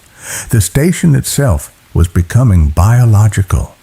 The organism beneath us wasn't just under the station, it was infecting the station. It was growing into the structure. I reached level 1. The hallway to the garage was a nightmare. The floor was soft. My boots sank into it like walking on a sponge. The air was thick with that sweet, rotting smell. I saw movement in the kitchen. I stopped. Standing by the stove was a figure. It was a man. He was wearing a jumpsuit with the name tag S. Miller. Miller? I gasped. He turned around. His face was gone. Where his eyes and nose and mouth should have been, there was just smooth, pink flesh, like a thumb. But his chest was split open. Ribs were cracked outward like a cage, and inside his chest cavity, nestled where his lung should be, was a drill bit, a small rotating piece of metal that spun lazily, grinding against his spine. He raised a hand. He pointed at the garage. "Run!" a voice spoke. It didn't come from him. It came from the vent above his head. "Run, little flea. It likes the chase. I didn't need telling twice. I bolted for the garage door. It was sealed. The lockdown I had initiated had locked me in. Damn it! I screamed, pounding on the control panel. I needed the manual release crank. It was in the supply closet down the hall. I turned back. The thing that used to be Miller was walking toward me. It shuffled, its feet dragging through the spongy floor. I ran past it, dodging its grasp of hands. I made it to the supply closet. I grabbed the heavy iron crank. When I turned around, Miller blocked the doorway. He lunged. I swung the crank. It hit him in the head with a wet thud. He didn't fall. The impact just dented the smooth flesh of his face. He grabbed me. His hands were boiling hot.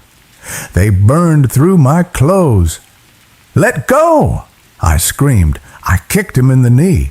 His leg snapped backward with a sickening crunch, bending the wrong way. He fell. I ran back to the garage door. I jammed the crank into the socket and turned. The gears ground together. The heavy door began to lift inch by agonizing inch. Cold air rushed in. Beautiful, freezing, sub-zero air. The snow rushed in with it, swirling across the garage floor. I dropped to my stomach and crawled under the door before it was fully open. I scrambled out onto the ice. The wind hit me, instantly freezing the sweat on my skin. I gasped, the cold burn in my lungs. I looked back at the station. It was glowing. The entire hexagonal structure was pulsating with a dull red light. The concrete walls were undulating, and the steam vents, they weren't venting steam, they were venting spores.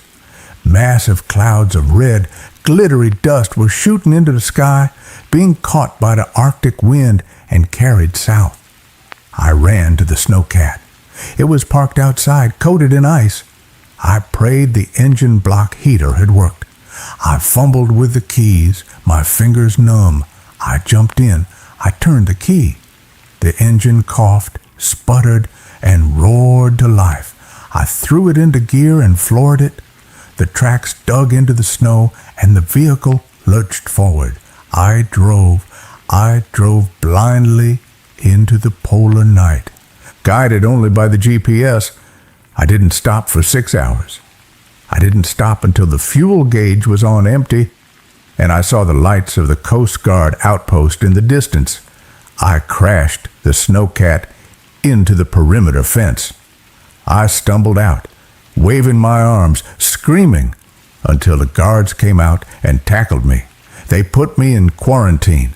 They thought I had hypothermia. They thought I had cabin fever psychosis. I tried to tell them about the heartbeat, about Miller, about the spores.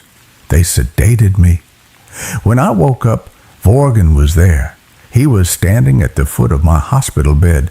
He was wearing a pristine suit. "You breached a contract, Mr. Thorne," he said calmly. "It's alive," I croaked. "The station, it's growing." "We know," Vorgan said. "Biomass conversion. It's a fascinating energy source, infinite renewal. We just had to integrate it." Miller was a prototype. You were the control group. You performed admirably. The lockdown actually accelerated the fusion process. The pressure spike forced the organism to bond with the architecture to survive. "You're insane. It's releasing spores. It's going to spread." Vorgan smiled. "Expansion is the nature of life, Mr. Thorne." He checked his watch. "You're free to go. We've wired the money. Your NDA is still in effect. If you speak to the press, we will release your medical records, the ones detailing your previous breakdown. No one will believe you." He left. I took the money. I left Greenland. I live in Arizona now. The desert, it's dry here. The ground is hard and dead. But I watch the weather reports. There's a new strain of fungal infection spreading in Northern Europe. They say it's mild. They say it causes a fever, a slight increase in body temperature.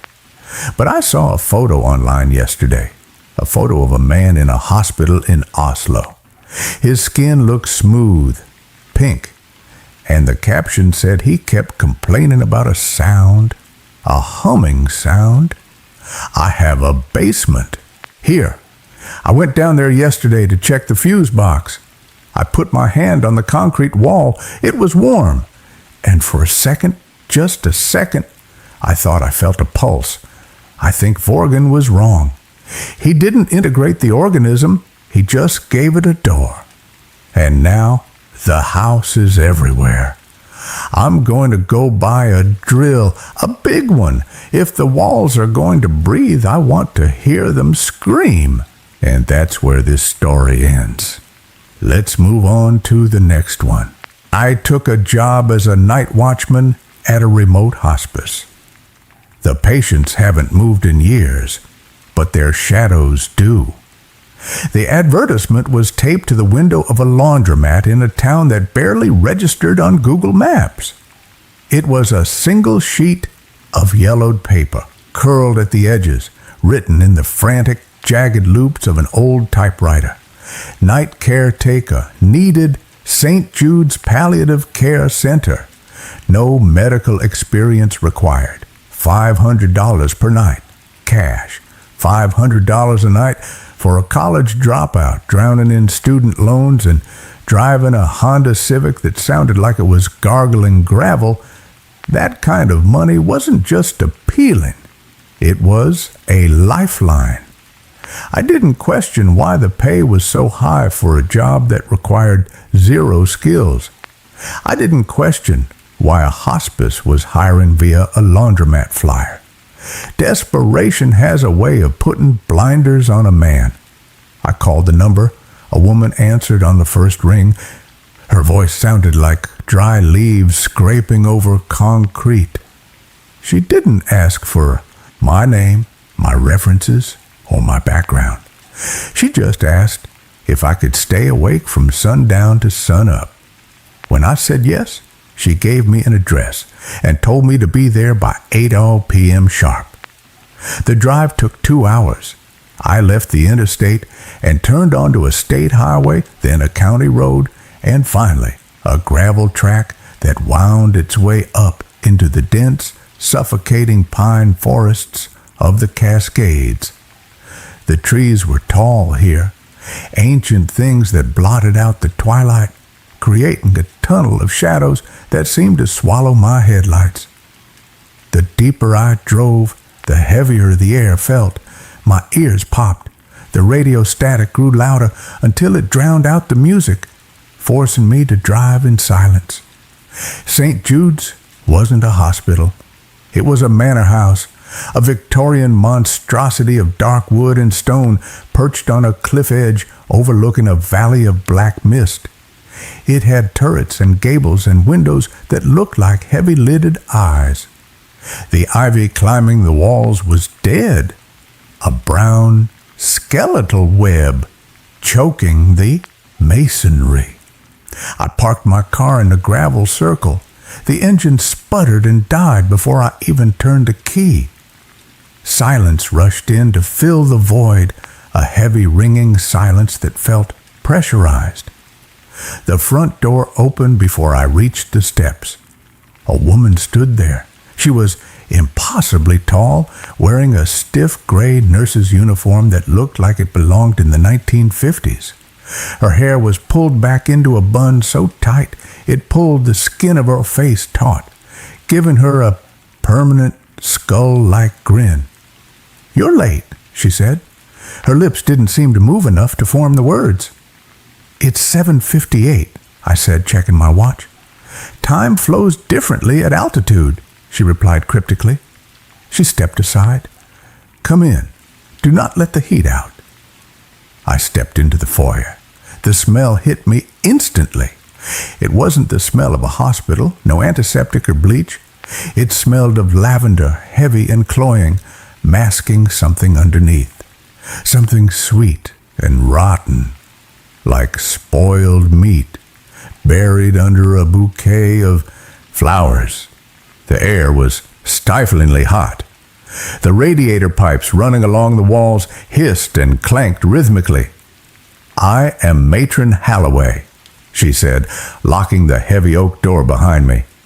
The sound of the deadbolt sliding home echoed like a gunshot. "You are here to watch the third floor, the west wing." "Just the third floor?" I asked.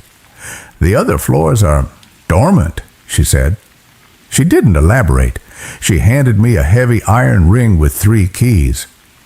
"The brass key opens a stairwell. The silver key opens a supply closet. The black key—" "You must never use the black key. It is for the basement. There is nothing in the basement that concerns you. Do you understand?" "Yes," I lied. I was already curious. "Your duties are simple," she continued, leading me up a grand staircase where the carpet was worn threadbare in a distinct path up the center. "Walk the hall, check the doors, ensure the residents remain in their beds. If the boiler acts up, bleed the radiator in the hallway, not the rooms.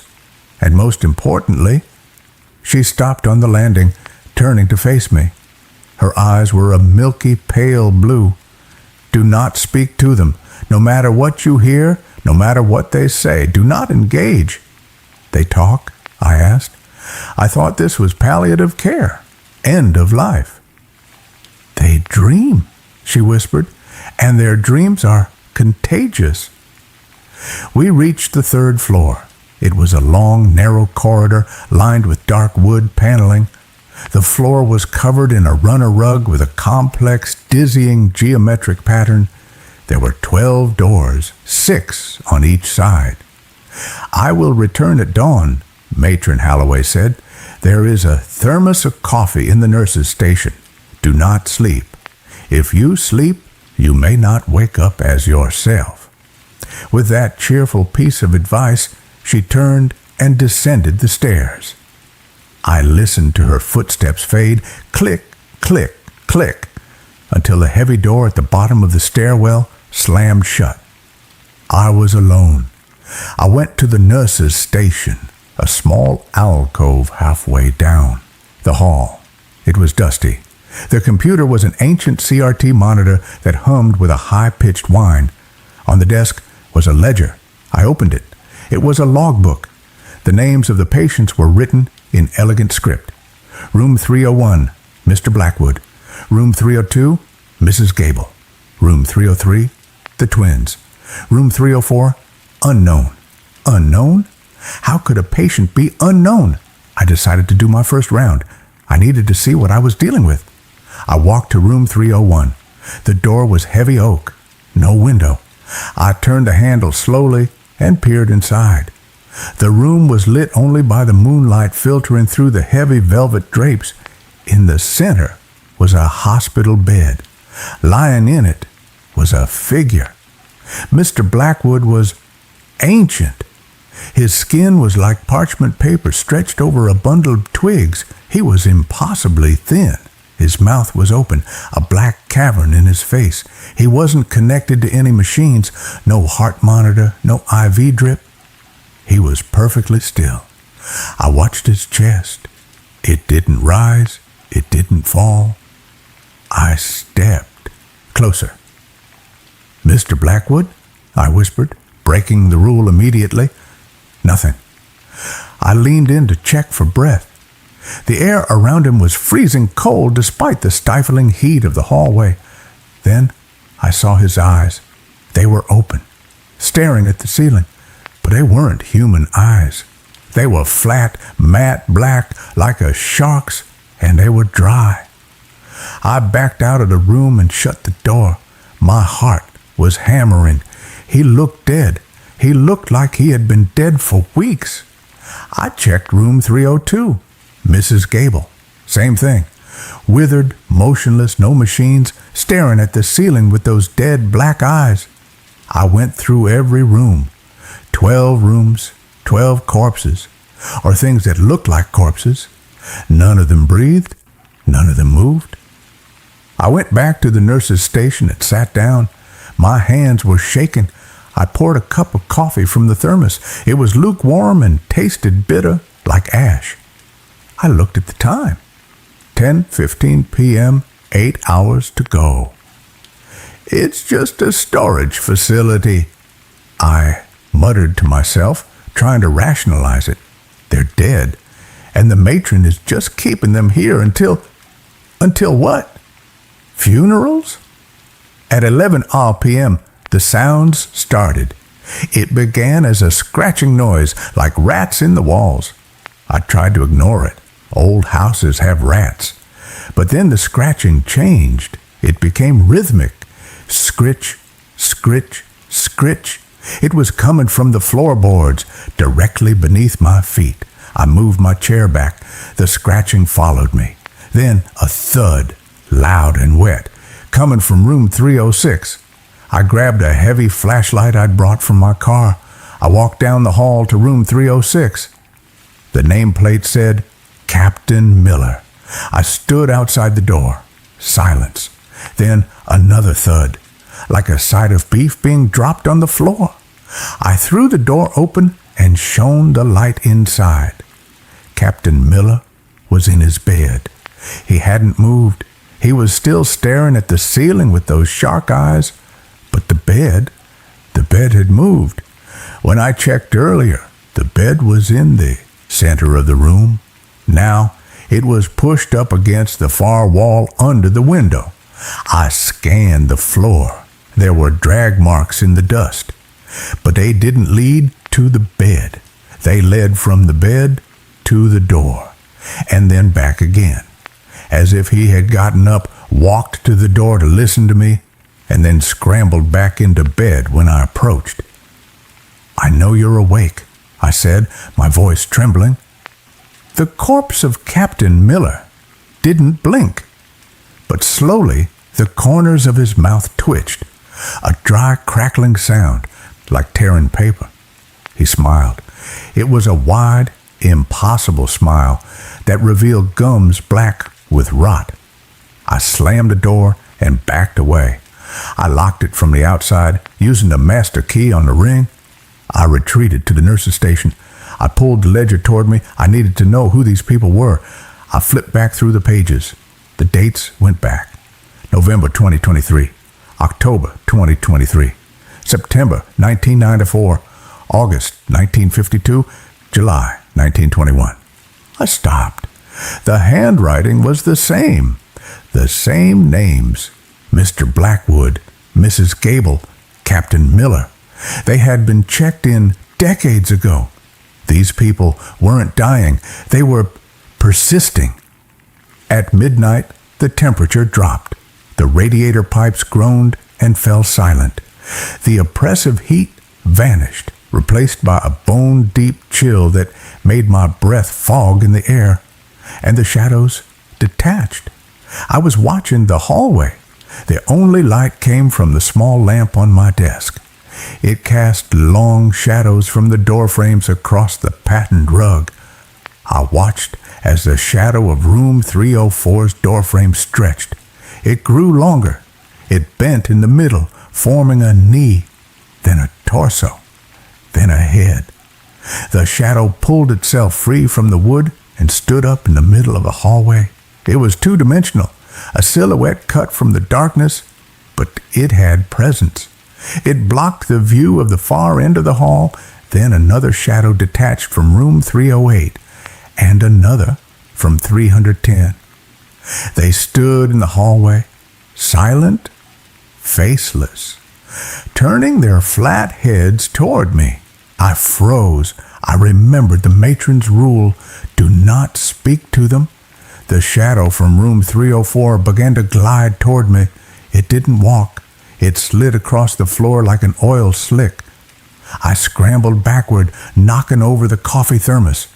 The brown liquid splashed onto the rug. The shadow paused at the spill. It crouched down. I watched in horror as it dipped a shadowy hand into the coffee. It brought the hand to where a mouth should be. It made a sound, a slurping, sucking sound. Then it spoke. "Bitter," the shadow whispered. The voice didn't come from the shadow itself. It came from the walls, vibrating the wood paneling. "We prefer sweet. We prefer vital." "What are you?" I whispered. "We are the guests," the shadow said. "The shells in the beds. They are just the heavy coats we wear during the day. The day is so bright. It burns. But the night is ours." It stood up and started moving toward me again. I ran. I grabbed the keys and sprinted for the stairwell. I shoved the brass key into the lock. It wouldn't turn. "Wrong key," the shadow whispered. It was right behind me now. I could feel the cold radiating off it. I fumbled with the ring.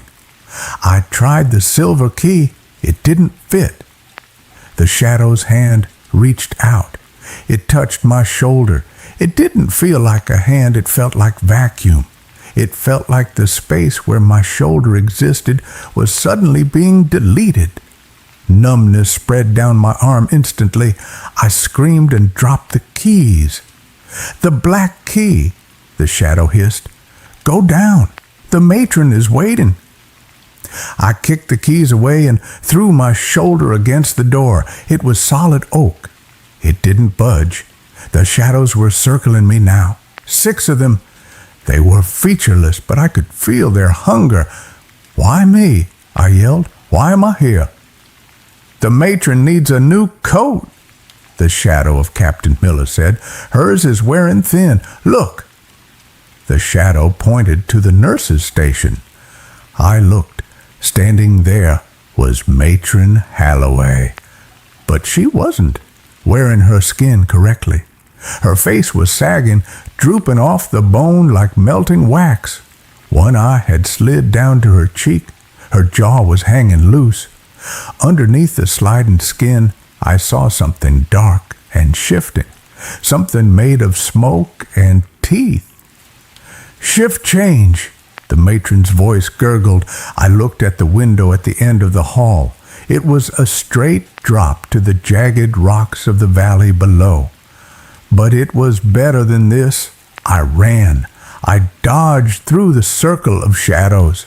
They swiped at me, their touches sending bolts of freezing numbness through my body. My left leg went dead, but I kept hopping.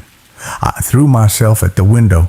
I expected the glass to shatter. It didn't. I bounced off. The glass was soft. It felt like rubber. It bent outward, catching me like a net, and then snapped back, throwing me onto the rug. I looked up at the window. The glass rippled. It wasn't glass. It was a membrane. A clear biological film stretched over the frame. The house wasn't a house. I looked at the walls. The wood paneling was pulsing, breathing. The geometric pattern on the rug was writhing, shifting like snakes. "You are inside," the matron gurgled, shambling toward me. She reached up and grabbed her own hair. She pulled. With a wet, tearing sound, she peeled her face off. Underneath, there was no skull, just a swirling vortex of black shadow. "We are all inside," she said. I crawled backward. My hand hit the keys I had dropped. The black key, the one she said never to use. The basement. If the stairwell door wouldn't open, maybe the supply closet would. No, that was a dead end. I looked at the floor. In the center of the rug, there was a hatch. I hadn't seen it before because the rug covered it, but the rug had pulled back, revealing a handle. It had a black keyhole. The shadows were closing in. The matron was looming over me, the darkness inside her reaching out like tendrils. I jammed the black key into the floor hatch. It turned with a fluid, organic click. I pulled the hatch open. I expected a ladder. I expected stairs. I saw a throat, a fleshy red pulsating tunnel going straight down into the dark. The walls of the tunnel were lined with teeth, rows and rows of molars the size of cinder blocks. The basement, the matron whispered. The stomach. I looked at the shadows. I looked at the teeth. Jump, the shadows whispered. Join the digestion. Become a coat. I didn't jump. I scrambled. I rolled to the side just as the matron lunged. She fell into the hole. She didn't scream. She laughed. A hollow, echoing laugh as she tumbled down into the gullet of the house. The house screamed. The walls shook. The floor buckled. The residents in the rooms began to wail. A high, piercing shriek that shattered the light bulbs. The shadows flickered and vanished. The illusion was breaking. I stood up on my numb leg. The stairwell door had swung open. The lock had shattered. I ran. I tumbled down the stairs, tripping, falling, breaking my nose on the banister. I didn't stop. I ran past the second floor, past the first floor. The foyer was changing. The wallpaper was peeling back to reveal raw muscle. The front door was teeth. I grabbed a heavy iron coat rack from the corner and smashed it into the front window. This glass was real. It shattered. I dove through the jagged hole, cutting my arms and face, and landed in the gravel driveway. I scrambled to my car. It started on the first try. I drove. I didn't look back. I drove down the mountain at 80 miles an hour, risking death on every curve. I didn't stop until I reached the next state. That was a week ago. I'm in a motel now. I keep the lights on. I keep the TV on, but I can't escape it. I looked in the mirror this morning. There is a loose patch of skin on my cheek, just a small spot. But when I touch it, I can't feel it, and underneath, I can feel something moving. I think the matron was right. I think I let the heat out, and now I'm getting cold. I just heard a car pull up outside the motel room. It sounds like an old engine. And now there is a knock at the door. 3 slow, heavy knocks. Thump, thump, thump. And a voice. You forgot your paycheck, Mr. Evans. It's the matron's voice. And then the sound of a key sliding into the lock. A black key. I'm going to the window. I'm going to run. But the window, the glass looks soft. It looks like it's breathing.